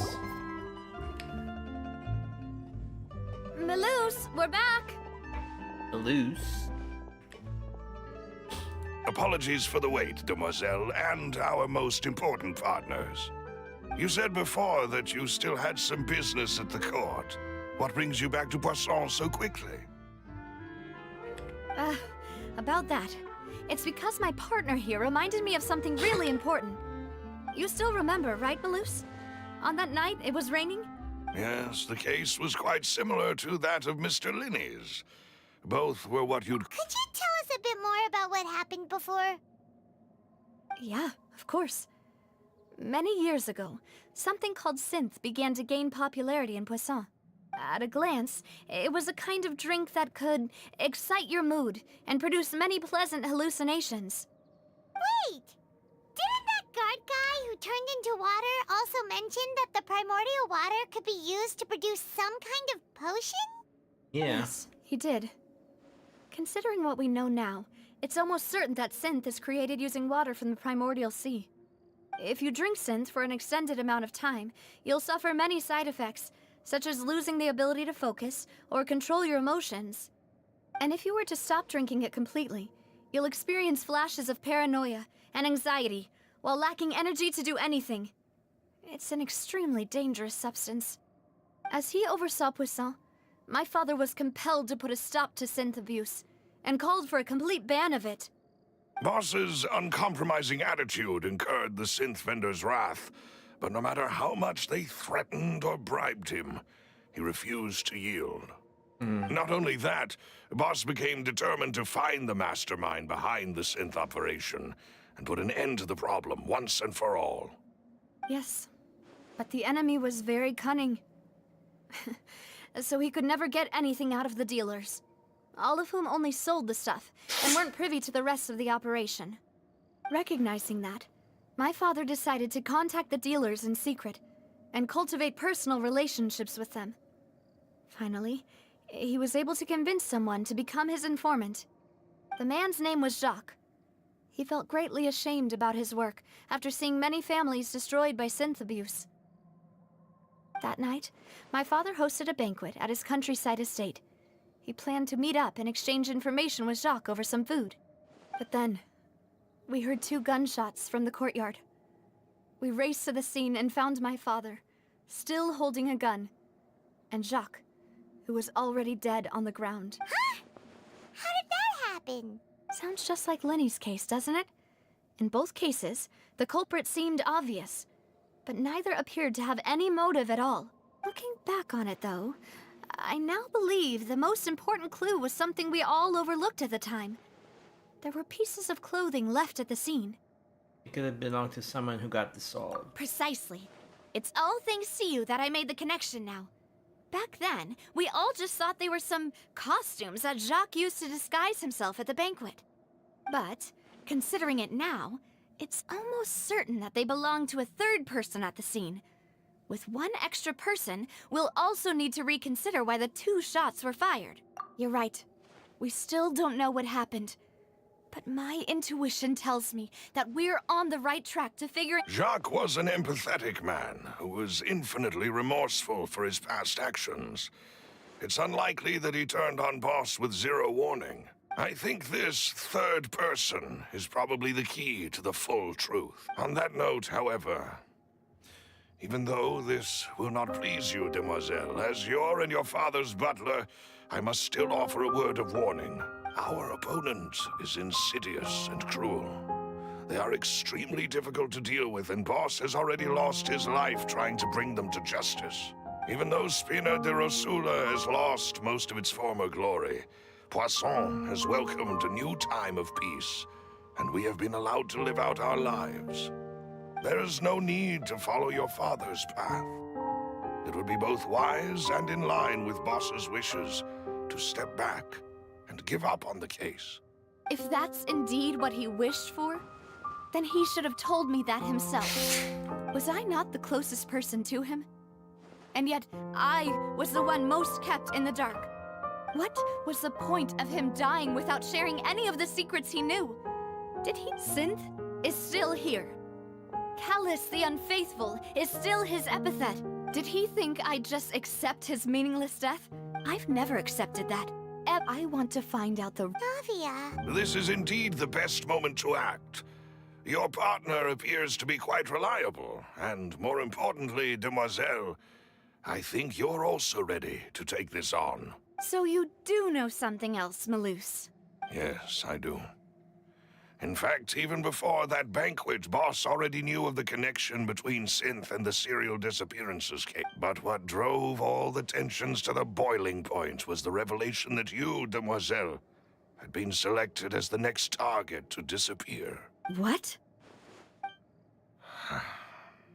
Boss also didn't tell you that he had been diagnosed with a rare illness. The doctors told him that he had no more than 5 years left to live, and the serial disappearances case caused him great anxiety. 5 years was nowhere near enough time to resolve this long-standing conflict, but once he passed away, all the danger would pass on to you. Knowing all of this, he decided to use one final intimidation tactic before his death. He claimed to have already gotten his hands on some key incriminating evidence for the other side, and even told some members of Spina di Rosula about the details. But as long as you remained safe, he would not share the evidence with the public. If something were to happen to you, then he and all those he told would immediately expose all they knew about Synth and the disappeared victims. Right, so nobody would be able to get off scot-free. As we've seen, Boss's tactic has worked. Even though Boss has been gone for a long time, the other side has not tried to take Demoiselle's life. Until now. I don't believe it. He never appeared to look sick to me. No father wants their daughter to see them weak and haggard, especially someone as proud as Boss. To him, dying in a duel and suffering lasting dishonor as the unfaithful were still far preferable than losing face in front of his daughter. So he chose to die in silence, so that he could protect me. I'm afraid you're not understanding this correctly, Demoiselle. What Boss wanted to hand to you was not a parasol, but a sword.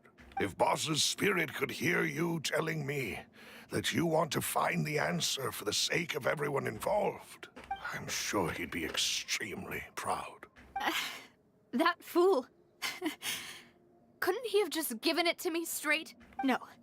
Yeah, I feel like, yeah. If he had just explained everything, I feel like I'd be able to understand. that's the problem with like a lot of anime. The amount of confidence Had they just told and people, what if I was never able to make it to where there would I be am so now? much. There would be so much less problems if they just said anything rather than keep everything like all cryptic and stuff.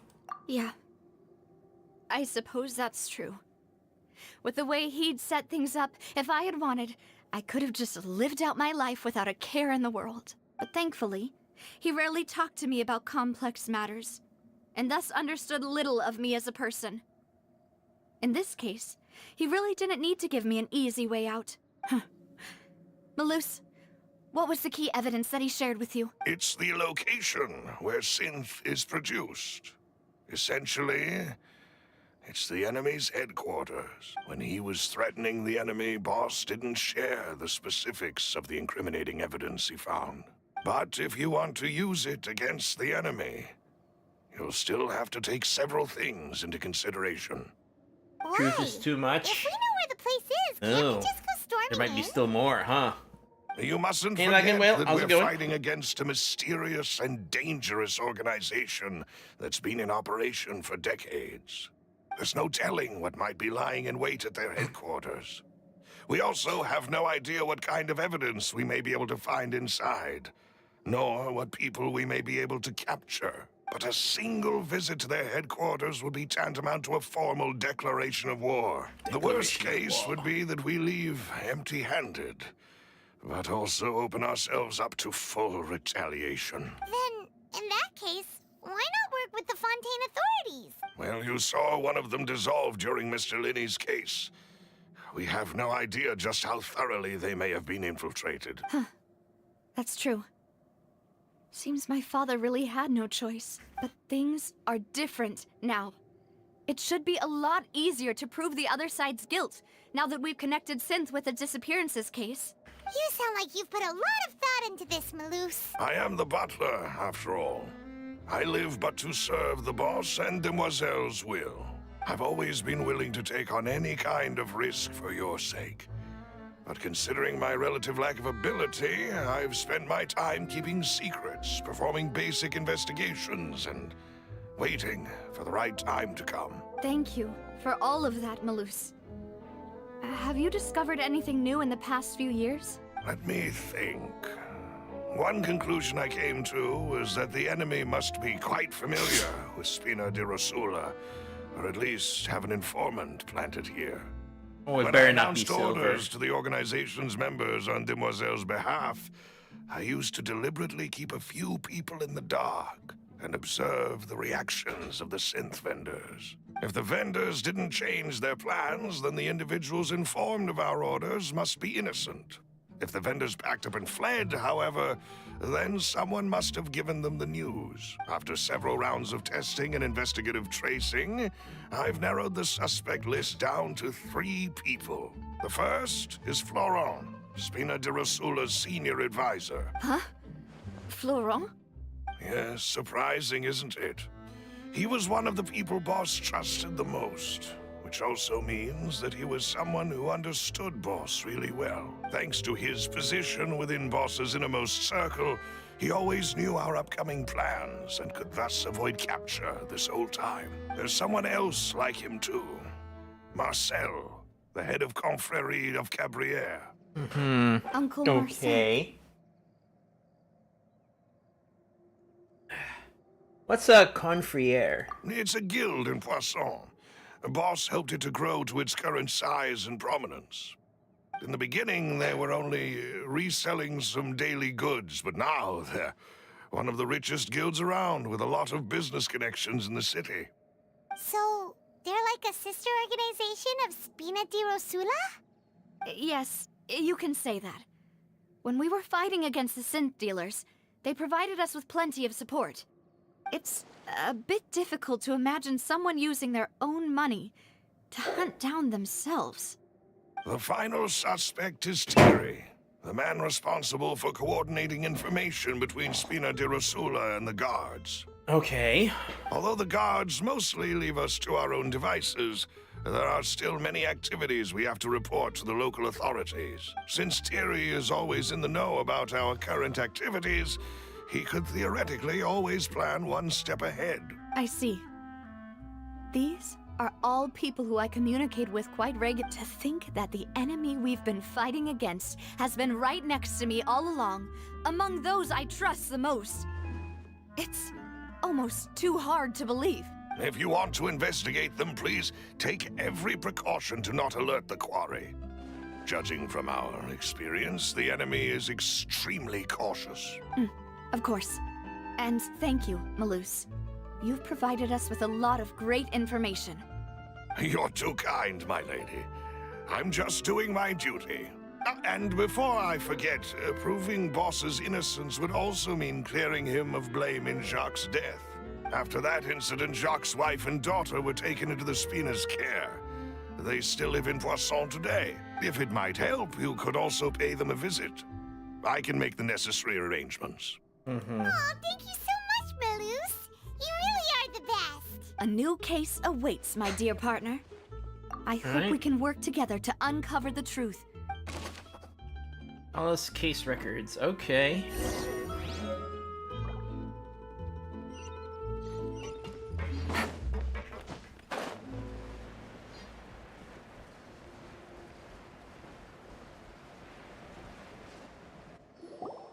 It is settled, then. Please excuse me, and enjoy your conversation at your leisure. Thank you for arranging everything for us, Maloose. Excuse me, miss. Do you need anything from us? Oh no, the little girl hates. Hey, Navia's all quiet. This isn't like her at all. Not bother her for now. I'm sorry that I only came to visit after all this time. After what happened... If it's about that, there's no need to apologize. After my husband died, Spina di Rosula sent us a lot of mora and support. I understood your guilt and apology to be genuine. But aren't all of those things nothing compared to the loss of Jacques? I can understand the kind of pain that comes with losing a father so needlessly. You don't understand at all. I didn't know how to face you, because I didn't know what I could possibly bring as a consolation gift. I know only the full truth could bring closure to you. And to all of us. I'm sorry. I appreciate the sentiment, but you don't have to carry all that guilt. On the matter regarding my husband, my daughter and I have more or less found our answer already. Would you mind sharing it with me? I always knew that my husband's money was earned through others' suffering. He told me countless times that if he could turn back the clock, he would never go into the synth business again. He had many regrets, and felt that he took the idea of providing for his family too literally. For the longest time, he thought Mora was everything. So when Mr. Callis came to him with a proposal, he accepted it almost immediately. He tried to be as careful as he could, but even so, he was still found out by the higher-ups. They found out about his betrayal? Papa didn't say that exactly, but Papa did tell me that I should never be ungrateful. Before he left that day, he told me that he had no choice. It was only later that I realized it was his final farewell to the two of us. I don't know that for sure, but you could say that's the conclusion I eventually came to. Which is why I'm the one who should feel guilty. Callis had always taken great care of us, both when he was still alive and after he passed away. Even if he fired the shot that killed my husband, it was likely in self-defense. It is impossible for me to hate him for what he had done. But Mama, why is Papa still the bad guy if he did the right thing? Papa always wanted to be a good man, so why did he have to do a bad thing in the end? Well, things aren't always as they seem. You still feel like your Papa was a good man, right? Yeah, Papa was a really good man. The best in the whole world. Then you should hold on to that. If a good man had to do a bad thing, then he must have had his reasons, regardless of whether he left you a parasol or a sword. He must have done so to give you a better life. Oh. Thank you for everything you've told me. I will definitely find the truth. The current state of things is not something I'm willing to just sit back and accept. Thank you. I'm very grateful to hear this from you. Even though your personality is quite different from your father's, your determination when you speak is really similar. You really think so? That's the first time anyone said that to me. Testimony. Alright. Are you okay, Navia? I'm fine. Don't worry. Let's investigate the 3 suspects next. Laurent should be nearby. Yep, there he is. Greetings, boss. How may I be of assistance today? I'm sure you've heard about what happened at the Opera House. Someone got turned into water right in front of us. Yeah, I've heard. With something that dramatic, I'm sure journalists will milk it for all it's worth. And it'll be all the talk for the next several weeks. It also reminded me, on the day that the incident happened with my father, it was raining outside, and we found some clothes left at the scene. After my partner here put the dots together for me, I feel like we should try to reopen his case. Can you do me a favor and try to recall what happened that night? Let me think. Mr. Callis was feeling pretty upbeat that day. So he was drinking and bantering away with us at the table. After that, he told us that he wanted to go get some fresh air. So we let him go without thinking much of it. Who knew that my first reaction was that Mr. Callis's life was in danger. So I grabbed my holster and made a mad dash toward the scene. But when I got there, it was already too late. Mr. Callis was standing over a dead body with a gun. So you also remember 2 gunshots then? Indeed. The guard said that the first shot didn't hit anyone, while the second killed Jacques. But I've never really bought that explanation. Reason being, Mr. Callis had left his gun on the table. I even made sure to confirm that before running to the scene. But according to the guards, that doesn't mean he couldn't have had other guns on his person. About the clothes left at the scene that you mentioned. Do you think there was a third person there who was turned into water? Very possible. At least from our perspective, my father had no reason to kill. So he would also have no reason to bring an extra gun with him. The gun he was holding probably belonged to Jacques, or a third person on the scene. Yeah, that makes a lot of sense. So you're saying Mr. Callis ended up with the gun because he seized it from one of the other guys? But hold on. If that's what had happened, then why didn't he share the truth with any of us? He didn't even want to face the Oratrice machine, and chose instead to prove his honor in a duel. Did he lose all faith in the courts after seeing someone dissolve right in front of his eyes? About that, Malus told me a thing or two. So, I think I'll tell you everything once the whole truth has been revealed. I understand. Then, I'll leave Mr. Callis's honor in your hands, boss. And if I may just say one more thing. The whole Callis the Unfaithful epithet has been a thorn in my side since the day it was invented. Many people have laughed at me for still calling him Mr. Callis, even after so many years have passed. But it was Mr. Callis's trust that allowed me to rise through the ranks of Spina di Rosula and live the life I lead today, no matter what others might say. He'll always be the man I respect the most, and he'll always be my boss. Don't worry. You and all our other comrades at the Spina deserve to know the truth as well. Okay.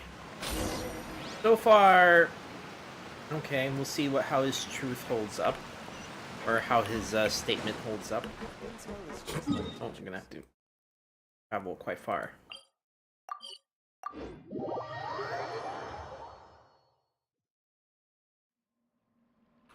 Ah, he's right here. Hey, Thierry, it's me. Oh, now, what brings you here, Miss Navia? I've heard that you made quite the name for yourself at the Opera House. Oh, so you've got news of that already. Oh, okay. Hey, I'm also a member of the Guards, you know. The way you make it sound, people would think I was sent off to Poisson because I had done something wrong. Are you sure there isn't a little bit of truth in that? Under normal circumstances, shouldn't you have been called back to the city already? I mean, where I work is really up to me. Let's just say I enjoy the ambiance of Poisson. Callis did a fantastic job running the town. Building Spina di Rosula it would be next to impossible for me to find a similarly easy but high-paying job in the city. Anyway, enough chit-chat. Are these... Yes. These two are my partners. What happened at the Opera House made us realize that Linny's case and my father's may be related. Ah, I get it. You think there might be more to the case now that we know people can be dissolved into water, right? I was also flabbergasted when I first heard of it. If you want to go through the original files from your father's case, I can help you look for them. That'd be much appreciated. Thank you. Actually, I have another question. Do you have the authority to dispatch Gardamex? Of course. Without them, I couldn't possibly handle Poisson on my own. Why do you ask? We definitely can't use them to forcefully get more evidence for your father's case. Well, you see, just recently, we were attacked by a horde of unnumbered Gardamex in the city. So, if you hypothetically wanted to do something against me... Then you think too highly of my abilities. Dispatching mecha is very different from controlling them. If I had to make an analogy, when you order a dish, the chef will make it for you. You can ask the chef to cook, but not to massage your shoulders or carry your baggage. If you try to make unreasonable demands, the chef would just think you're out of your mind and ignore you completely. The same goes for me and my Gardamex. Removing a serial number is also not as easy as you might think. There are a lot of complex steps to it, and it's almost impossible to keep it a secret. So I can promise you, those mecha were definitely private units. They're certainly not cheap. So, whoever their owner is must be super rich, powerful, or both. Now that you mention it, though, being in the synth business would... Oh, then you're officially in the clear, Thierry. Oh, well, thank you for the vote of confidence, Navia. Jokes aside, I'd like to wish you all the best with your investigation. I'll be staying in the city for a little while, so just come find me if you need any support from the guards.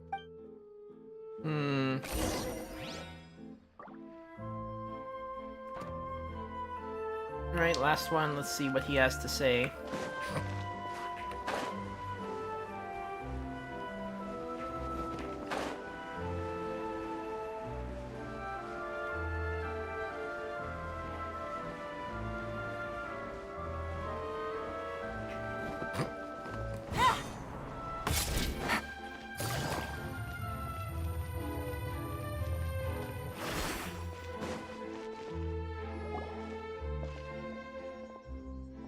Hello.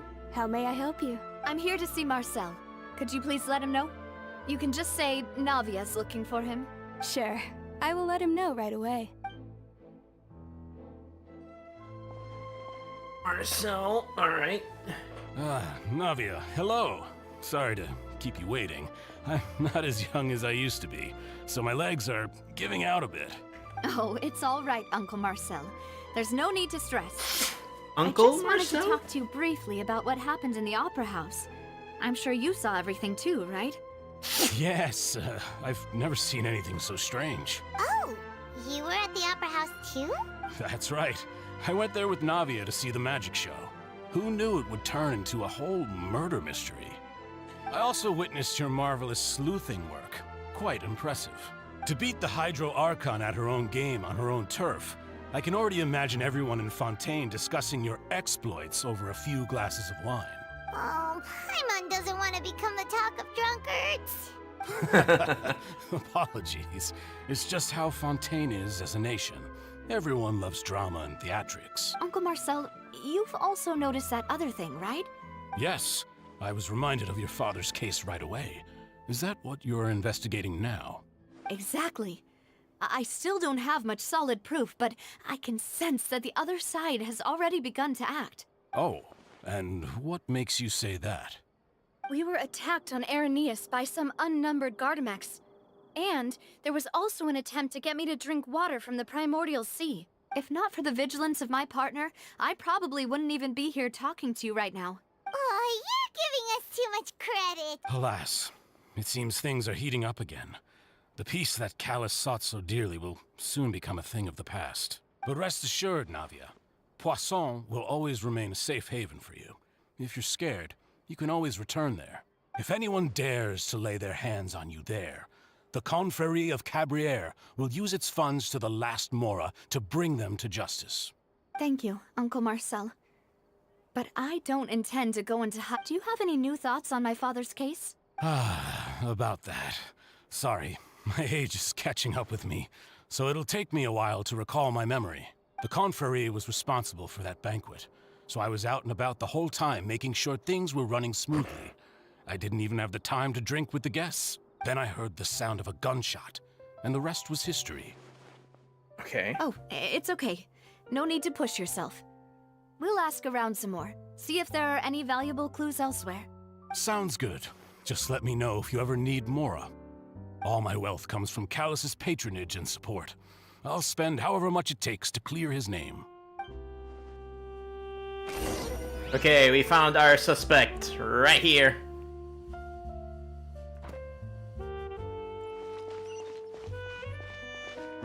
Oh, we go up there.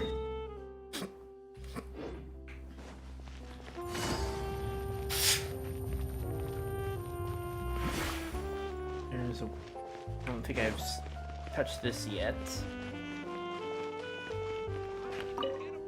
Yeah, Marcel's the one that looks the most suspicious at the moment. Just one key thing.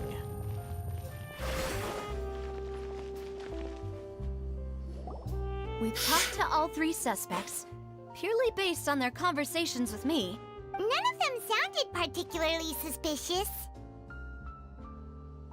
None of them really stood out as a suspect. I suppose that's to be expected, though.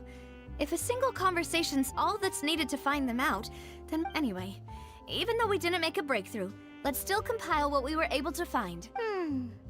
But where should we start? Jack's motive. Ah, you're right! Flora mentioned that Callus probably only ended up with the gun because of circumstance.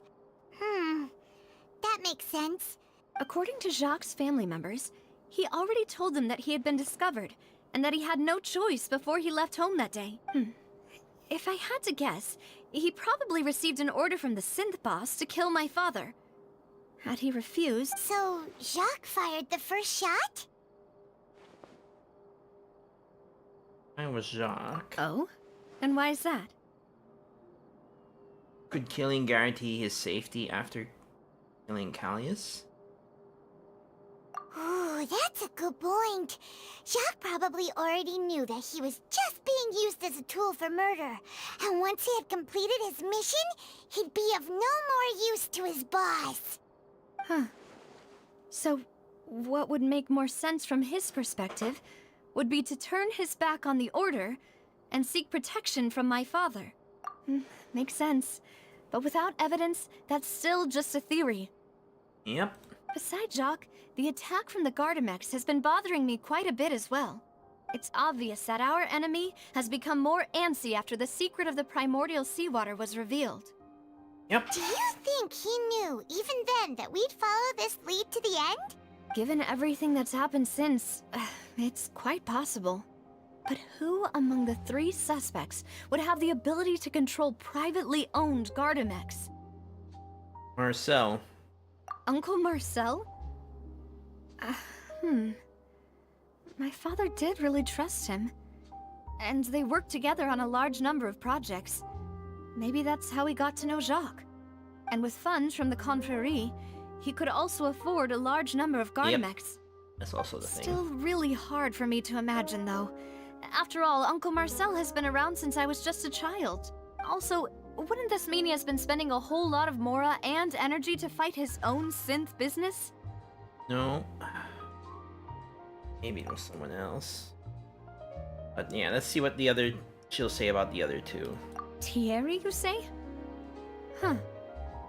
It is possible that he's figured out a way to convert the Gardamex for personal use, but I didn't feel like he was lying when he was talking to us about the mecha.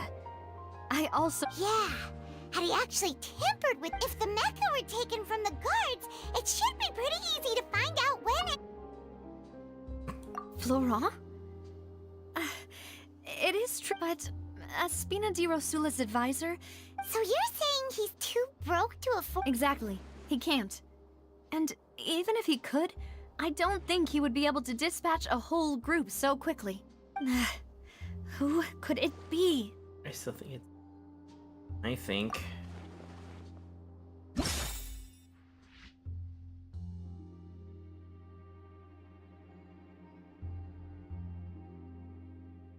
Information. Wait, there's still one missing? Not yet investigated.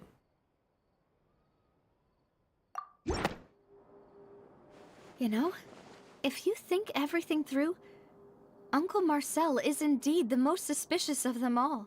Could we be missing other suspects? Malus didn't know about the people turning into water thing when he narrowed it down to these 3, did he?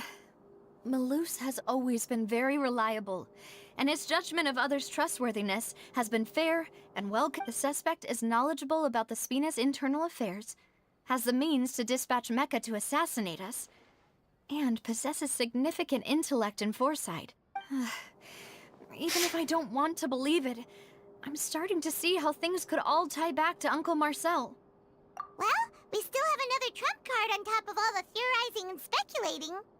In production base. Yes. Malus did say that charging straight in there would be extremely risky. But we don't have any other options right now. We need far more solid proof before we can hope to go charging in on our enemy. Navia, here you are. Oh, I've been looking for you. Huh? Aren't you the guy from the guards? Yeah. News came from Irenaeus just after you left. We've got another trial on our hands. Wasn't that place built specifically for holding trials? I know. But they said the person they're putting on trial is a Fatui harbinger called Tartaglia. Tartaglia? Is that someone you know? Yeah, we know him. Maybe even a little too well. Well, he's been accused of being the true culprit behind the serial disappearances case. It's absurd, don't you think? Yes. Wait, how? None of our— That's what I thought was strange about it, so I came to tell you that if the charge against him stands, then it'll be next to impossible to get the guards to support any of our planned investigations. Right. Because they'll think they've already found the Yeah. And it'll be a lot hard. I understand.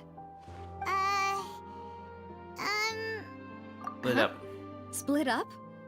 What do you mean? You can go, Irenaeus will go, while I go investigate that place. Just as expected of my partner. Since this is a trial about the serial disappearances case, the culprit's attention will be focused on Irenaeus, leaving his home base wide open. You're right. This is our best opportunity. I won't have any chance of making that charge stick, though, unless we find more evidence. It'll be up to you to make it back in time and hand the decisive evidence to me. We'll help you, just like you helped us in Lenny's trial. Demoiselle, please allow us to accompany you. I'm ready.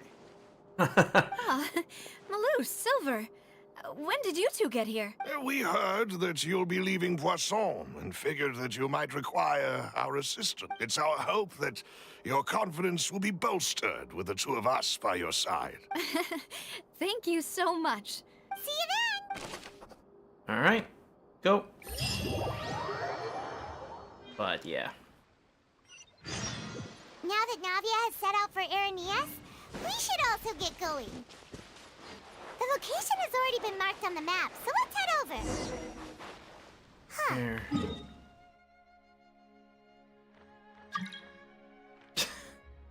Jeez, really. Alright, so find the entrance. Let's go and try to find the entrance. Alright.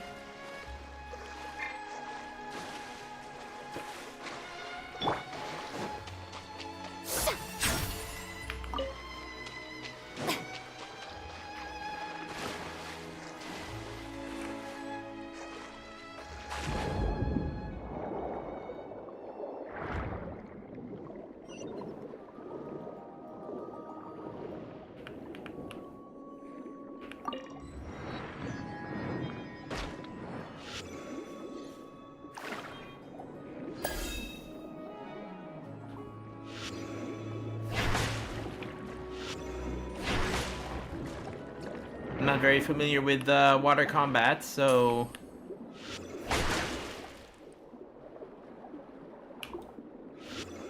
good to know, I guess. All right.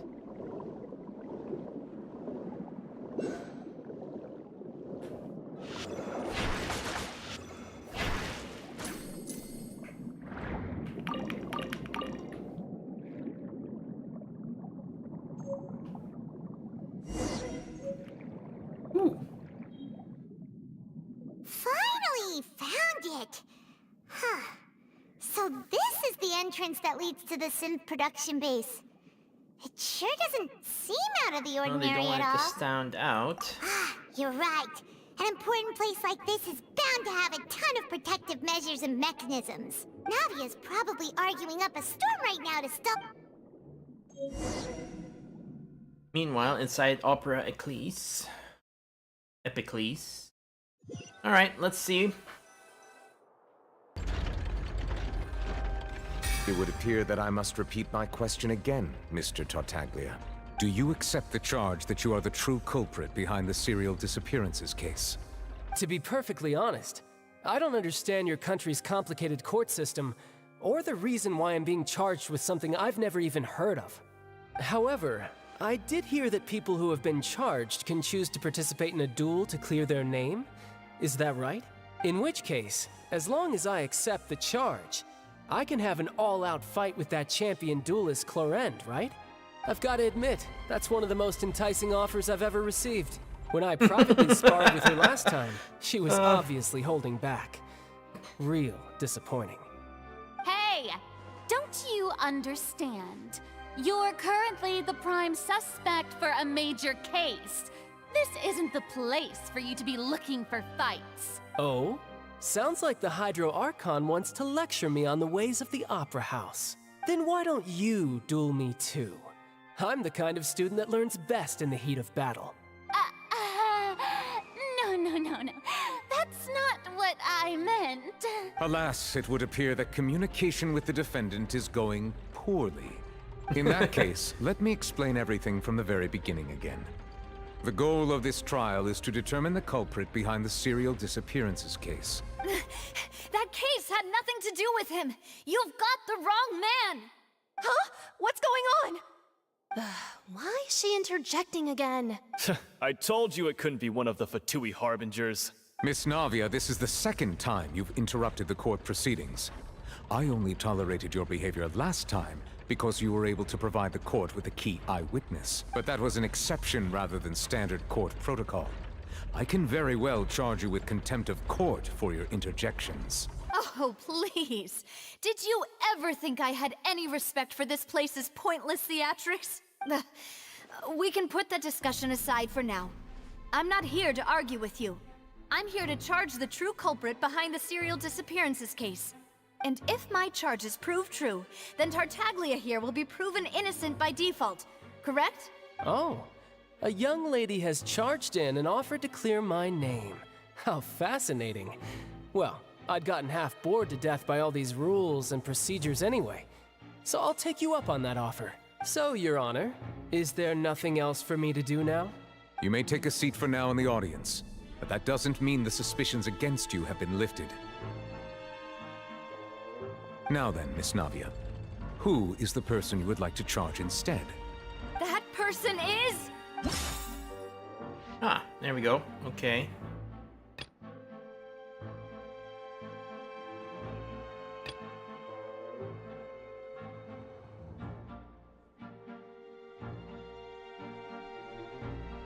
Expect analysis.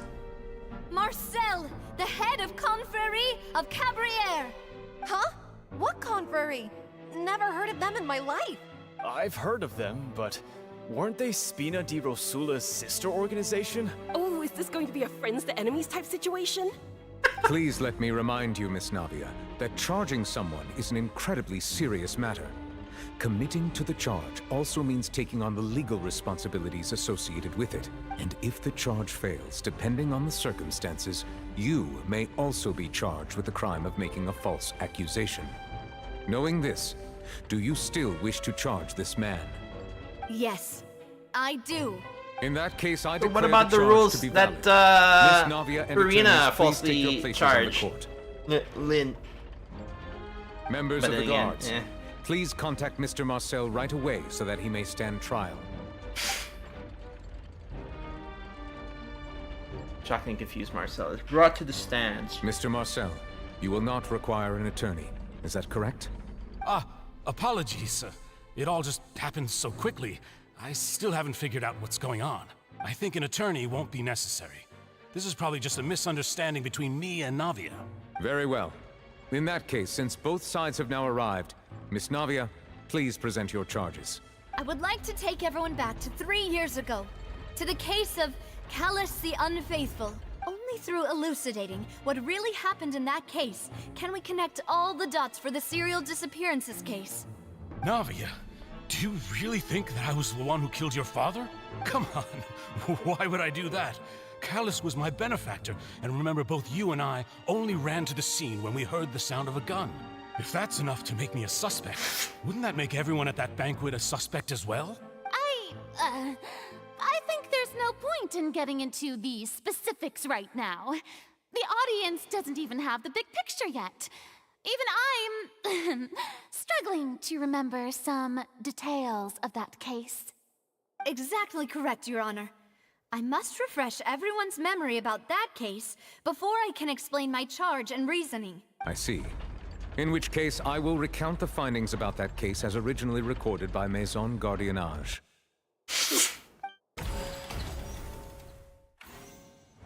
On the day of the murder, Spina di Rosula hosted a large banquet in a countryside estate owned by the Confrérie of Cabrières. During the banquet, all attending guests heard 2 gunshots from the courtyard. When the guests arrived at the scene, they found the primary suspect, Callus, holding a gun, while his acquaintance Jacques lay dead from a gunshot wound. The guards' investigation did not recover any other firearms from the scene. As a result, they concluded that the suspect's first shot must have missed, while the second must have taken Jacques' life.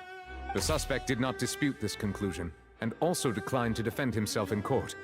Instead, he chose to prove his innocence through a duel. Callus was defeated by champion duelist Clarand in the ensuing duel, and soon succumbed to the injuries. Alright. These are the known facts about the case. Okay, so first... Wait. The one with the motive to kill was Jacques, not my father. And even so, Jacques still had no reason to pull the trigger. In truth, the third person shot Jacques first, and was shot in turn by my father when my father seized the gun from him. Yeah. After that, the true culprit turned the third person into water, erasing all traces of him from the scene. Thank you for the summary, Your Honor. Of course, the guard's conclusion appeared quite sensible to us at the time. However, we should revisit the case now that we've gained new information about the abilities of water from the primordial sea. Alright. So... identify loopholes.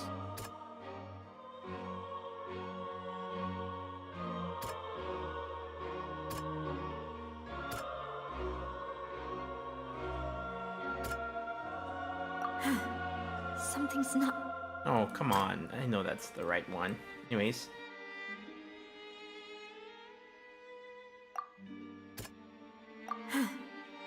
Okay, fine. We'll do this. Oh, what? Yeah, there we go. This assassin first shot Jacques, then turned to shoot Callus, only for Callus to wrestle the gun from him and kill him instead.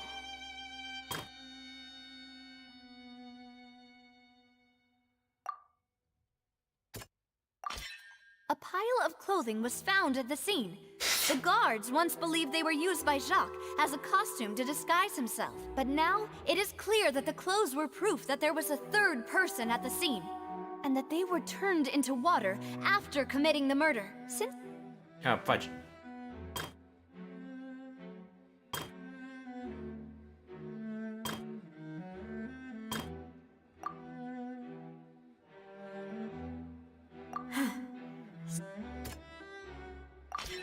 The testimony of the victim's family confirms that Jacques had thoughts of assassinating Callus when he set out for the banquet. However, in the end, he reconsidered, and instead shared everything with Callus, hoping to seek the latter's protection. Unfortunately for Jacques, the true culprit had already considered this possibility, and had sent out another assassin.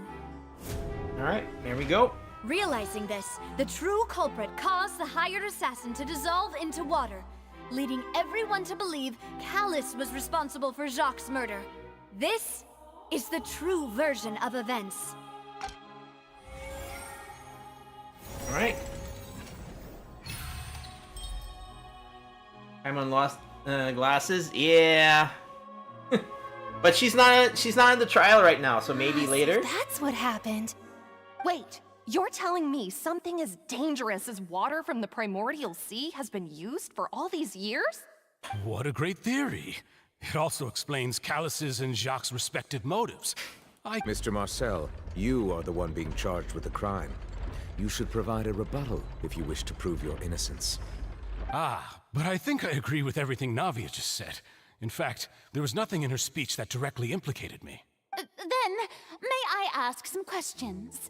In my opinion, we primarily need to determine two things. One, do you have the evidence to back up your claims? I'm afraid not. At least not at this very moment. Boo! If you don't have any evidence, you should just go home! I may not have the evidence with me, but I know where I could go to collect it. If we look up the deserted clothes against a record of people who went missing around the same time, we should be able to find a match. Considering the serial disappearances case, the guards probably kept careful records of all missing persons from around that time, regardless of age or gender. That makes sense to me. Monsieur Neuvillette, I would consider this to be a reasonable investigative direction. Why do I feel like Farina's acting a little differently today?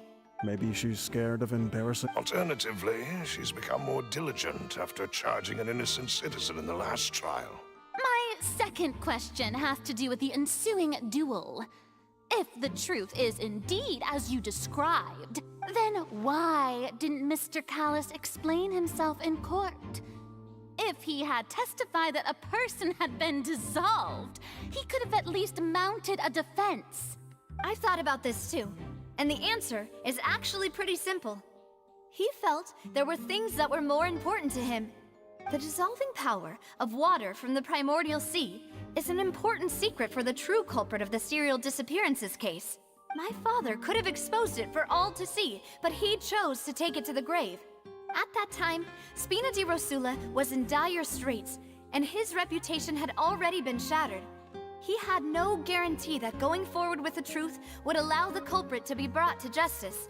What was certain, however, was that it would paint a gigantic target on my back. Boss once told me that Demoiselle had already been selected as the next target of the serial disappearances case. What? If the secret had gotten out, the culprit would have fought an all-out war with Espina right there and then. I wouldn't have been the only one in danger. All of us would have stood to lose our lives. Of course, the guards might eventually figure out the truth of the matter and determine that we were in the right. But what good would that do? How can a hollow verdict protect anyone? Had this opera house ever given my father any kind of confidence in its brand of justice, Spina di Rosula would have had no reason to exist. But by staying silent, we retained the ability to deter our opponents and continue the stalemate. I was able to become Spina di Rosula's president, which made me harder to target, as well as giving me more time to grow and learn. And once I have figured out the truth and stepped up to the challenge, I will do what this opera house cannot, and restore my father's truth and honor back to him. So, you mean to say, your father intended to die in the duelist's ring? That's right. Do you have any proof? Of course. All you need is to ask his opponent, Clarand. I don't need your apology, your guilt, or your support from the shadows. You don't have to do anything for my sake. But since he entrusted his will to you, Clarand, you should tell us the truth about his sacrifice.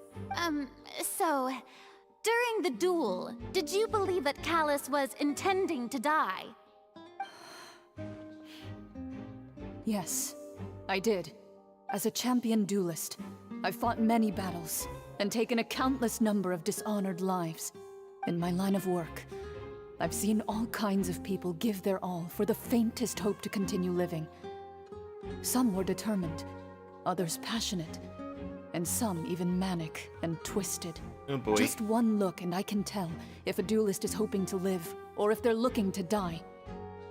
I hereby swear on my name and honor as a champion duelist that Mr. Callus never intended to leave the ring alive. Since that's your testimony, I have no more questions. It appears there really are good grounds to reopen this case. I concur. However, Miss Navia, you still have not explained the link between your father's case and the serial disappearances case. Right? What she said was fascinating, but kind of beside the— Wait, weren't they just talking about the serial disappearances case? Of course, Your Honor. The two cases are connected via a matter of timing. In my father's case, the culprit intended to kill both Jacques and Callus. As a result, they planned to act after hearing 2 gunshots. And at the end of Linny's trial, the culprit also only dissolved the victim in front of everyone because they realized they were at risk of being identified. The culprit could only time their actions so precisely if they were already at the scene. Coincidentally, Marcel attended both the banquet and the trial. So that's why you suspected me. I'm used to it, though. You've always been an impulsive and sentimental child now. No need to appeal to pathos. I won't try to refute your points one by one, but even if everything you just said was true, on top of that, does a person have to be physically present to control the timing? Can't someone remotely monitor the place? I don't know what you can say to that.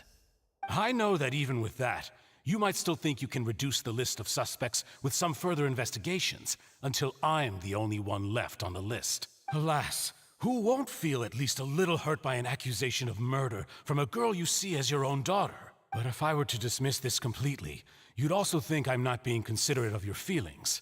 Ah well, let Uncle Marcel teach you another lesson. Do you know what the biggest flaw in your reasoning is? I suppose you're gonna tell me anyways. It's timing again.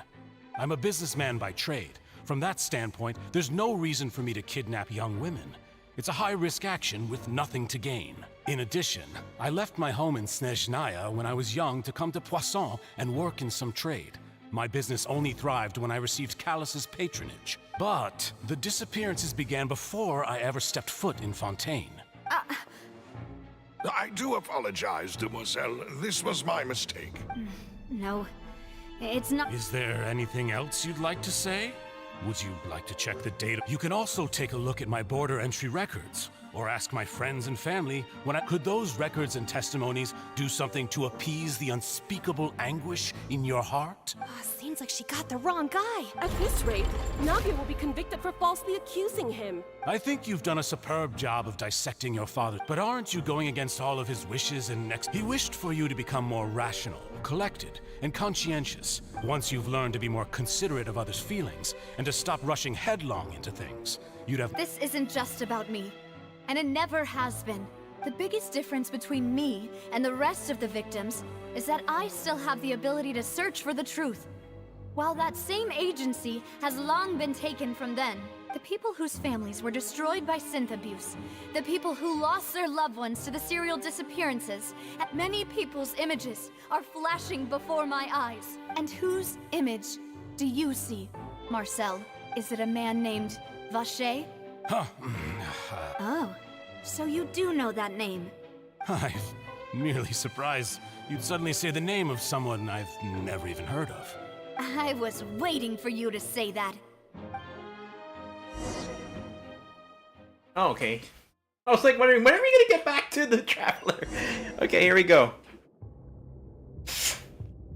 Wait, why is Farina here? I'm kidding. Alright.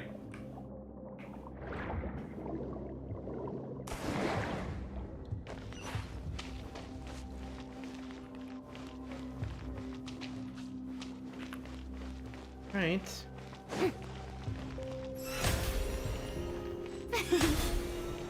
Oh, that's already set up. Oh.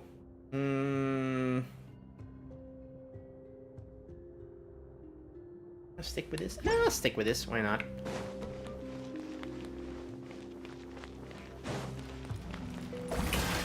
Time to shine! Game's up. Fun's over.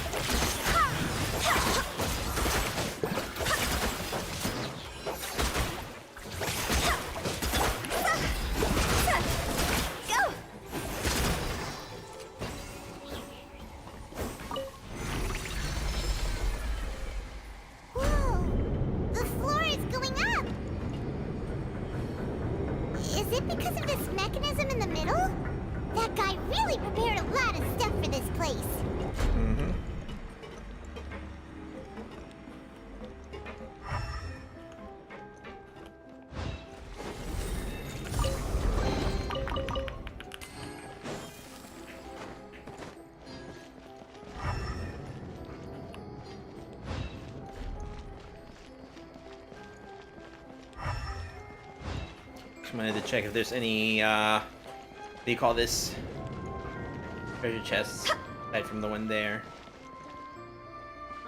Wait. I guess all this water needs me to go to the toilet. I'll be right back, chat. Let's just watch some of the fishes first.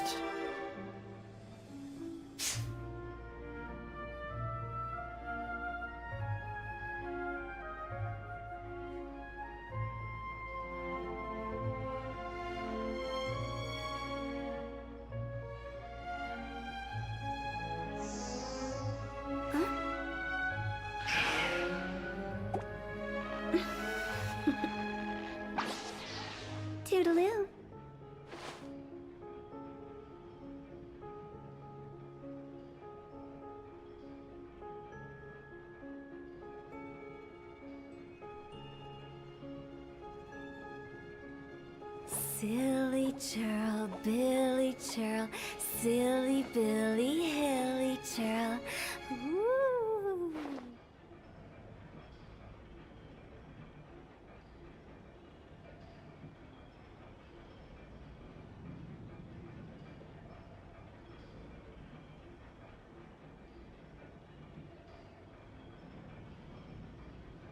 One client, two clients, three clients. Oh boy. 2 hours into Act 2. Oh boy. Alright. You guys okay? You guys still there? Not sleepy yet? We need to go up, but Paimon doesn't see a way. Let's take a look around. Maybe we'll find a hidden mechanism that'll show us the way up.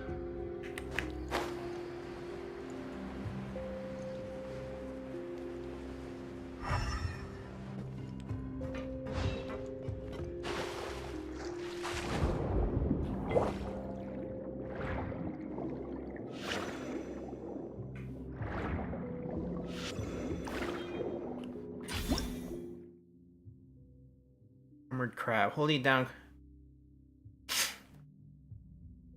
Shockwave. Okay.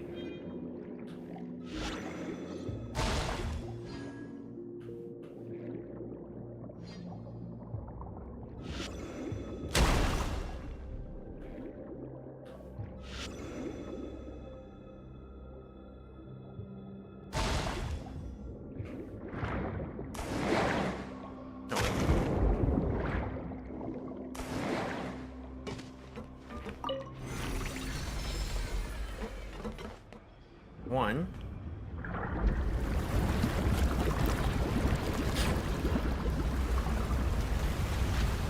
Oh, it's filling it up.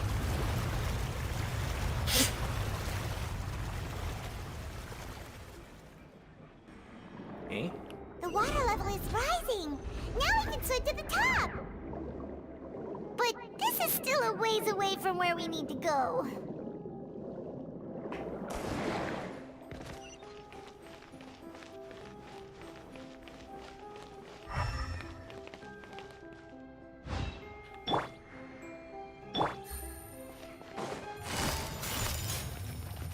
Quietly now. Shower me with praise! Here comes the catch. Let the world collide! Barbados, guide us.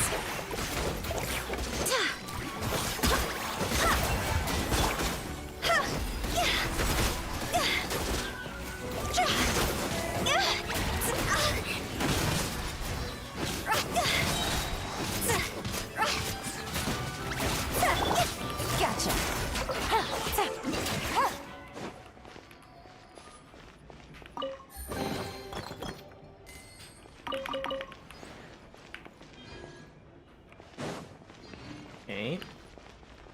I guess the water level will go up again.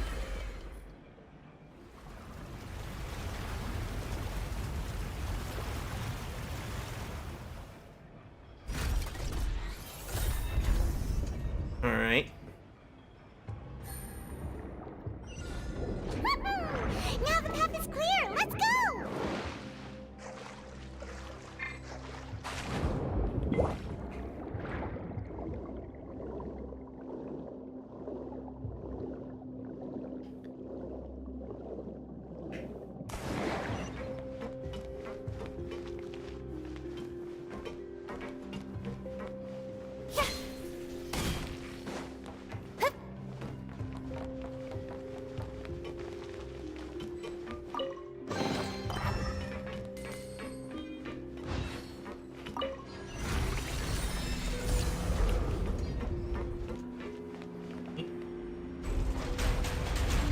Ooh, fancy.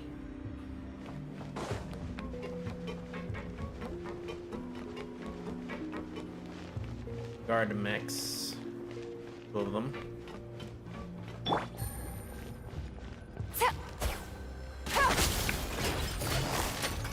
Quietly now. Game's up. Fun is over. How dare you!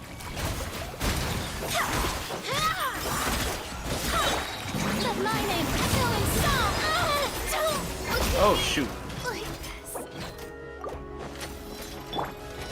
I swear by my sword. See?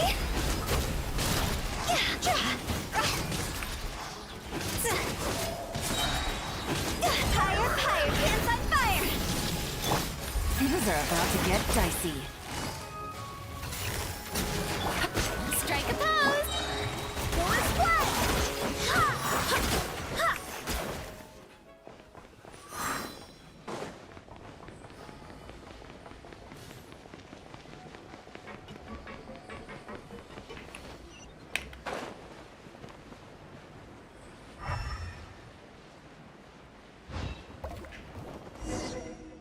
Okay, and this is... After all that, we finally made it to the innermost sanctum. How do you know this is the Though, as innermost sanctum? expected, the mastermind isn't here. Being charged by Navi as we speak. That's right. Then let's hurry up and find some evidence so we can get back to the Opera House and help Navia.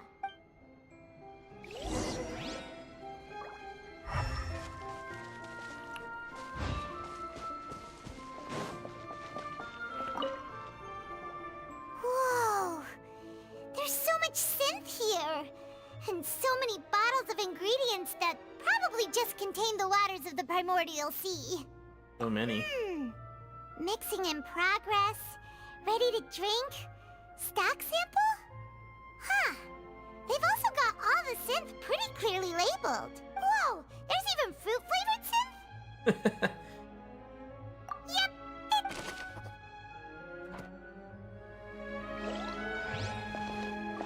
I feel like it's a missed opportunity that you're not, like, taking pictures of the scene of the crime. You know, as evidence. What's all this? Pink accessories, a hair tie, a necklace, even a makeup box. There's a name, too. Paimon sees it too, but why are all these Belong cute to the things victims, labeled yep. with different girls' names? Huh? You mean the girls from the serial disappearances? They were brought here? And then they were turned into water, and all the boxes of things. These names. That means... Oh, this is terrible. Yeah.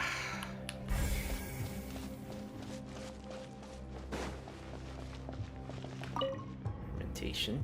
What's this over here? Looks like some kind of place for research. Experiment number 16 aims to verify Jacob Ingold's research conclusions on the primordial sea and use his theory as a foundation to achieve a breakthrough. The experiment was a failure. No individual managed to resurface from the water from the primordial sea. Female specimens 22, 23, and 24 were dissolved. Calm down, Paimon. Sorry, Traveler. Paimon will try her best. It's just that Paimon's never read something so scary before. How can someone write something that terrible in such a matter-of-fact tone? You read the rest. Paimon's too scared to keep going.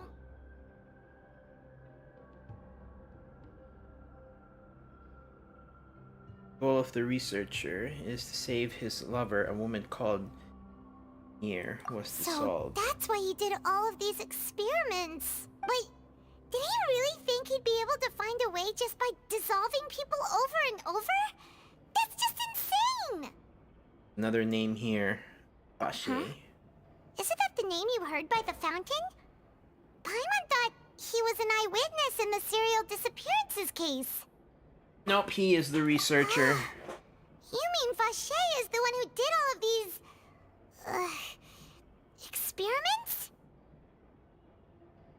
Voice is probably Vignier. So that's it! Vache was no victim, but personally took his lover and... No, that's not it either! If that's the case, why would he want people to resurface from the water? In any case, Paimon will write it all down. You have a camera, use it!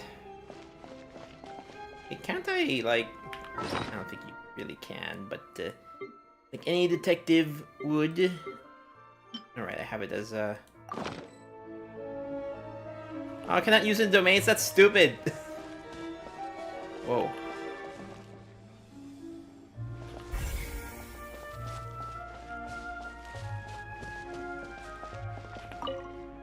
Let's see what's written here. Nothing escapes Detective Paimon's eyes. Callus. Navia's father. Oh, this seems to be an investigation report on him. It is in Jack's case. Yep. It's about finding someone to assassinate Jacques and Callus because of a lack of confidence that Jacques himself would go through with it. This should prove the existence of the third person, right? Yes. Is there anything else? We still have not determined the exact content of the key information Callus has passed on to certain members of his organization. The old dog's a real menace to deal with. Even if he abides by the promise he's made to us, he will still have the upper hand. He can act whenever he wants to make our lives miserable. The only option left is to remove him from the picture entirely. I concur. Let's send someone to kill him. He won't declare war as long as we don't touch Navia. Oh, seems like we've got a bunch of correspondence between the higher-ups. He planned this well in advance. They're all just so evil. Mm-hmm.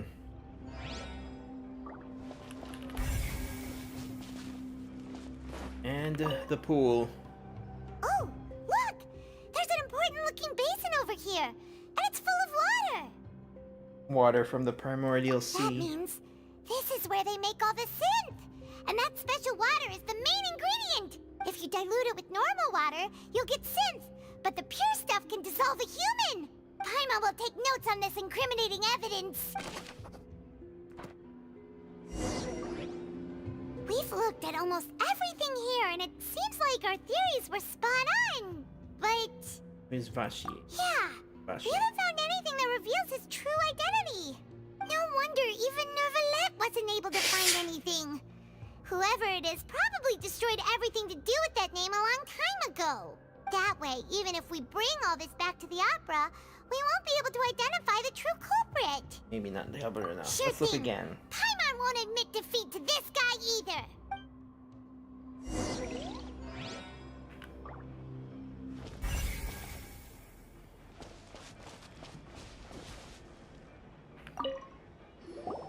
You take that side and Paimon will take this side.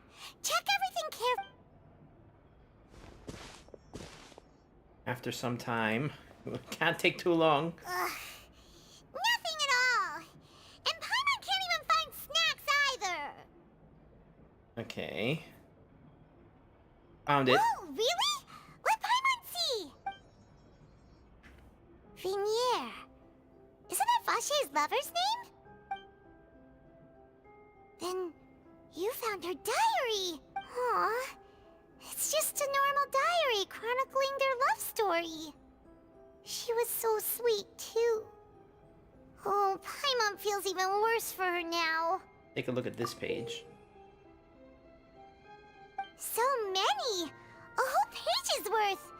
But they're all crossed out. The final name she decided on was Marcel. Wait, but Marcel's pretty old. Has this case been going on for so long that he's Vache and Vinier's grown son? Figured it out. Hey!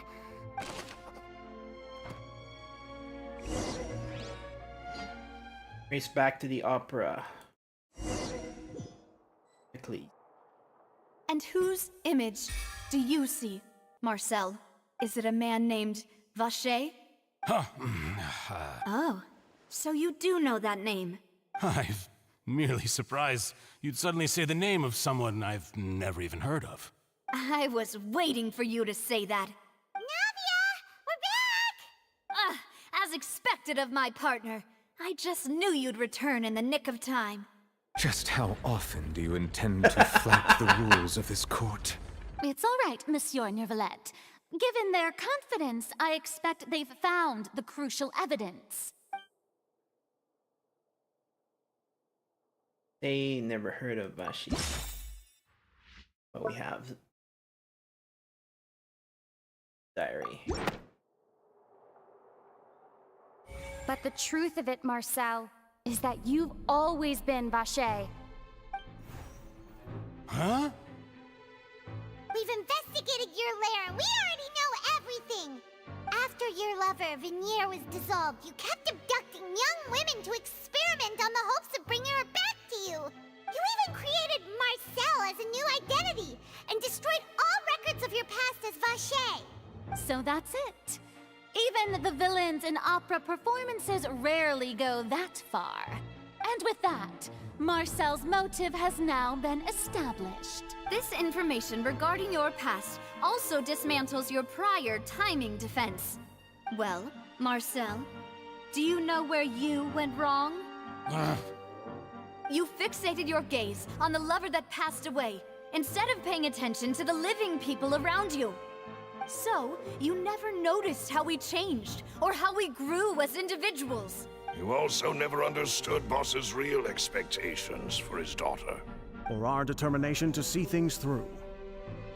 Your determination. Mr. Marcel, please speak up now if you would like to defend yourself. Otherwise, the trial will move on to the next stage. Do you really think I wanted to do any of this? Pay attention to you? What for? Have you ever paid attention to me? Ever empathized with my pain? Ever known how it feels to watch the love of your life dissolve right in front of your eyes? No one helped me. No one even believed me. All those decades ago, even the officers from the Maison Gardiennage were laughing at me. They said there's no way a human being can turn into water. So I must have gone mad from grief. Vinier's death was brushed away by all of you as if it didn't matter at all. Well, now you know, don't you? Ha! Well, it's too late now. All those who were dissolved are gone forever. You only have yourselves to blame. You set up this ornate opera house in pursuit of your so-called justice, your beloved drama, while turning a blind eye to the suffering of the people. Venier is dead. We promised each other that we would always be together. Wherever she goes, I will follow. But I'm not from this blasted place. So I can't be dissolved. No matter what I do. Hey, is that water from the primordial sea that he's drinking? I can't dissolve! Can't dissolve! Can't dissolve! Do you all see? I can't go, I can't follow. So if I can't go where she is, what choice do I have but to try to bring her back? I did all of that, and in the end, that accursed Callus still got the better of me. I spent my entire life living on pins and needles, only to get stabbed by his idiot daughter at the very end. The suspect is exhibiting signs of mental distress. Guards, please restrain him. Don't touch me!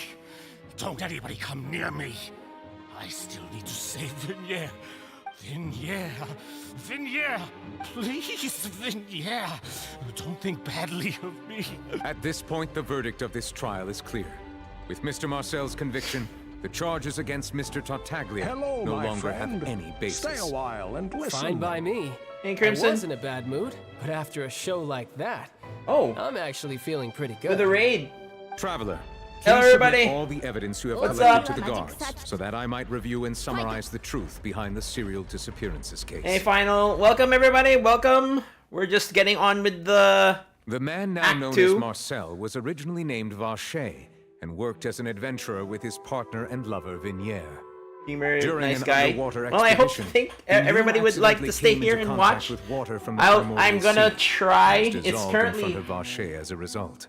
1 a.m. Vache learned Almost of the 1 a.m. primordial water's existence through the work of others. And I'm gonna see if I began can to go all the kidnap way young to women finish for the research, entire with the goal of discovering a method to restore Venier back Fontaine. to life.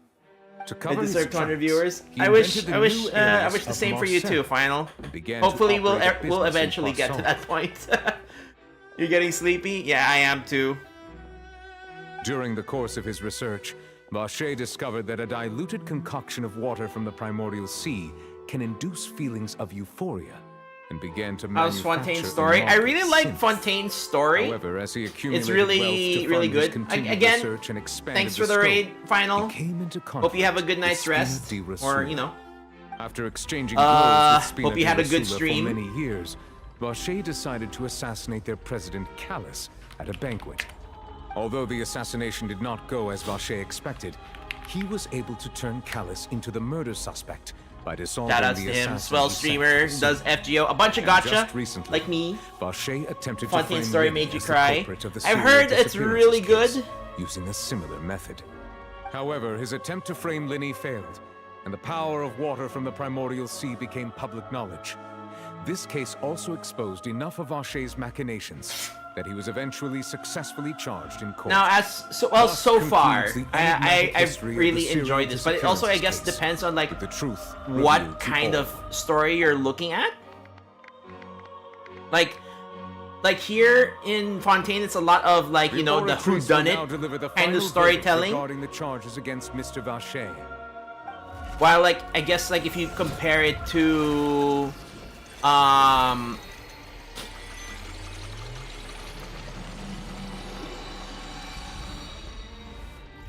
if you compare it to, let's say, like According to Inazuma's the judgment of the story is Oratrice more Mécanique d'Analyse more Cardinal, around politics Mr. and Vacher is I guess martial law, something like that.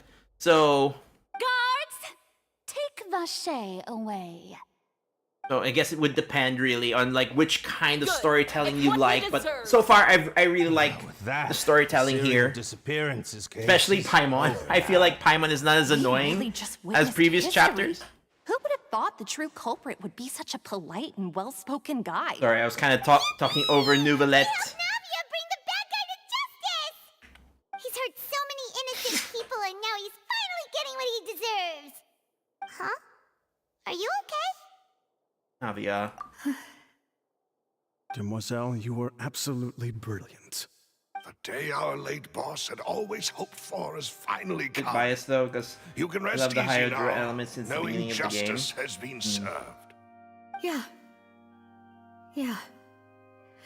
I mean, It's I finally can over. somewhat sympathize because it was Farina that made It's all me thanks to you start guys. playing, you And know, my partner. Genshin again.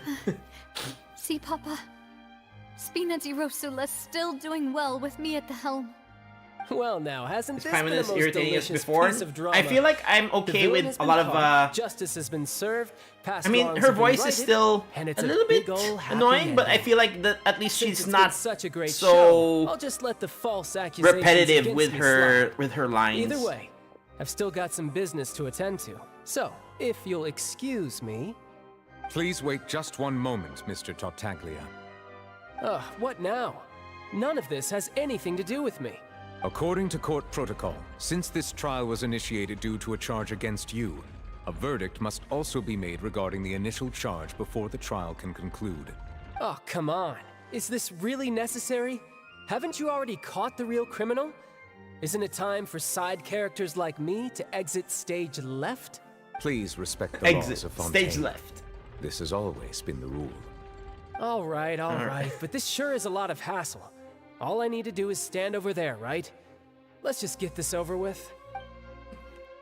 Through evidence presented in the public trial that was just held, it has been established that Mr. Tartaglia has no direct connection to the serial disappearances case. Juliet to The guilty 856 party with has the been follow. identified, Thank you. and thus it is logical Hello, to hello. suppose Mr. Tartaglia is innocent of the charges. We now turn to the Oratrice Mécanique d'Analyse Cardinal to render the final verdict on the charges. Okay. According to the judgment of the Oratrice Mécanique d'Analyse Cardinal, Mr. Tartaglia is guilty. Huh? What? Hey, hey! That's not funny! Didn't you just say I'm supposed to be innocent? What's with this verdict? Is your justice machine malfunctioning? Huh? Daryl, thanks for the Thanks for the The sub. Oratrice Thank you. actually returned a different Mention is verdict from the mention Chief is life. Justice. Of course. I mean, have you ever heard of an innocent Fatui Harbinger? Do you think the Oratrice might have just convicted him on general principle? But weren't the charges about the serial disappearances case? No matter what else he's guilty of, it shouldn't affect the verdict in this case, right? So what's going on here? The judgment of the Oratrice Mécanique d'Analyse Cardinal is, by law, the final verdict of the court. We must accept the guilty verdict. Guards, please take the suspect into custody per court protocol.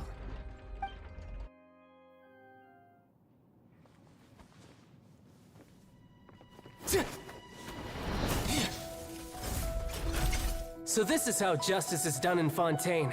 What a joke. You've got your rules. Well, I've got mine too! Oh yeah, his delusion. Because they have his vision. We can't use that.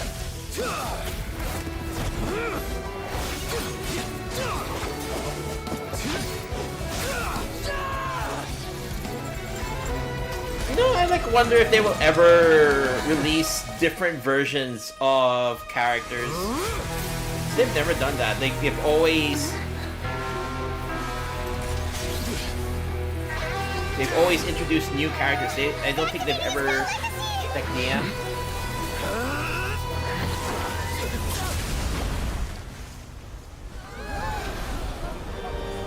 Okay, I don't see DMs on. I am sorry. If you have been wronged, we will find the truth. You got knocked the out. The rules of the court. I can't see my must be DMs for some upheld. reason.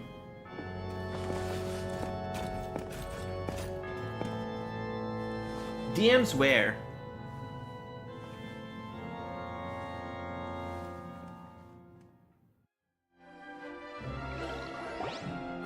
Hey, Because I don't see any DMs for some reason.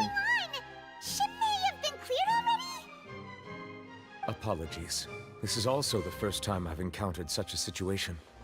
However, according to the rules established at the conception of Fontaine's court system, the Oratrice's judgment is the final verdict of the court. Okay. All I do is follow court procedure. As for why the Oratrice arrived at the conclusion it did, you should probably ask someone more knowledgeable than me. No choice but to ask the Archon herself. Why are you looking at me? I had nothing to do with it! I don't know what happened there either. Hey, stop staring at me! Oh, What does Lady Farina mean by that? She says she has no idea either, but that's impossible. Didn't she create the Oratrice herself? Yeah, so are the verdicts reliable or not? Can results like this really be called justice? My dearest citizens, did you really think we'd allow an incorrect verdict to be handed out in this court? Did you really believe that the judgment could be mistaken or be the result of some sort of random mishap? Don't tell me. You thought even I had been blindsided by the Oratrice's result. But the way she looked just now, it was pretty obvious. However, given the state of things, I shall give you an explanation. Everything that just took place, and of course, for every performance there is a script. Everything has unfolded exactly as I expected from the very beginning. As the embodiment of the very concept of justice, the Oratrice shall never render an arbitrary judgment! If you thought Child had nothing to do with the serial disappearances case, it is only because you've been blinded by the superficial appearance of innocence. Everything he's done, not to mention the danger he poses, are beyond ordinary comprehension and completely unforgivable! All shall be revealed in time. You will come to understand my noble intentions, as well as the absolute correctness of the Oratrice's verdict. Now, having said that, although I hate to leave things hanging in suspense, it is now time for this performance to end. As the lead actress, I shall be the first to take my Alert leave. yourself. Toodaloo! So she chose to make her escape after all, did she? So you're saying we shouldn't put much stock into what she just said? She probably just put on that performance to save face. As for the truth, it's unlikely that she actually has any idea. Need to pull out the rug from under her. However, please be assured that I will continue to investigate this case in a personal capacity. Just as I promised, if the judgment has been incorrect, we will do our utmost to clear his name. All right. Even though we feel pretty badly for him, we'll take your word for it for now. After all, he's done plenty of bad stuff. So he should have known he'd go to prison someday, right? Mm-hmm. Okay. Leave the opera house. Oh, Monsieur Neuvillette! That power you showed when you took him down. Who are you really? I'm the Chief Justice of Fontaine, of course.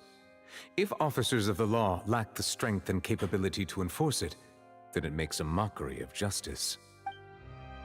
Right, okay. Alright. Just one thing after another.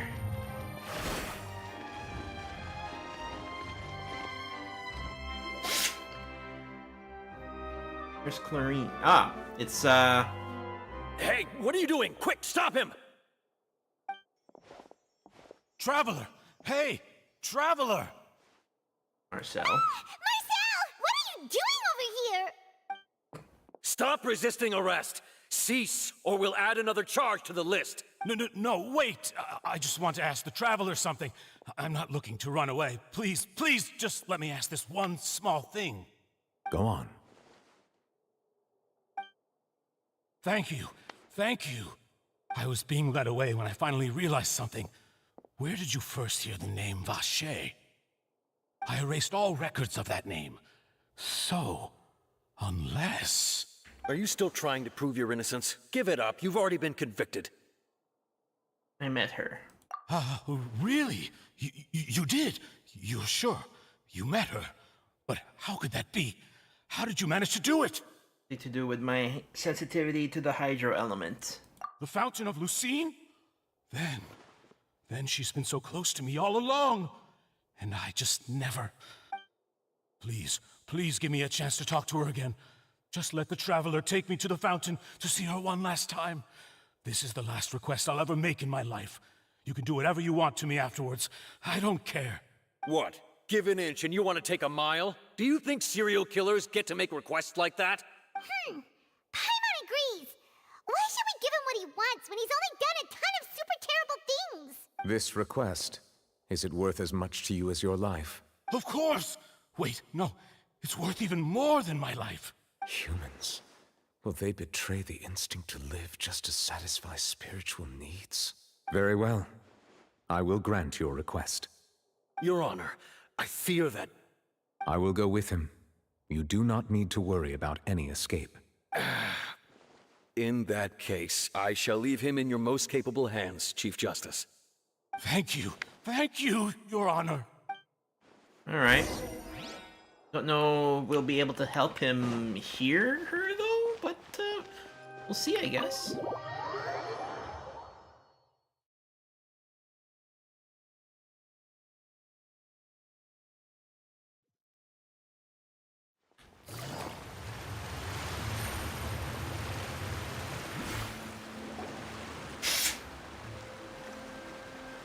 Is this the place? You said she's here, but what do I need to do to see her? Back then, I drank water from the primordial sea.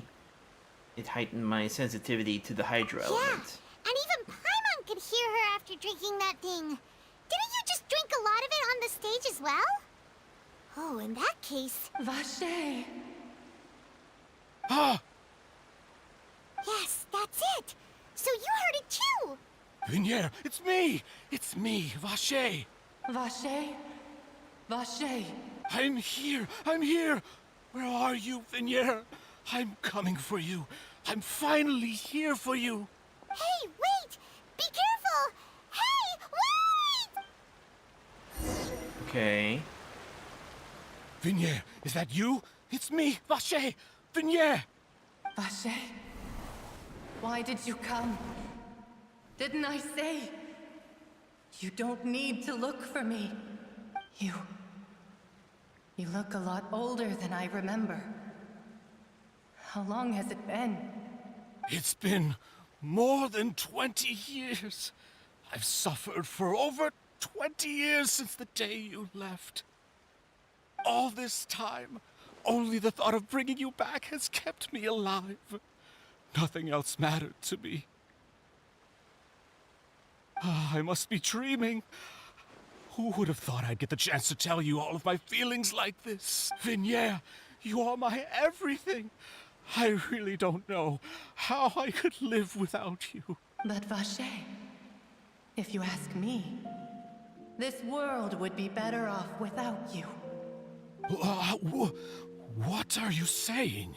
If not for you, I would have finished my law degree and probably become a top-tier attorney one day. If not for you, I would have continued to pursue my love of the arts, and my works would have been displayed in the Palais Mermonia itself. If not for you, I would at least have been able to take care of my mother. And she would not have grown old and died alone, with nothing but the tears on her cheeks. It's all because of your selfishness, Vacher. It's all because of you. Ooh, what happened? Wait, you are not Vignier. Who are you? You're right. I am not Vignier. I am the sacrifices. Every woman who died by your hand, as our bodies dissolved, our consciousnesses flowed back to the primordial sea. Our thoughts circulated endlessly within the primordial sea, and we were no longer individuals, but we became one, just as streams of water come together in the sea. Ooh. I'm Cressy. I'm Lemony. I'm Azine. The only one I am not is Vignier. Why? But then, where is Vignier? She doesn't want to see you anymore. Every tendril of her consciousness is avoiding you. This is what you get for your selfishness. Your selfishness robbed us of our lives and our futures. You said time and time again that you'd do any and everything for her. But did you ever consider whether she'd want to see you do the things that you did? If she would despise you for what you became?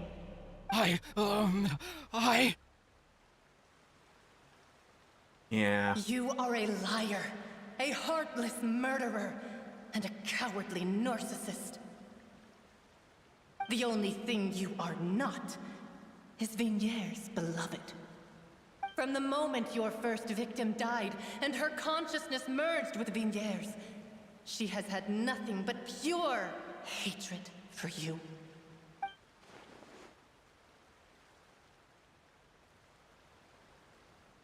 No! Vignier! She can't hate me. Let me see her. Please, have mercy. You still don't understand. When I said don't look for me, that came from the real Vignier. She really doesn't want to see you anymore. But on top of that, she also said that because it's her final drop of pity for you. She said that because she knew that if you did come here, we will show no mercy to you. Oh no. Vacher. Vacher? Vacher. Vacher. Vacher. You know, this reminds me of BioShock. Oh crap.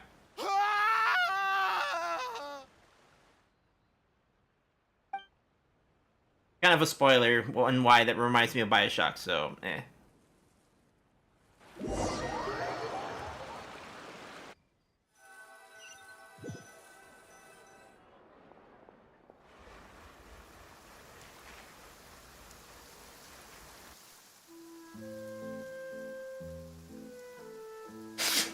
You deserve that. Yep. Kinda did. since we've been able to relax. Well, shopping is stressful in its own way. Well met, partner. I knew something great was going to happen when I woke up in such a good mood today. Even this weather can't put a damper on the demoiselle's mood. It's a pleasure to see you both again. Yeah, Silver. Oh, hey, Navia! It's been a few days. Paimon's already Navia? started to miss you. Yes, I agree. Oh, now that I believe. I'm easy to work with and always bring home the bacon. Sounds like you're really enjoying life these days, Navia. What have you been busy with since the trial? It's just been one thing after the other. I've been making non-stop trips between Poisson and the courts in Seine. Everyone from Spina di Rosula organized a memorial for my father. We never held a memorial when he first died, since everyone knew that even if we held one back then, no one was going to come. This time, though, everyone in Poisson, and even many people from the court, all attended. So his name's definitely been cleared now. That's what we like to hear. That's good. It's been the dearest wish of Demoiselle all along. That blasted stubborn fool. I was right to put my faith in him. I'm so glad I didn't give up on the case all those years ago. Things turned out as well as they could have. Oh, by the way, I ran into Charlotte just after I left the memorial service. Okay. Well, maybe it'd be more accurate to say I knew she would be there, and there was no way she'd She would just let me go. Yep. Reporter. So you know Charlotte too? The Charlotte? Journalist from the Steambird? Yeah, way back when I first became the president of the Spina di Rosula, she was all over me. Wouldn't take no for an answer. I believe the story was called The True Heart of Darkness, Secret Tales of the Yellow Rose. To be fair, though, it was a really flattering feature. So, we've been on pretty good terms ever since.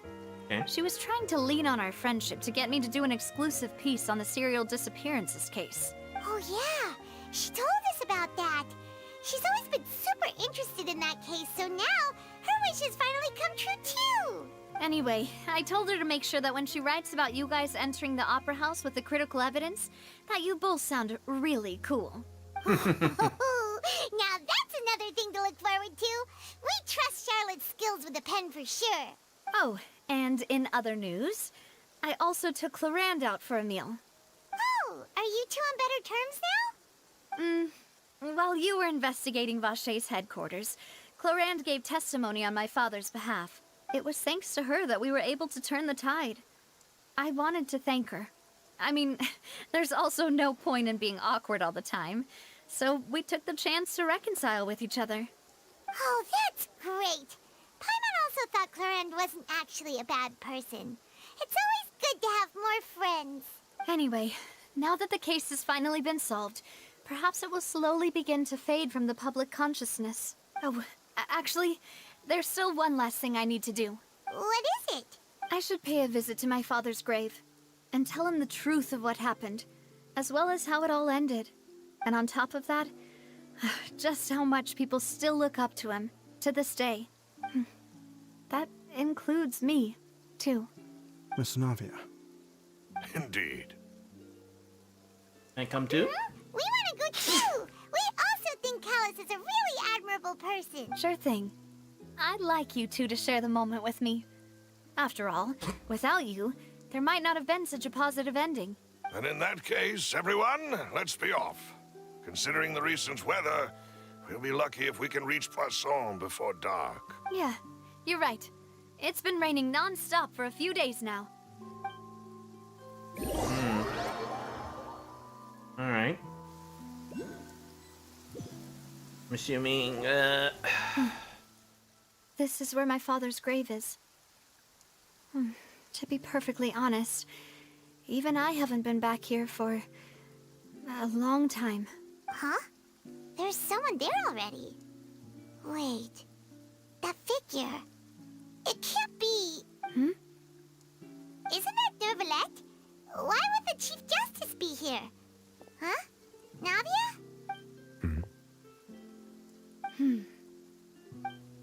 My apologies. I should have asked before coming to pay my respects. Don't say that. Sorry about that. Oh, I was trying to say there's no need for you to apologize. I wanted to show my father how much I've grown. But still, I doubt I've grown to the point that even the Chief Justice would feel compelled to apologize to me over and over. In that case, I will stop apologizing for now. You really could use some pointers on understanding human emotions, Monsieur Neuvillette. In any case, why did you come to Poisson? Well, ever since that day, I've been turning a question over and over in my head. Just what is justice anyway? There was once a time when I didn't want to believe that there could be anything more important to humans than life itself. Oh, rather than that, it's probably more truthful to say I didn't believe humans were capable of resisting the most basic instinct of living things. That they could rebel against their own nature, or consider certain things to be more important than their own lives. Which is also why I didn't stop your father from beginning that fateful duel. I believed that a truly innocent man would never throw away his life like that. That there was nothing, should have been nothing more important than one's own continued survival. But Mr. Callus proved me utterly and decisively wrong. If not for his sacrifice, the serial disappearances case would have remained unsolved to this day. Mr. Callus made the choice he did for his daughter, for his associates, and for many people completely unrelated to him. And in the end, from a certain perspective, one could say that he did it all for the sake of justice. A justice that's higher than life itself. So, you asked me why I came here. I just wanted to say my apologies to Mr. Callus in person. I should have noticed all of this much sooner. This regret has filled me with a sadness that has haunted me for days. That high and mighty chair in the Opera Epiclese indeed insulates one from many important things. Spina di Rosula, thank you so much for your hard work and perseverance. I'm sorry for being mad at you before. So, you're actually one of those types that's cold on the outside, but pretty thoughtful on the inside, huh? That reminds me of Silver, one of my guys. Sorry about that. Self-expression is not one of my strong suits. Didn't I just say you don't need to apologize? So Navia and Neuvillette seem to have made their peace as well. Let's not disturb them for now. We can wait till after they're done.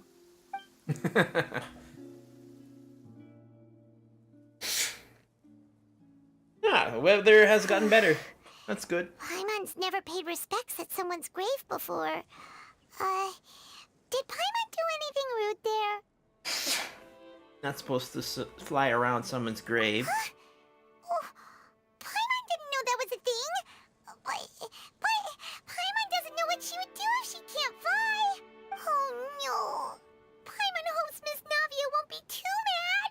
Wow, she took it seriously. Anyway, Neuvillette is still standing around there. It's not often that we can catch him alone like this, so why don't we go talk to him for a bit? Alright. Sounds like a plan. Oh, before I talk to him, I do wanna see if Navia says anything. Paimon's really sorry, Navia, but Paimon did something pretty disrespectful just now. What are you saying, Paimon? Well, aren't you not supposed to fly around someone's grave? Huh? Who told you that? Hey, Traveler! Why did you mess with Paimon again? Yep.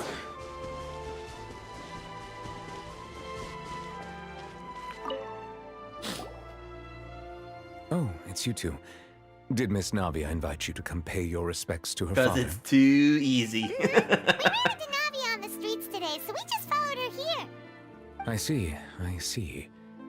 Then is there something that I can help you with? Well, it's pretty hard to run into you like this since you're usually super busy.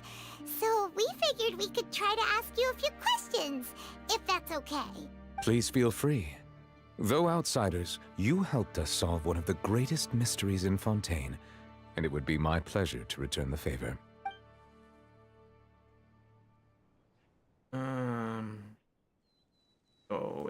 Your sibling? Another blonde-haired traveler? I'm sorry, but I've never seen anyone who matches that description. If he ever stepped foot in Fontaine, I'm sure he followed our laws to the letter, and had no reason to appear on the stage of the opera Epicles. Is there anything else you'd like to ask me? About the water from the primordial sea. At court, the bad guys referred to that special water as water from the primordial sea, but what is it really? Truthfully, that name is already quite accurate. I can only surmise that Vacher and his ilk only learned of its nature and existence after extensive research. There used to be a special sea on the surface of this planet. The nature of its seawater was rather different from that of the sea we know today. Most of Tevat's life forms were first born in that special sea. You could say it nurtured much of the life on this planet. Huh. So it really was where everything began. It makes sense to call it primordial then. But today, the primordial sea no longer exists on the planet's surface. What Vacher discovered must have been some kind of special case, or a remnant from a truly ancient age. Huh. So that's how it is. Oh, you really know everything, Monsieur Neuvillette. But if that's the case, then why would people, at least people from Fontaine, dissolve in that kind of water? Indeed. Why would the primordial sea, which was known to engender and nurture life, suddenly reverse itself and devour life instead? To be frank, that also doesn't match my understanding of this world and its laws. There must still be some unknown secrets around the people of this land. Is there anything else you'd like to ask? Prophecy? That the sea levels will rise and everyone will be dissolved in water, leaving Farina crying alone on her throne, but the sins of the people will be finally washed away for good. Does that appropriately summarize the version you've heard? Yes. That's right! It was Linny that told us back then.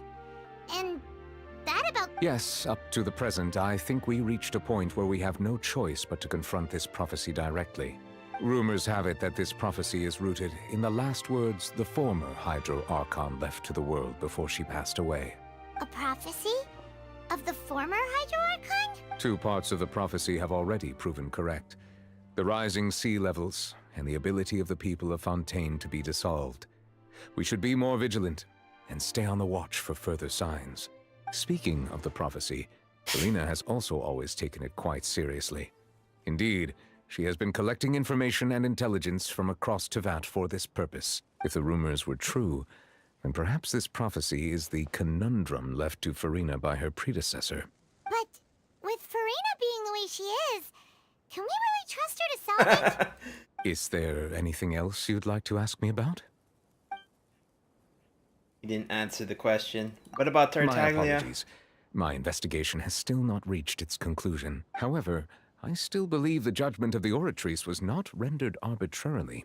But you also said you thought he was innocent. For many years, I have been quite aware that the Oratrice does not simply mechanically repeat the verdict that I give on each case. As a divinely created mechanism, the people's unified faith in the concept of justice is integrated into it. Not only can it produce the incredible power of indemnitium, but it likely also possesses other traits, such as self-awareness.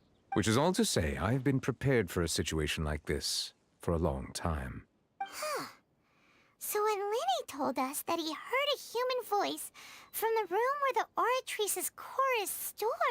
I was not aware such a thing had occurred. Perhaps that could serve to prove my conjecture. I will add that to the list of items to investigate. In any case, I am inclined to believe that the Oratrice does have a methodology all its own. We just do not have enough information. Based on Farina's reaction, I doubt even she had any idea what was going on. She managed to bluff her way through it, though, with her time-tested twin tricks of bravado and drama. While we do intend to get to the bottom of this, bravado now, and drama. Regret to say that the Fatui Harbinger Yep. will just have to bide his time in the fortress of Meripede. If we did incorrectly convict him of crimes he did not commit, we will most certainly compensate him to the fullest extent allowed by the law. If you ask Paimon, the only compensation he'll want is a no-holds-barred fight with you. Yeah. Is there anything else you'd like to Yeah, ask that's me about? true. Got no more questions. Very well.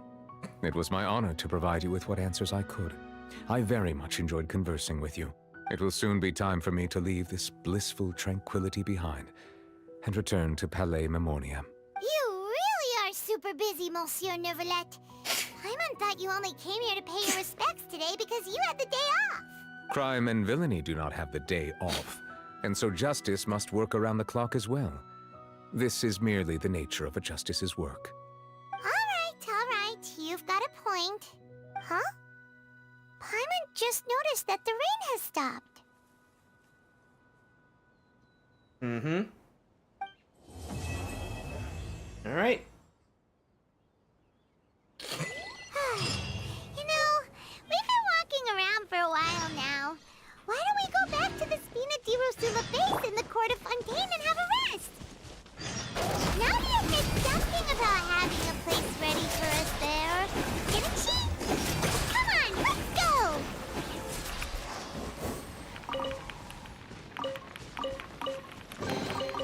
Jackpot. Right. Time to start part 3!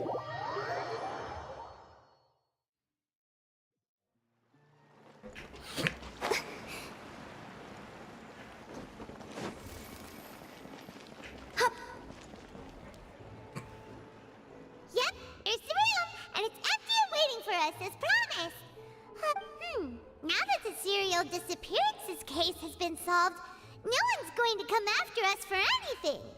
Even without Silver standing guard, we can just completely relax. I don't Why don't know. we stay and rest up here for a while? Even machines in Fontaine need to stop and recharge now and then. And couldn't we have picked a place with a better view? Come on, this place isn't that bad. Besides, how often do we get to stay in an actual base? Truth, Paimon. Fine.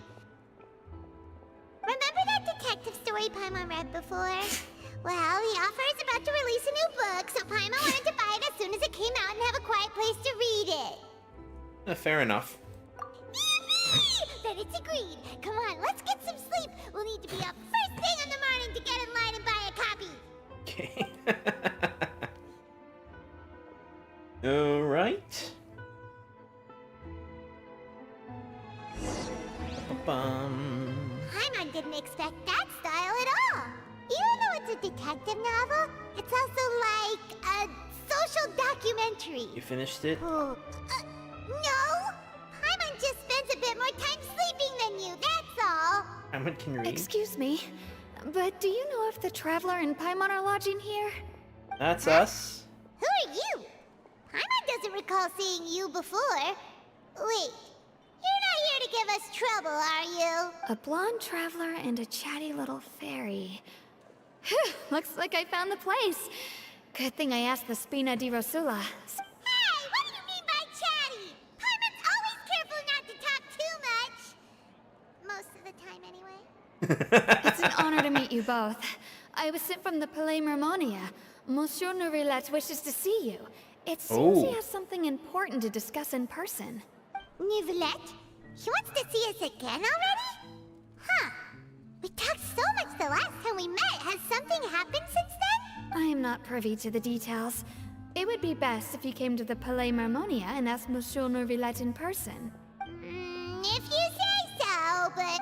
Now that I've delivered the message, I'll take my leave. Thanks! We haven't left the room for a few days, so we'll head over once we've freshened up a bit. Mm-hmm. The stars shining in the depths. Okay.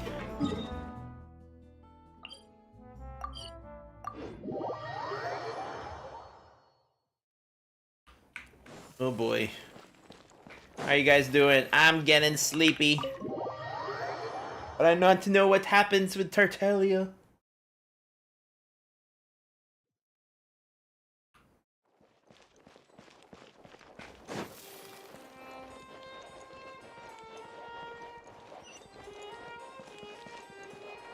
Oh.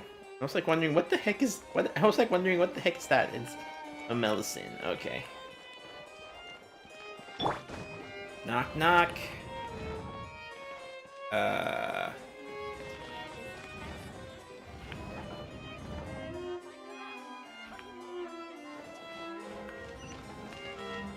Talk to Neuvillette. Yes, I am.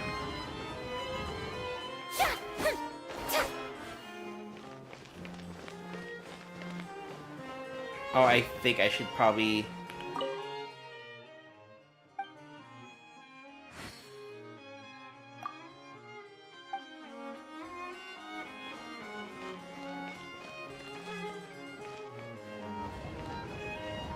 That was weird. Mucho to your Spanish friends, it means a lot to them. Okay. Neuvillette! We're here! Did you want to see us about something? Huh? Why were you just... Yes, I did send someone to fetch you. But as for what I'd like to discuss next, well, I still have some reservations. Given that we've already made the trip here, you should just tell us. Bet you need us to help you with something, right? I do indeed have something I'd like to ask you to do, smug however, face. you should wait until after I tell you the details, then decide for yourselves whether you'd like to help or not. The situation is this. Okay. If I'm understanding you correctly, the Snezhnayan harbinger known as the Knave has essentially requested a diplomatic meeting with you, correct? I heard that she was originally from Fontaine, but for her to suddenly arrive here and abruptly request such a meeting like this, I sincerely advise you to refuse her invitation outright. I'm sure you're aware that her purpose is most likely related to Child's recent predicament. We convicted one of the Snezhnayan harbingers in a court of law, but we have yet to provide any form of detailed report on the matter. This does indeed provide an opportunity for Snezhnaya to put pressure on us. I believe we should adopt an evasive stance until we can provide a proper explanation and have a preliminary plan on how to deal with the matter. No, we shouldn't. I think we should agree to the meeting. Oh? Well, you see, we are the ones that owe an explanation. If we keep putting off the meeting, it could easily result in the problem escalating. It's like a fight between two friends. If they don't agree to see each other and talk in person, isn't it possible that the friendship could end entirely? Though diplomatic relations between Fontaine and Snezhnaya could be considered as friendly, it is only superficially so. You wouldn't go so far as to say that our nations are friends, as you did in your example. It was just an analogy. An analogy, okay? Moreover, even if we were to talk in person, if we don't have sufficient information prepared, it is quite possible the result wouldn't be restored relations, but a complete falling out. I don't think we should overthink those possibilities yet. Even if the logic of the divine is not immediately apparent, its wisdom will only be revealed with time. Besides, you'll be at the meeting. If any problems do pop up, you'll have no problem navigating them. I must clarify that interacting and communicating with people outside of court is not my cup of tea. But more importantly, when did I agree to join the meeting with you? You mean you won't come? No, that won't do. I can't go to the meeting alone. You have to accompany me. I must take you with me. Lady Farina, could there be something else regarding this matter that is being kept from me? No, not at all. Look, I am the Hydro Archon of Fontaine, Focalor, the god of justice who is loved and adored by many. So I only hope that justice will be served in this matter. Don't overthink it. I'll go find someone to arrange the meeting. Yeah. Though it could officially be considered a diplomatic conference, I prefer to see our meeting today as an ordinary tea party. The Knave. I assume you see it the same way, Miss Farina? Arlecchino, the Knave. The fourth of the 11 Harbingers. Lady Farina? Oh! Yes, that's right. Just like you said, a tea party. I should thank you for providing the pastries. They look delectable. To make this tea party even more lively, I've invited someone else to join us today. It's a pleasure to meet you, Monsieur Neuvillette. I was born in Fontaine, so naturally, there's no need to introduce the nation's revered Eudex to me. Hello. The pleasure is also mine. First, I would like to thank the two of you. I'm often away on business outside of Fontaine, and I'm told that the children of the House of the Hearth have been well taken care of by you. Oh, I'm not referring to when my children, Linny and Lynette, were falsely accused by you.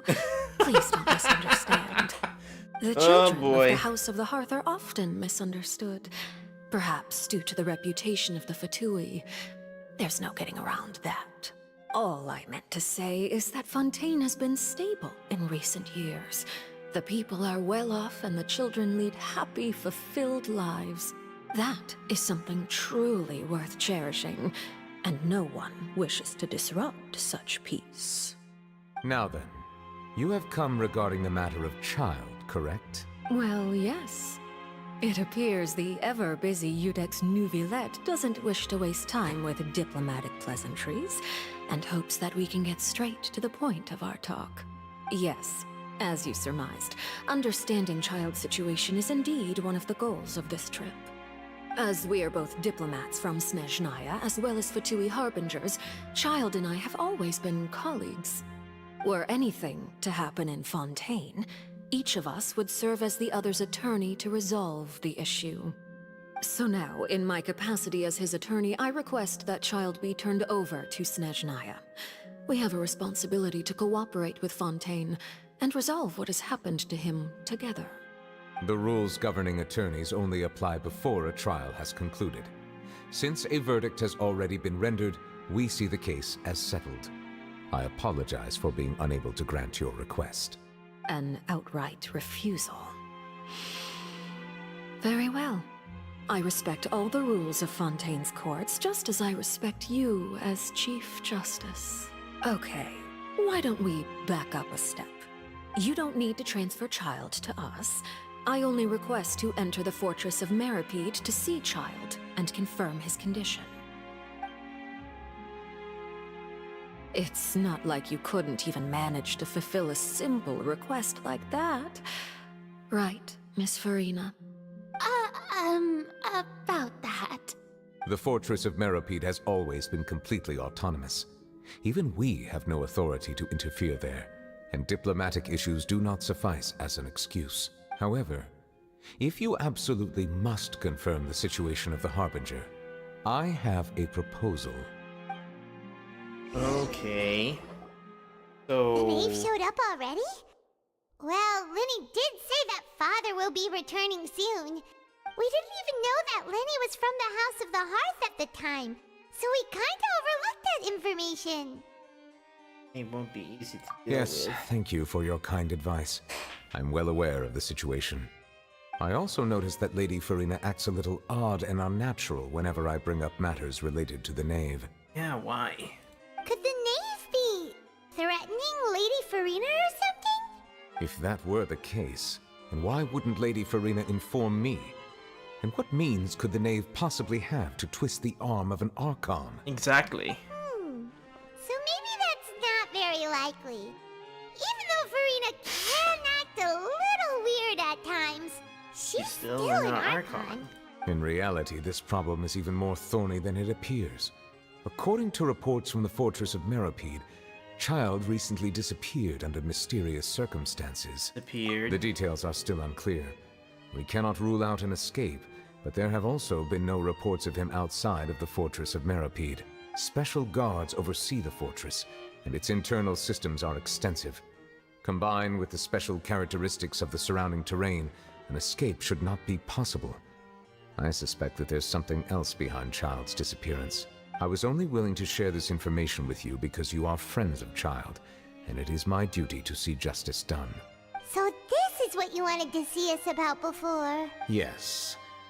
I would like you to go to the Fortress of Meropide and investigate Child's disappearance. This was my proposal during our meeting with the Knave. Rather than allowing her to intervene, I offered to send someone to find out about Child's situation and report back to her in detail. The Knave did not seem satisfied by my proposal, but she still agreed to go along with it for the time being. Her words were, "We will talk more once we have that report." So that means we bought ourselves some time. Firstly, you're already acquainted with Child. Your eyes may discern relevant details there that others would miss.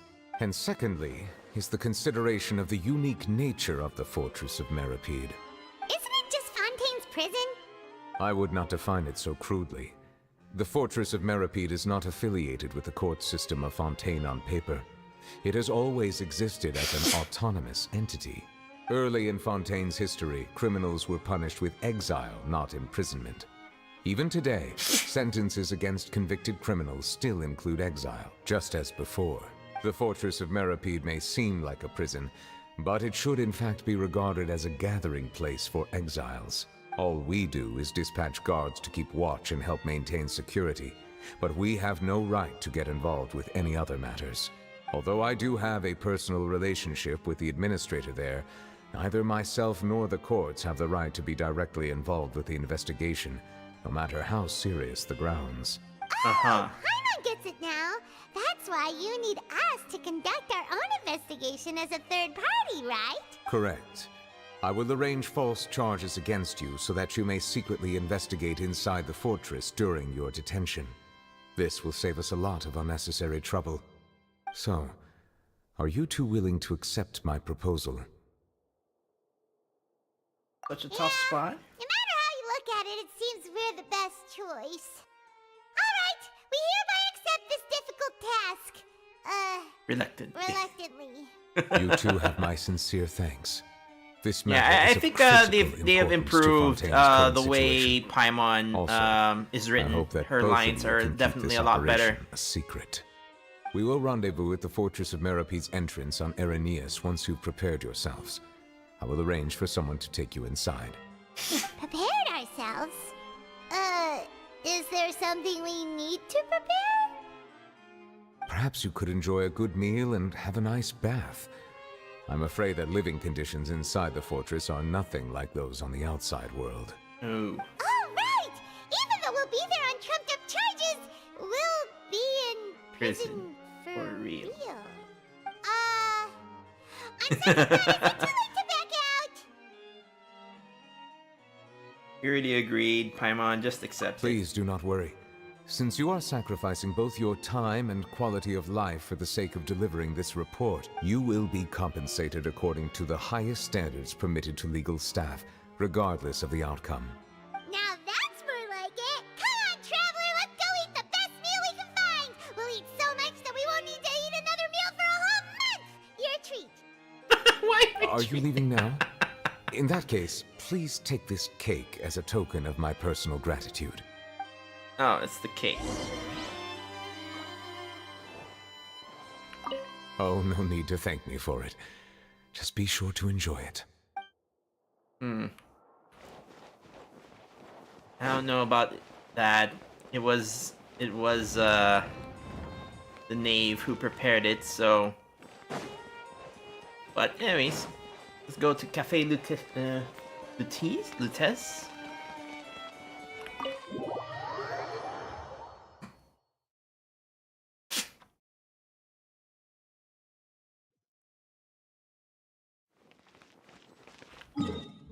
Right. Doo-doo.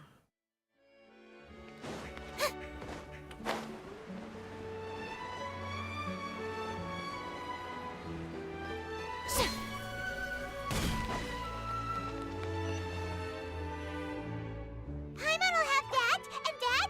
Oh, and one of those too. No Fontaine, thank you. You sure ordered a lot. Didn't you just finish eating the cake Nouvellette gave us? That cake was pretty good. But as soon as Paimon remembered that we were about to go to prison, Paimon's stomach suddenly became completely empty. Now that Paimon thinks about it, we've always been super careful ever since we arrived in Fontaine. Just to avoid breaking any strange laws here. But here we are, about to willingly send ourselves off to the Fortress of Meropide. Maybe this is what they call fate. Let's just try our best to investigate everything quickly once we get there.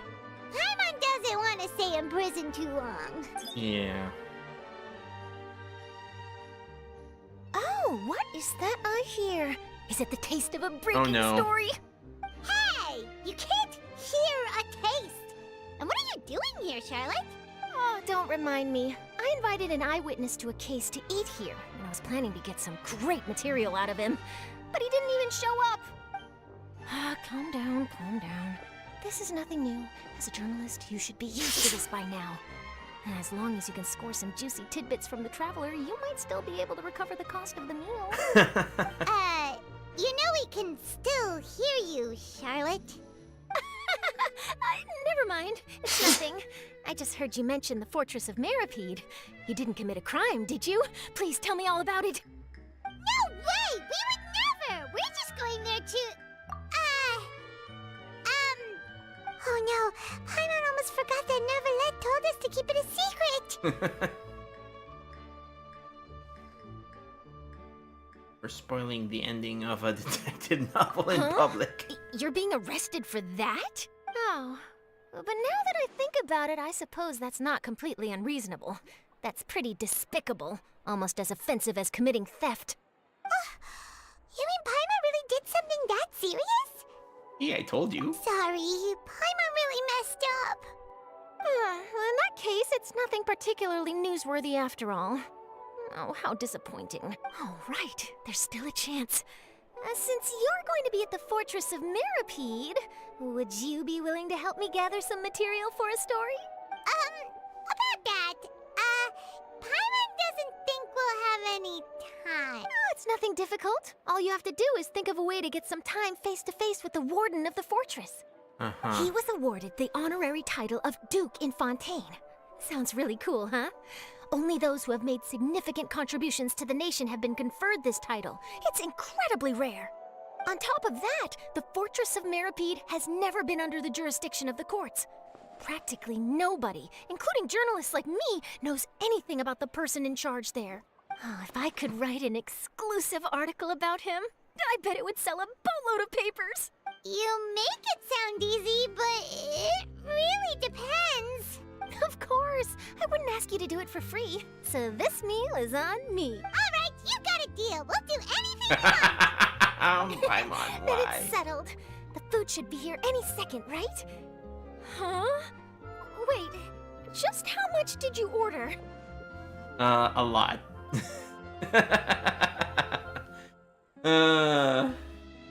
I felt like Charlotte lost that. Well, guess we have nothing to regret now, so let's get going.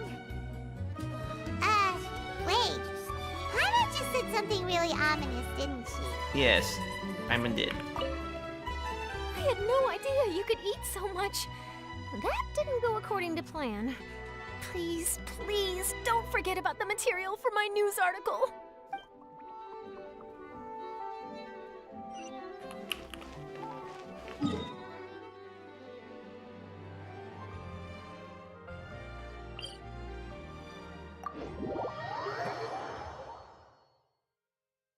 Play thing going on. Well, I mean, we just did have a bunch of plays earlier. Go around. Okay.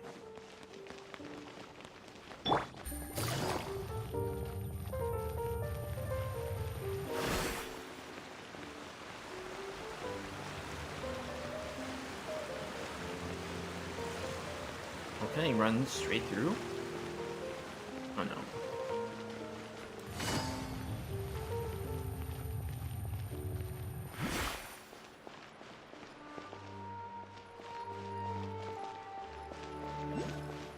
Yep, knew it. And I'm assuming there's one like right under the bridge somewhere. Oh no, yep, right there.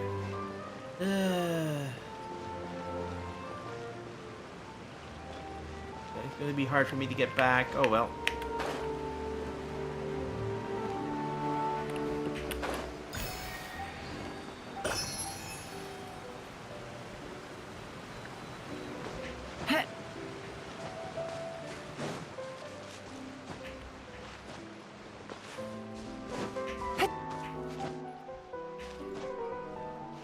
Uh-oh.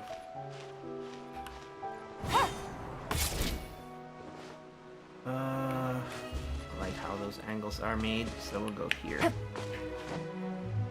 Yeah. There we go, that works.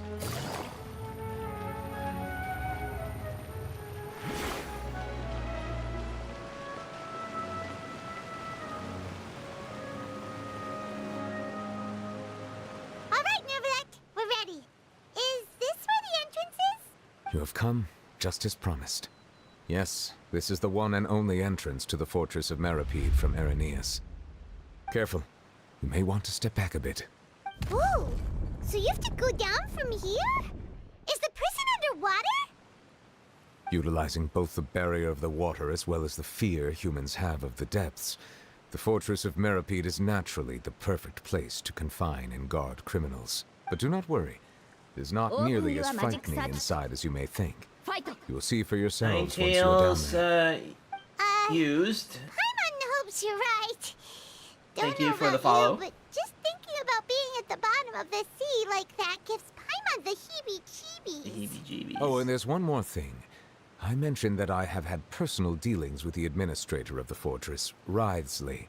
He's a very shrewd fellow. Writhsley. Yeah, we heard about him too. He's that dude, Screams right? thumbnail is Charlotte's ass. That's Correct. Twitch's He problem. is the That's highest automatic. ranking It's not like manager of the I put underwater it. prison. Even though you are going there to investigate at my behest, it would behoove you to avoid any confrontation with him or any of his subordinates. The Duke rarely ever leaves the fortress of Meripede, but that does not mean he is not privy to all that is happening inside and outside the fortress. He is quiet, but not unaware, so please bear that in mind. Keep it in All mind. right, it's about all the time that we have to talk privately. I'm counting on you two. Don't worry, we won't let you down. Good. Madeline! I'm here, Monsieur Nervalet. These two are the newest convicts, I presume? Don't worry, they won't escape on my watch. Like we would try.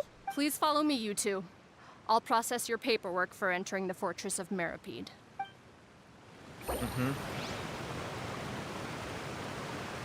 Okay, current quest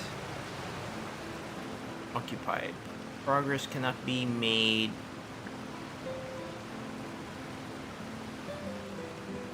Unfinished comedy, world quest.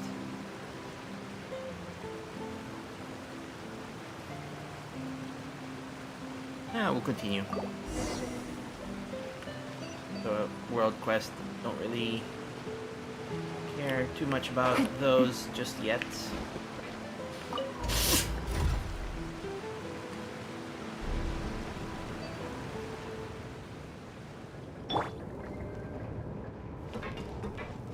Are we already underwater now? Huh. So this is what it feels like to be a criminal in Fontaine. You two seem to be taking this pretty well. It's rare to see convicts in such a good mood.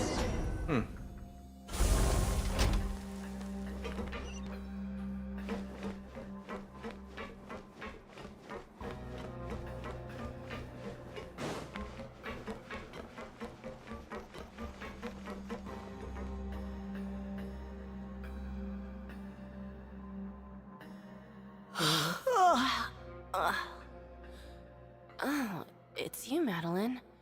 Why'd they make you make the trip down here today? Monsieur Nervalet personally requested I escort these two convicts. I suppose he was concerned others might not be up to the task. Well now, aren't you the lucky one? Must be nice to be on good terms with the big shots like the Chief Justice. The only people I get to see every day are the new inmates. Well, have you tried service with a smile? Who knows, it might help your professional reputation. Yeah, right. As if. Every criminal comes through here looking miserable. How can I smile with such a toxic work environment? And even if I did smile at them, the convicts would probably just think that I'm some freak getting some kind of twisted enjoyment from their pain. Oh, she's got a point. Well, I've finished transferring you. You two will register here, and Marette will guide you through the remaining procedures. Yep, I'll take it from here. You head on back to that bright and sunny world above. Okay, let me see. You are the Traveler and Paimon, correct? That's right. Let me confirm your charges and sentence. Let's see. You two are charged with eating a cake specially prepared for the Archon by a Snezhnayan envoy without the Archon's permission, thereby incapacitating the political center of Fontaine for a brief period. Sentence: 45 days? Wait, you mean the cake that Nervalet gave us was... Just looking at the charges, it seems you two are capable of causing some serious trouble. And considering how fond Lady Furina is of sweets, this crime is tantamount to trying to assassinate the Hydro Archon herself. Flatterous. Now I've seen everything. Anyway, we still need to finish processing you before you can enter the Fortress of Meripede. Please stand in front of the board over there. I'll take your mugshots with my camera. Okay. Right. But be sure to catch Paimon's good side. Right.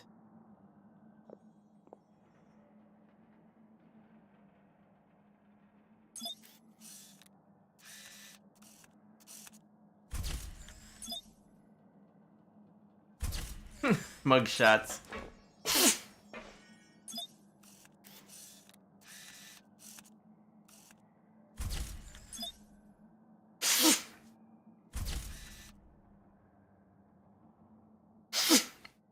Man.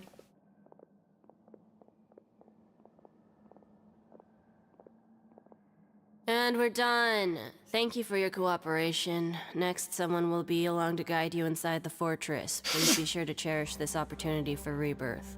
Uh-huh. Rebirth? Isn't that a little much? You two are the new inmates, right? Follow me. Oh, okay. Paimon is Paimon, and this is the Why are we going to jail now? We're undercover. Save it. Not like I'll remember your names. Move it.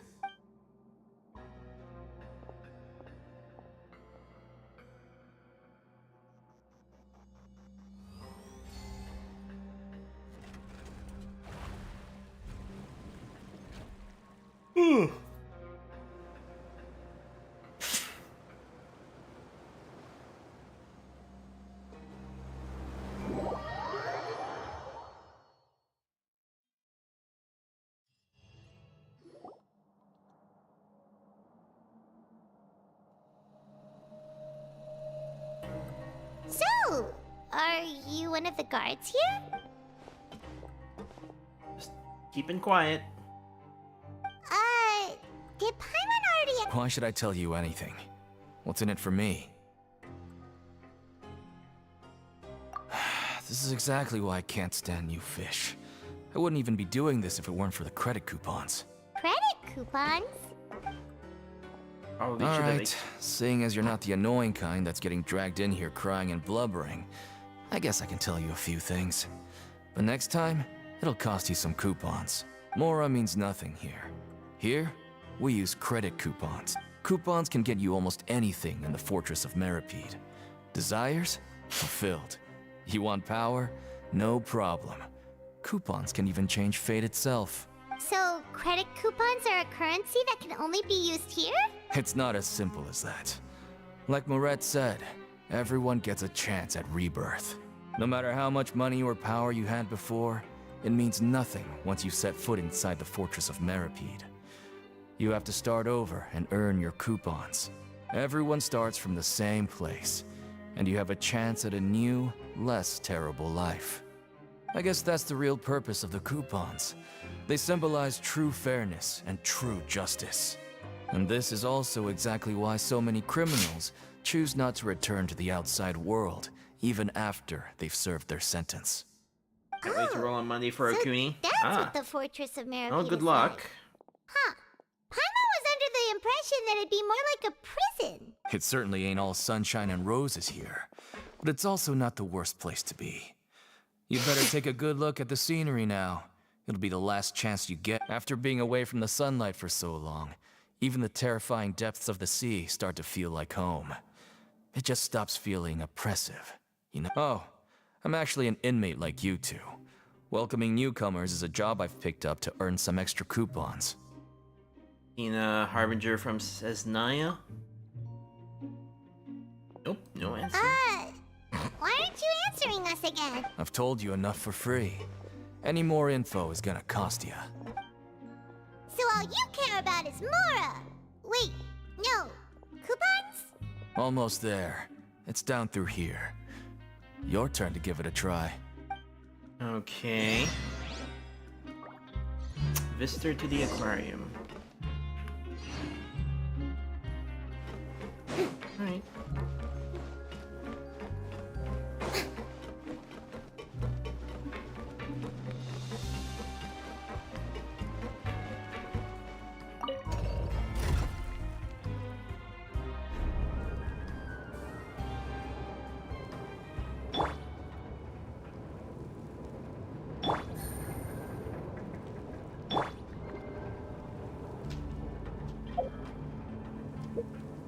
Check something.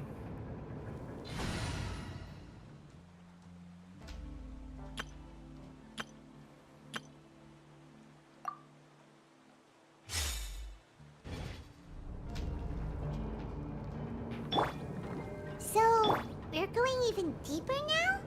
Just how deep down are we? It's like a metaphor for your previous life, isn't it? Our lives weren't that bad.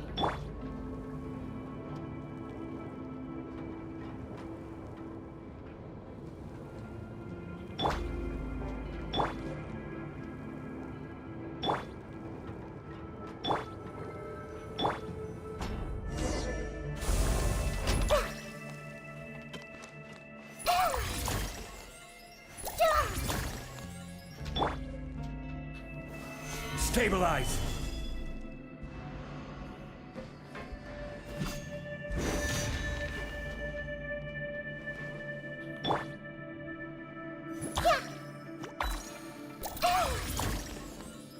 I see everything.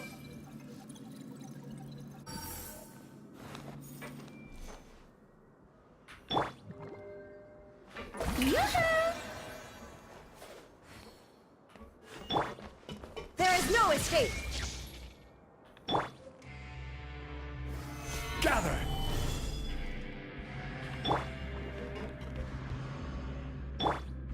Everyone hold hands.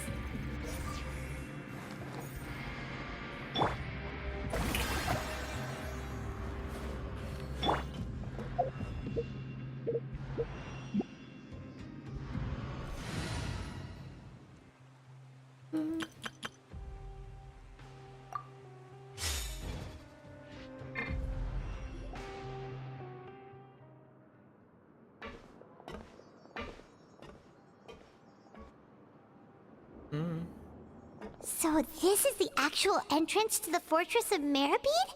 Huh. It looks like there are other new arrivals, too. Oh, they sure don't look happy. Maybe we look too relaxed for fresh convicts. You're probably the only one who doesn't Oh, fit in. right. We're on someone else's territory now. If we're discovered, even Nervalette might not be able to rescue us. Hey! Don't scare Paimon! Oh. Look, I don't really know you, and I have no idea what kind of crime you committed, but... Someone important? Now's not the time to worry about that. Anyway, it's over there, so... You just go on over there by yourselves. I've done my job, so... Good luck. Alright. What was that all about? Wait a second. Are there usually so many garter mechs around here? This mean that. for a fight. Prisoners numbers 7459 and 7560. Welcome. Oh, no need to be anxious. These Gardamex aren't here to attack you. In fact, they're here as your honor guard. When I heard that you were friends of Monsieur Neuvillette, I had the Gardamex come and wait in formation. Wait, you know about our connection with Neuvillette? The seafloor isn't as cut off from the world as you might imagine. However, I'm afraid that I know nothing more than that you are friends of the Udex. And as you can see, committing a crime means being sentenced here, even if you're friends with the Chief Justice. Quite fair. So you must be... The Duke! Greetings, Your Grace. Lovely weather today, isn't it? Oh, greetings, my good fellow. Well, I'm willing to imagine that the weather is as good outside the sea as you say it is. How great it would have been if only the Fortress of Meripede had been built on the coast, huh? My profuse apologies. So this is the Duke. He sure looks a lot younger than Paimon imagined. The Traveler and Paimon, correct? Mr. Deacon here was responsible for your welcome. I trust you were satisfied with his guidance?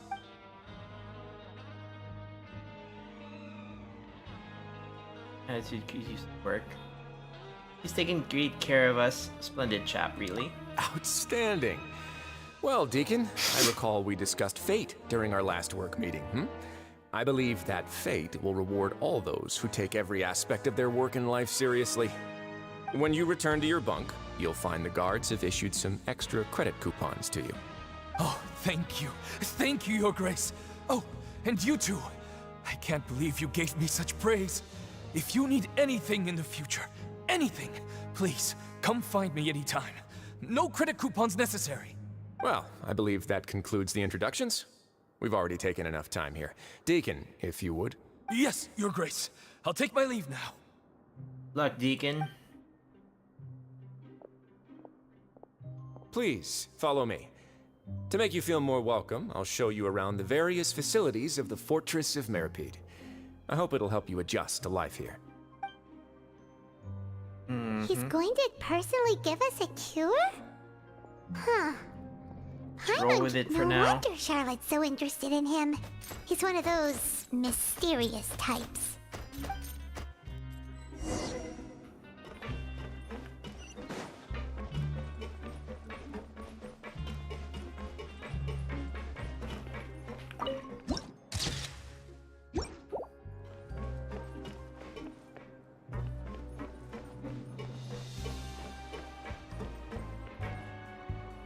Food area.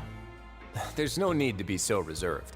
The label of criminal is nothing but one of many identities. And being criminally inclined here at the Fortress is just one of many ways to survive. Is it really okay for the warden to think like that? We're real criminals, you know. Well, then maybe you'll be able to carve out a name and a place for yourselves in this underwater world, But before you go in swinging, please remember that in the Fortress of Meripede, it's better to not cause trouble for yourself or for the guards. Now, we've arrived at a very important place, the Coupon Cafeteria. You can come here and claim one welfare meal each day. Welfare meal? You mean... That's right. Criminals are essential to Fortress operations, so we must guarantee that they at least have the basic means to survive. But that's not how it was. Back in the day, it cost you credit coupons just to get a cup of water here. For fish like you who just arrived with nothing, you'd have to go to work hungry until you earned enough coupons to eat. It was only after His Grace became the administrator that we got the free meal rule. Now everyone gets a square meal every day, even no-good slackers who've never picked up a wrench in their whole lives. Nobody starves to death here. In the Fortress of Meripede, credit coupons are the only currency, and everything must be purchased. In some sense, you could say using the coupons is a form of trade. But trade is always conducted by people. So if we want trade here to prosper, we need everyone to work hard and live their lives. If nobody could even afford a meal, then the whole fortress would be up in arms. And that would only make things more difficult for me. So, rather than saying that we're giving everyone a free meal here, you should say that everyone's hard work has improved the living conditions in the Fortress of Meripede. Your Grace's reasoning is correct, but what I said is also true. Whatever the case, hard work is rewarded here. You'd be hard-pressed to find anywhere else as fair and reasonable. Right! Paimon sees your point. By that logic, this place doesn't seem so bad after all. Oh, wait, no. We shouldn't drop our guard so quickly. But it seems... Let's continue this way. Alright. Much as I would like to continue, there's nothing really much happening, is there? More speed.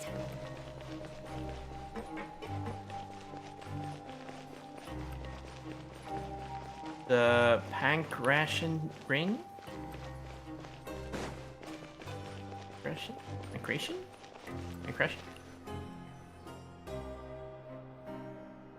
This place is known as the Pancration Ring. Sometimes we have criminals who have more energy than they know what to do with. Their daily work alone isn't enough of an outlet for them. So, instead of leaving them to their own devices, we've provided them with this dedicated venue. This way, nobody will get involved unless they want to be. Pancration matches? And you can earn extra coupons? But I must warn you that your sentence will be extended if you fail to restrain yourself and end up seriously injuring or killing your opponent. In that case, I'll pass. So, did you set this place up too? No, actually. I just granted approval for the organizer to use this area to build the ring, and I collect a portion of the proceeds in return. Of course, the fees are also quite useful. Oh. Do you mind if we ask what they're used for? Sure. Ensuring personal safety, maintaining the arena, and resolving any conflicts that arise. Why? Are you interested in how to manage a pancration ring? Oh, no. Paimon was just wondering if that's how you paid for everyone's welfare meals. A reasonable guess. I see you have a talent for entrepreneurship. Oh, you hear that? Paimon has a talent! So we can start a business here? That is something you can discuss between yourselves later. Let's move on for now. Alright. Next area, I suppose. There. This way, I guess. We take the elevator back up. At the dormitories. Sleeping room, okay.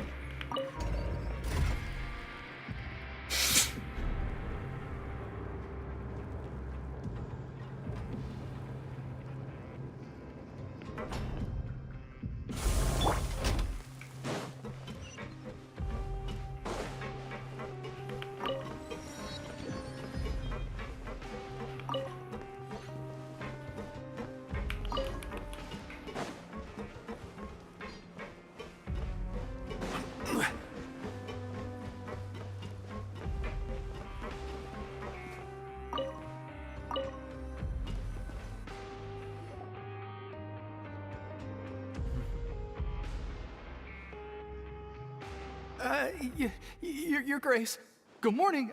I mean, good afternoon. What time indeed? Time waits for no one, so it's best to keep an eye on it. My apologies, Your Grace. Jeez. It's Roy. This guy's so nervous he almost forgot to breathe. Sorry, forgive my manners. These are the dormitories, which is where inmates sleep. The guards will inform you where your bunk is later. In the Fortress of Meripede, criminals usually spend most of their time in either the production zone or the sleeping areas. The production zone? What does it produce? Not necessarily. Though working in the production zone is the most reliable way to earn credit coupons, if you have other skills, you can skip your shifts to earn them in other ways. Wow. Wait, you're the manager of this place, and you're just telling us to our faces that it's okay to skip work? The fact that the Fortress of Meripede has continued operating completely autonomously is proof enough that most people are willing to work honestly and earn a stable income.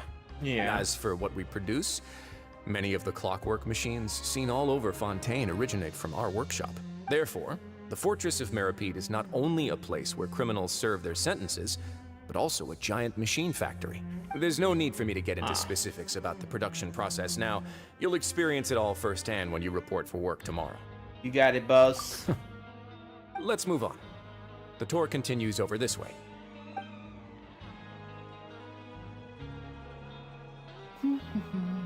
Then he's here.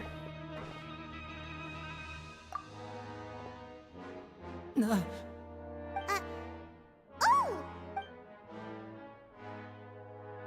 Oh, you really scared me there. I didn't expect to see you here, Your Grace. I thought maybe I was so tired from work that I was starting to see things. The only thing you should be seeing is the work in front of you. Stay focused and keep up the pace. Oh? Is something the matter? It's nothing. Paimon's just worried about how hard we'll have to work tomorrow. Uh-huh. Why is Lindsay here? Probably to check up on Tartaglia. Probably sent by, what's her name? Ricino. I wouldn't be surprised.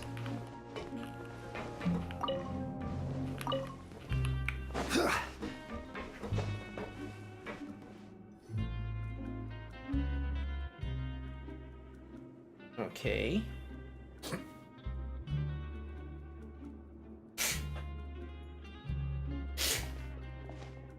Your Grace? What are you doing in the infirmary at a time like this? Big wind?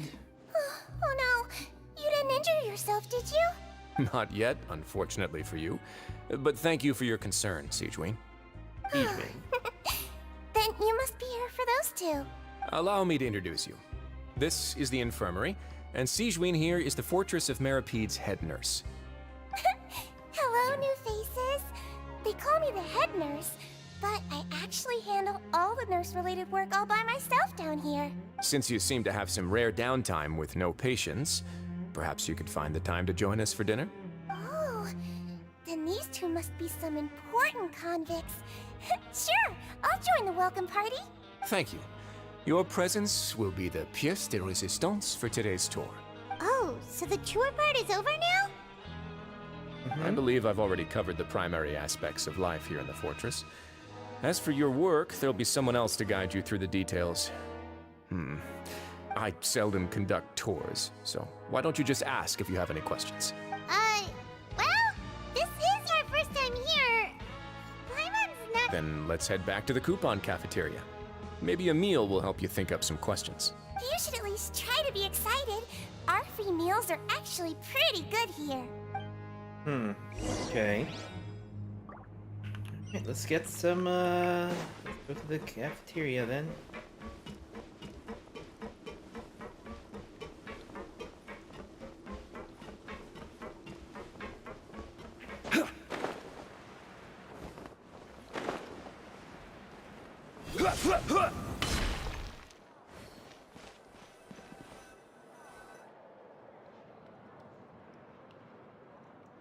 What do you think of the food?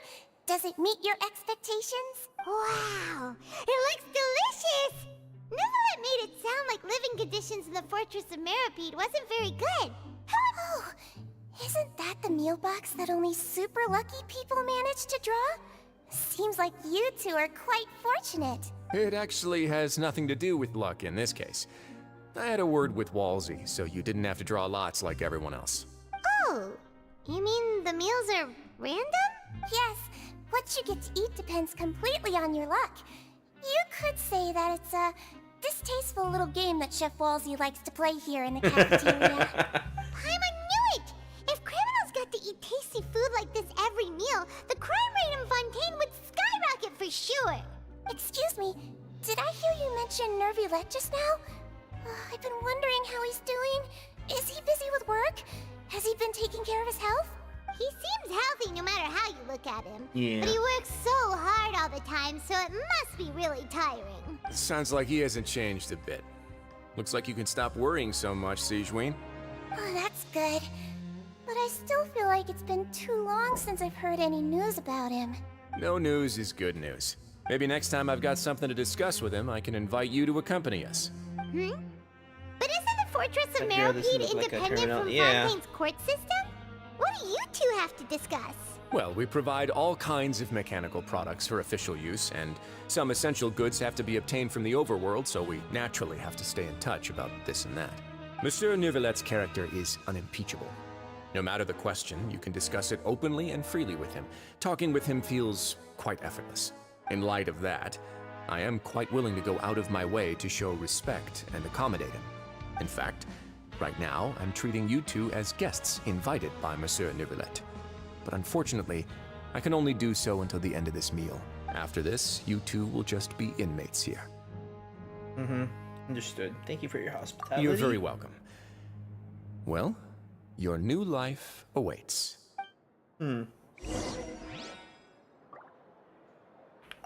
Are you finished eating? Then I recommend that you return to the dormitories and rest. You have work to do tomorrow. Perhaps you were hoping to ask for some special privileges? Sorry. No, just wanted to chat one more time before heading. Now that I've gotten a good look at you two, after all, heavy is the head that wears the cutesy crown. Huh? I guess I just want to say, just take care of yourself and don't get hurt. Alright.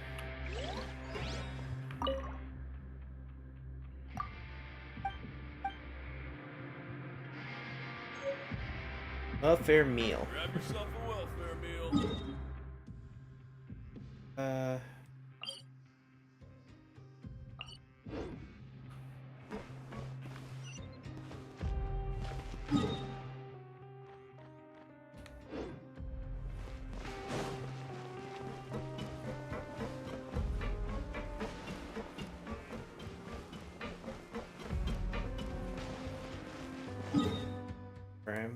I'm not familiar with the area just yet.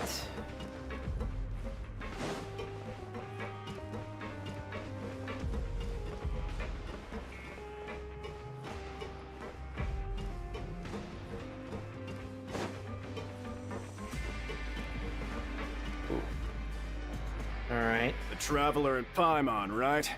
Listen up. As new inmates, the only thing you need to worry about is what to do and when to do it. Don't make any extra trouble for yourself. Your bunks are right over there. Follow me. Alright.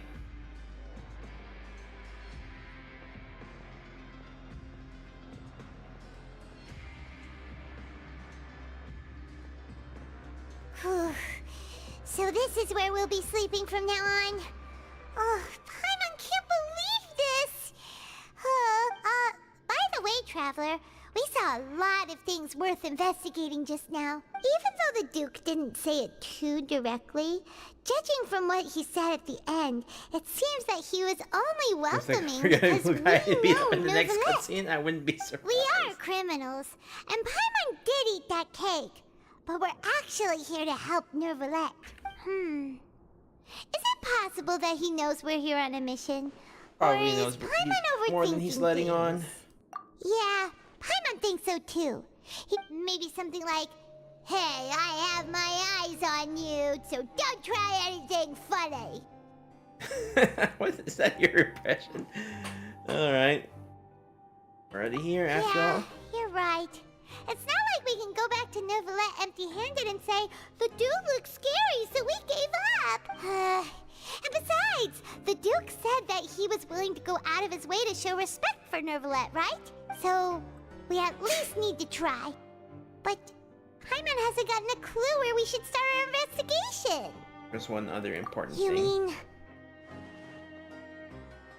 Nini's presence Yeah, here. that's what Paimon was thinking too. Paimon almost spilled the beans when we ran into him. Fortunately, based on his attitude, it looks like the Duke sees Linny as just another inmate. We worked so hard to help clear Linny and Lynette's names, and yet we turn around and bam! He's in prison anyway! If I had to guess, I'd say he's here for the same reason we are. Oh, right! Linny and Lynette are from the House of the Hearth. Yeah, they work work for the Knave, so they could be here to investigate too! And look, there's something over there. Huh? Oh, it's a card! It looks like a magician's prop. Lenny must have left it here. He's in prison and still doing his It was nice to bump into you again. Let's catch up in the production zone tomorrow. What in the world? It's written like he's greeting a buddy on the street. Paimon thought he'd write something important. Rosie's up to something. If you say so. We can ask him what's going on tomorrow. Let's get some rest now. Actually, I might take Paimon's advice and get some rest, because it is getting quite late for me. So I will probably continue this tomorrow, right? You up early, Paimon? Well, it's Paimon's first day as a prisoner. Last night, Paimon dreamed about getting interrogated by the guards until Paimon told them everything, and then Paimon woke up. You told them everything? Hey, come on! It's just a dream, okay? Paimon wasn't really... No rest for the wicked? Ah, come on! Hey, lazy bones. What are you still doing here? If you don't want to starve, then get yourselves over to the production zone. Sorry! We're going right away!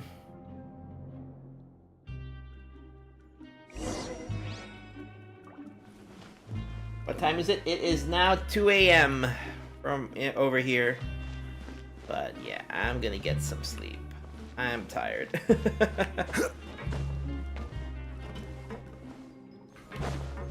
Or, well, I guess let's just talk to Linny first.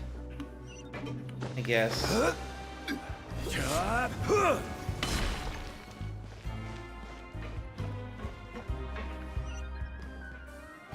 Where am I supposed to go?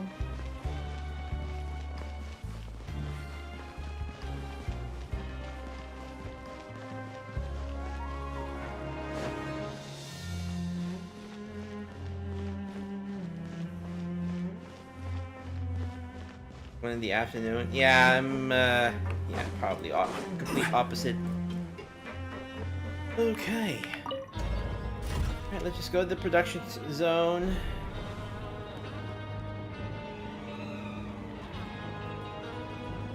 See what happens, and then...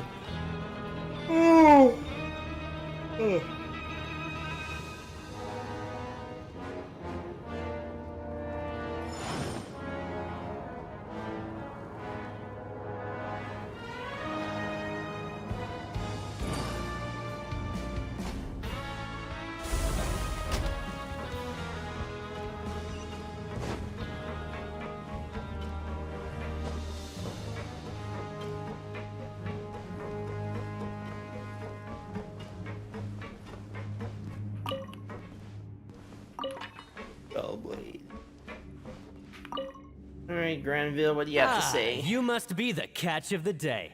Looks like you've got some luck. Yep, we just arrived yesterday and... Don't interrupt me when I'm speaking. Yes, sir. Listen carefully to my instructions. I don't want any mishaps. Every machine here is worth more than the both of you. Working around these machines can be very dangerous. Do your job well, and you can eat in the cafeteria after your shift. Get sloppy, and you dine in the infirmary. Anyway, the Fortress of Meripede doesn't want to lose a single one of its machines. And it also doesn't want to waste the production potential of any inmate. You got that? Got it! Your job is to use the machine over there to process widgets. Watch carefully, and make sure you step on the pedal at the right time. If the machine gets jammed, then give it a little maintenance with your fist. Here, take this. Bring me the process widgets, and I'll give you some credit coupons in exchange.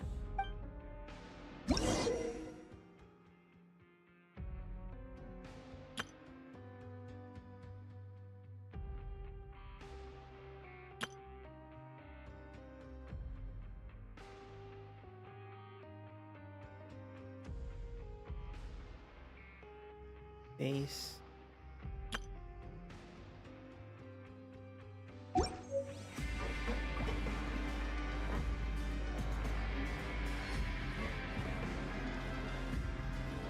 Place the widget in. Alright. Process. So if the machine gets jammed, you just need to attack it to fix the problem.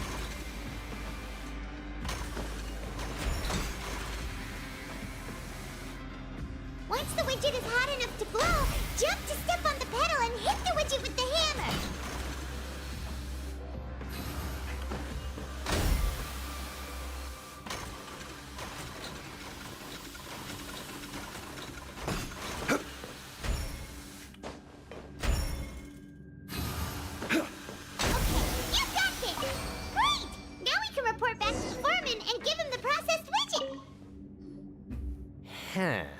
This one is tolerable. Though since the processing is done by machine, the product is all pretty much the same anyway. Alright, I'll pass you for now. And we'll count up how many credit coupons you've earned. Paimon's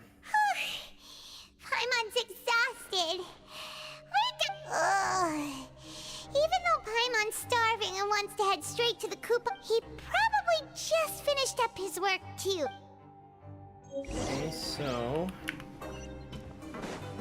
over there.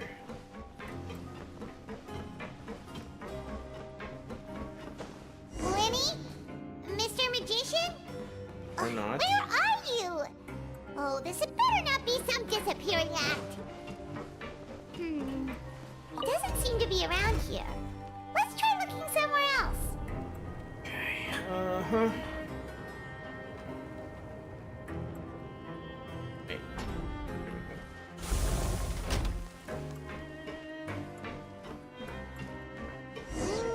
Where could he be? Did he decide to slack off and sleep the day away?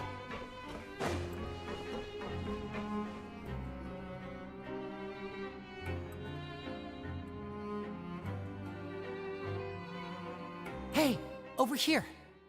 There he is. Oh, you... Oh, you scare so easily now? You little... Sorry. Okay, so what's the deal? Oh, Lynette! You're here too! You two really are inseparable. That's right. My brother simply can't stand to be away from me. It's not just Lynette. Fremine is also here. Do you still remember him? Oh, Okay. you mean that diver from the House of the Hearth, right? Now hurry up and tell us, how did you end up as criminals this time? We fought so hard at court to prove you were innocent, but now it looks like our incredible court battle was for nothing! Sadly, even the teeniest of things can land you in prison these days. I put together a street performance and used the popularity we gained from the Opera House incident to attract a big crowd. And then? Next, I invited several audience members to participate in the show. And then, with the entire audience watching, their wallet suddenly disappeared. Oh boy. My brother was charged with theft, and I was charged as his accomplice, having assisted him in his crime. It really isn't that bad. The missing wallets are all in the leftmost drawer of the Maison Gardiennage's big filing cabinet. We just need to see how long it takes to discover them. Yep, we should be released then. In terms of the magic trick itself, I think the performance went perfectly. Leave it to Lenny to magic himself into prison. That's not the point, Lily. Indeed. Last time I hid my identity from you, I promised that I'd tell you absolutely everything if you... So I don't plan on keeping anything from you this time either. At the moment, the House of the Hearth's interests don't conflict with yours at all. We were instructed by the father of our house, the Knave, to come here and conduct an investigation. Told you so! See? Paimon guessed right. As for what we're investigating, perhaps you haven't heard, but the fortress of Meropide hides a secret. Some even say that the entire fortress exists just to protect it. The House of the Hearth has been Wonder how long investigating till his this for a rerun? very Who is long rerun? time, Lynn? trying to Linny's uncover its mysteries. rerun? But recently, all No of idea. our informants, including the ones that had infiltrated the guards, suddenly vanished and have not been heard from since. We believe that this is a direct provocation, and it's the reason why we came here. Father has somehow managed to confirm that Focalors does not have Fontaine's gnosis. Huh? How did she manage to learn information that important? Father has her ways. Many of them are beyond our imagination, and we've never had the chance to see her at work. But we trust her conclusions. It was this information that led us to suspect that Fontaine's gnosis might be in the fortress of Meropide and is related to that secret. So it's all about Like the he's the gnosis Klee again. we needed. Well, that's about it from our side. How about you two? Did Monsieur Nervulette send you here? Bingo! The Knave has been applying a lot of pressure. She wants to know what happened to Child, so we came here to investigate. I don't think you're supposed. Traveler, are we allowed to tell them? No, but you already said everything, so consider it an exchange of information. You don't need to worry too much about that. She's just asking for a report on Master Child's predicament as a means of pressuring you. Father used this situation as a pretext to negotiate with two high-ranking officials in the court of Fontaine. She actually just wants to be able to make concessions on this matter for gains elsewhere, almost like a bargaining chip. Sometimes you need an excuse to do things you otherwise couldn't. And a harbinger is more valuable than you might imagine. Of course, it's not a complete farce. If we do manage to find out what happened to Master Child 2, then diplomatic relations with Fontaine could improve, and Snezhnaya might even be able to adjust its stance a bit. Is it just Paimon, or does it feel like we're the only ones who actually care about Child's situation? The relationship between the Harbingers must be as bad as ever. I wouldn't go that far. Father just has different standards than we do when it comes to what can be sacrificed for an advantage. By the way, I have a suggestion. Why don't we team up? Even though we have different objectives, we're both here to investigate the fortress of Meripede. It would be more efficient for us to work together. As you know, the House of the Hearth has many reasons to seek the Gnosis, but our highest priority remains resolving the prophesized crisis. You can trust us on that. Sorry, but I must refuse. See, I told you. Is that so? Sure enough, it won't be easy. Lenny seems to be thinking pretty hard about something. Of course he is. Lenny has been looking forward to a chance to reach an understanding with you ever since last we met. Or, I should say, we were really looking forward to teaming up with you this time. Lynette, just tell them everything, why don't you? It's okay to open up a little.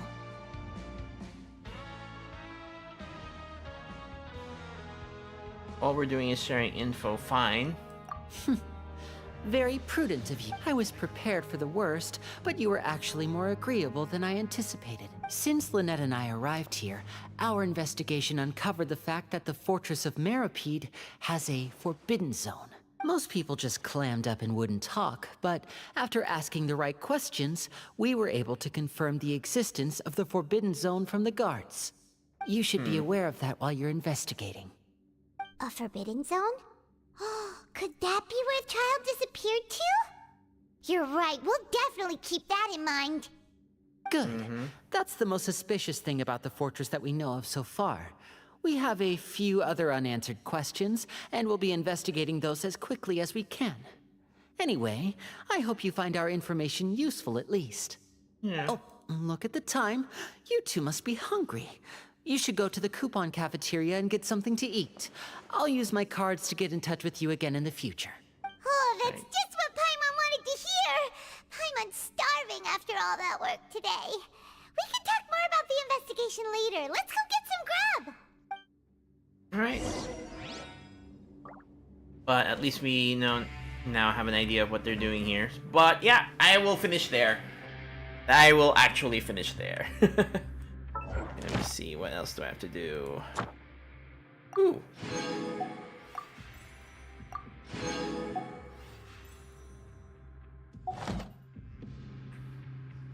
Else that needs... Once there was a glorious kingdom. Yep.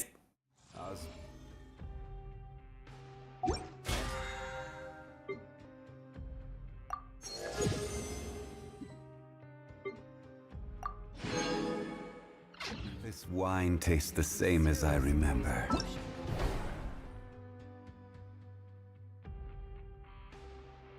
The Dream Dungeon, Misty Dungeon. I'll probably do that eventually. Anyways, but yeah, good night everybody. Thanks for watching. I'll well, it's already tomorrow technically, so I'll probably continue this later after I wake up again. Maybe, I don't know. We'll see. So yeah, good night everybody. Thanks for watching. I'll be back. And yeah, we'll continue this story quest, and we'll probably, hopefully, finish the rest of the Archon quests in the next stream as well. All right. For now, good night. See you later. Bye.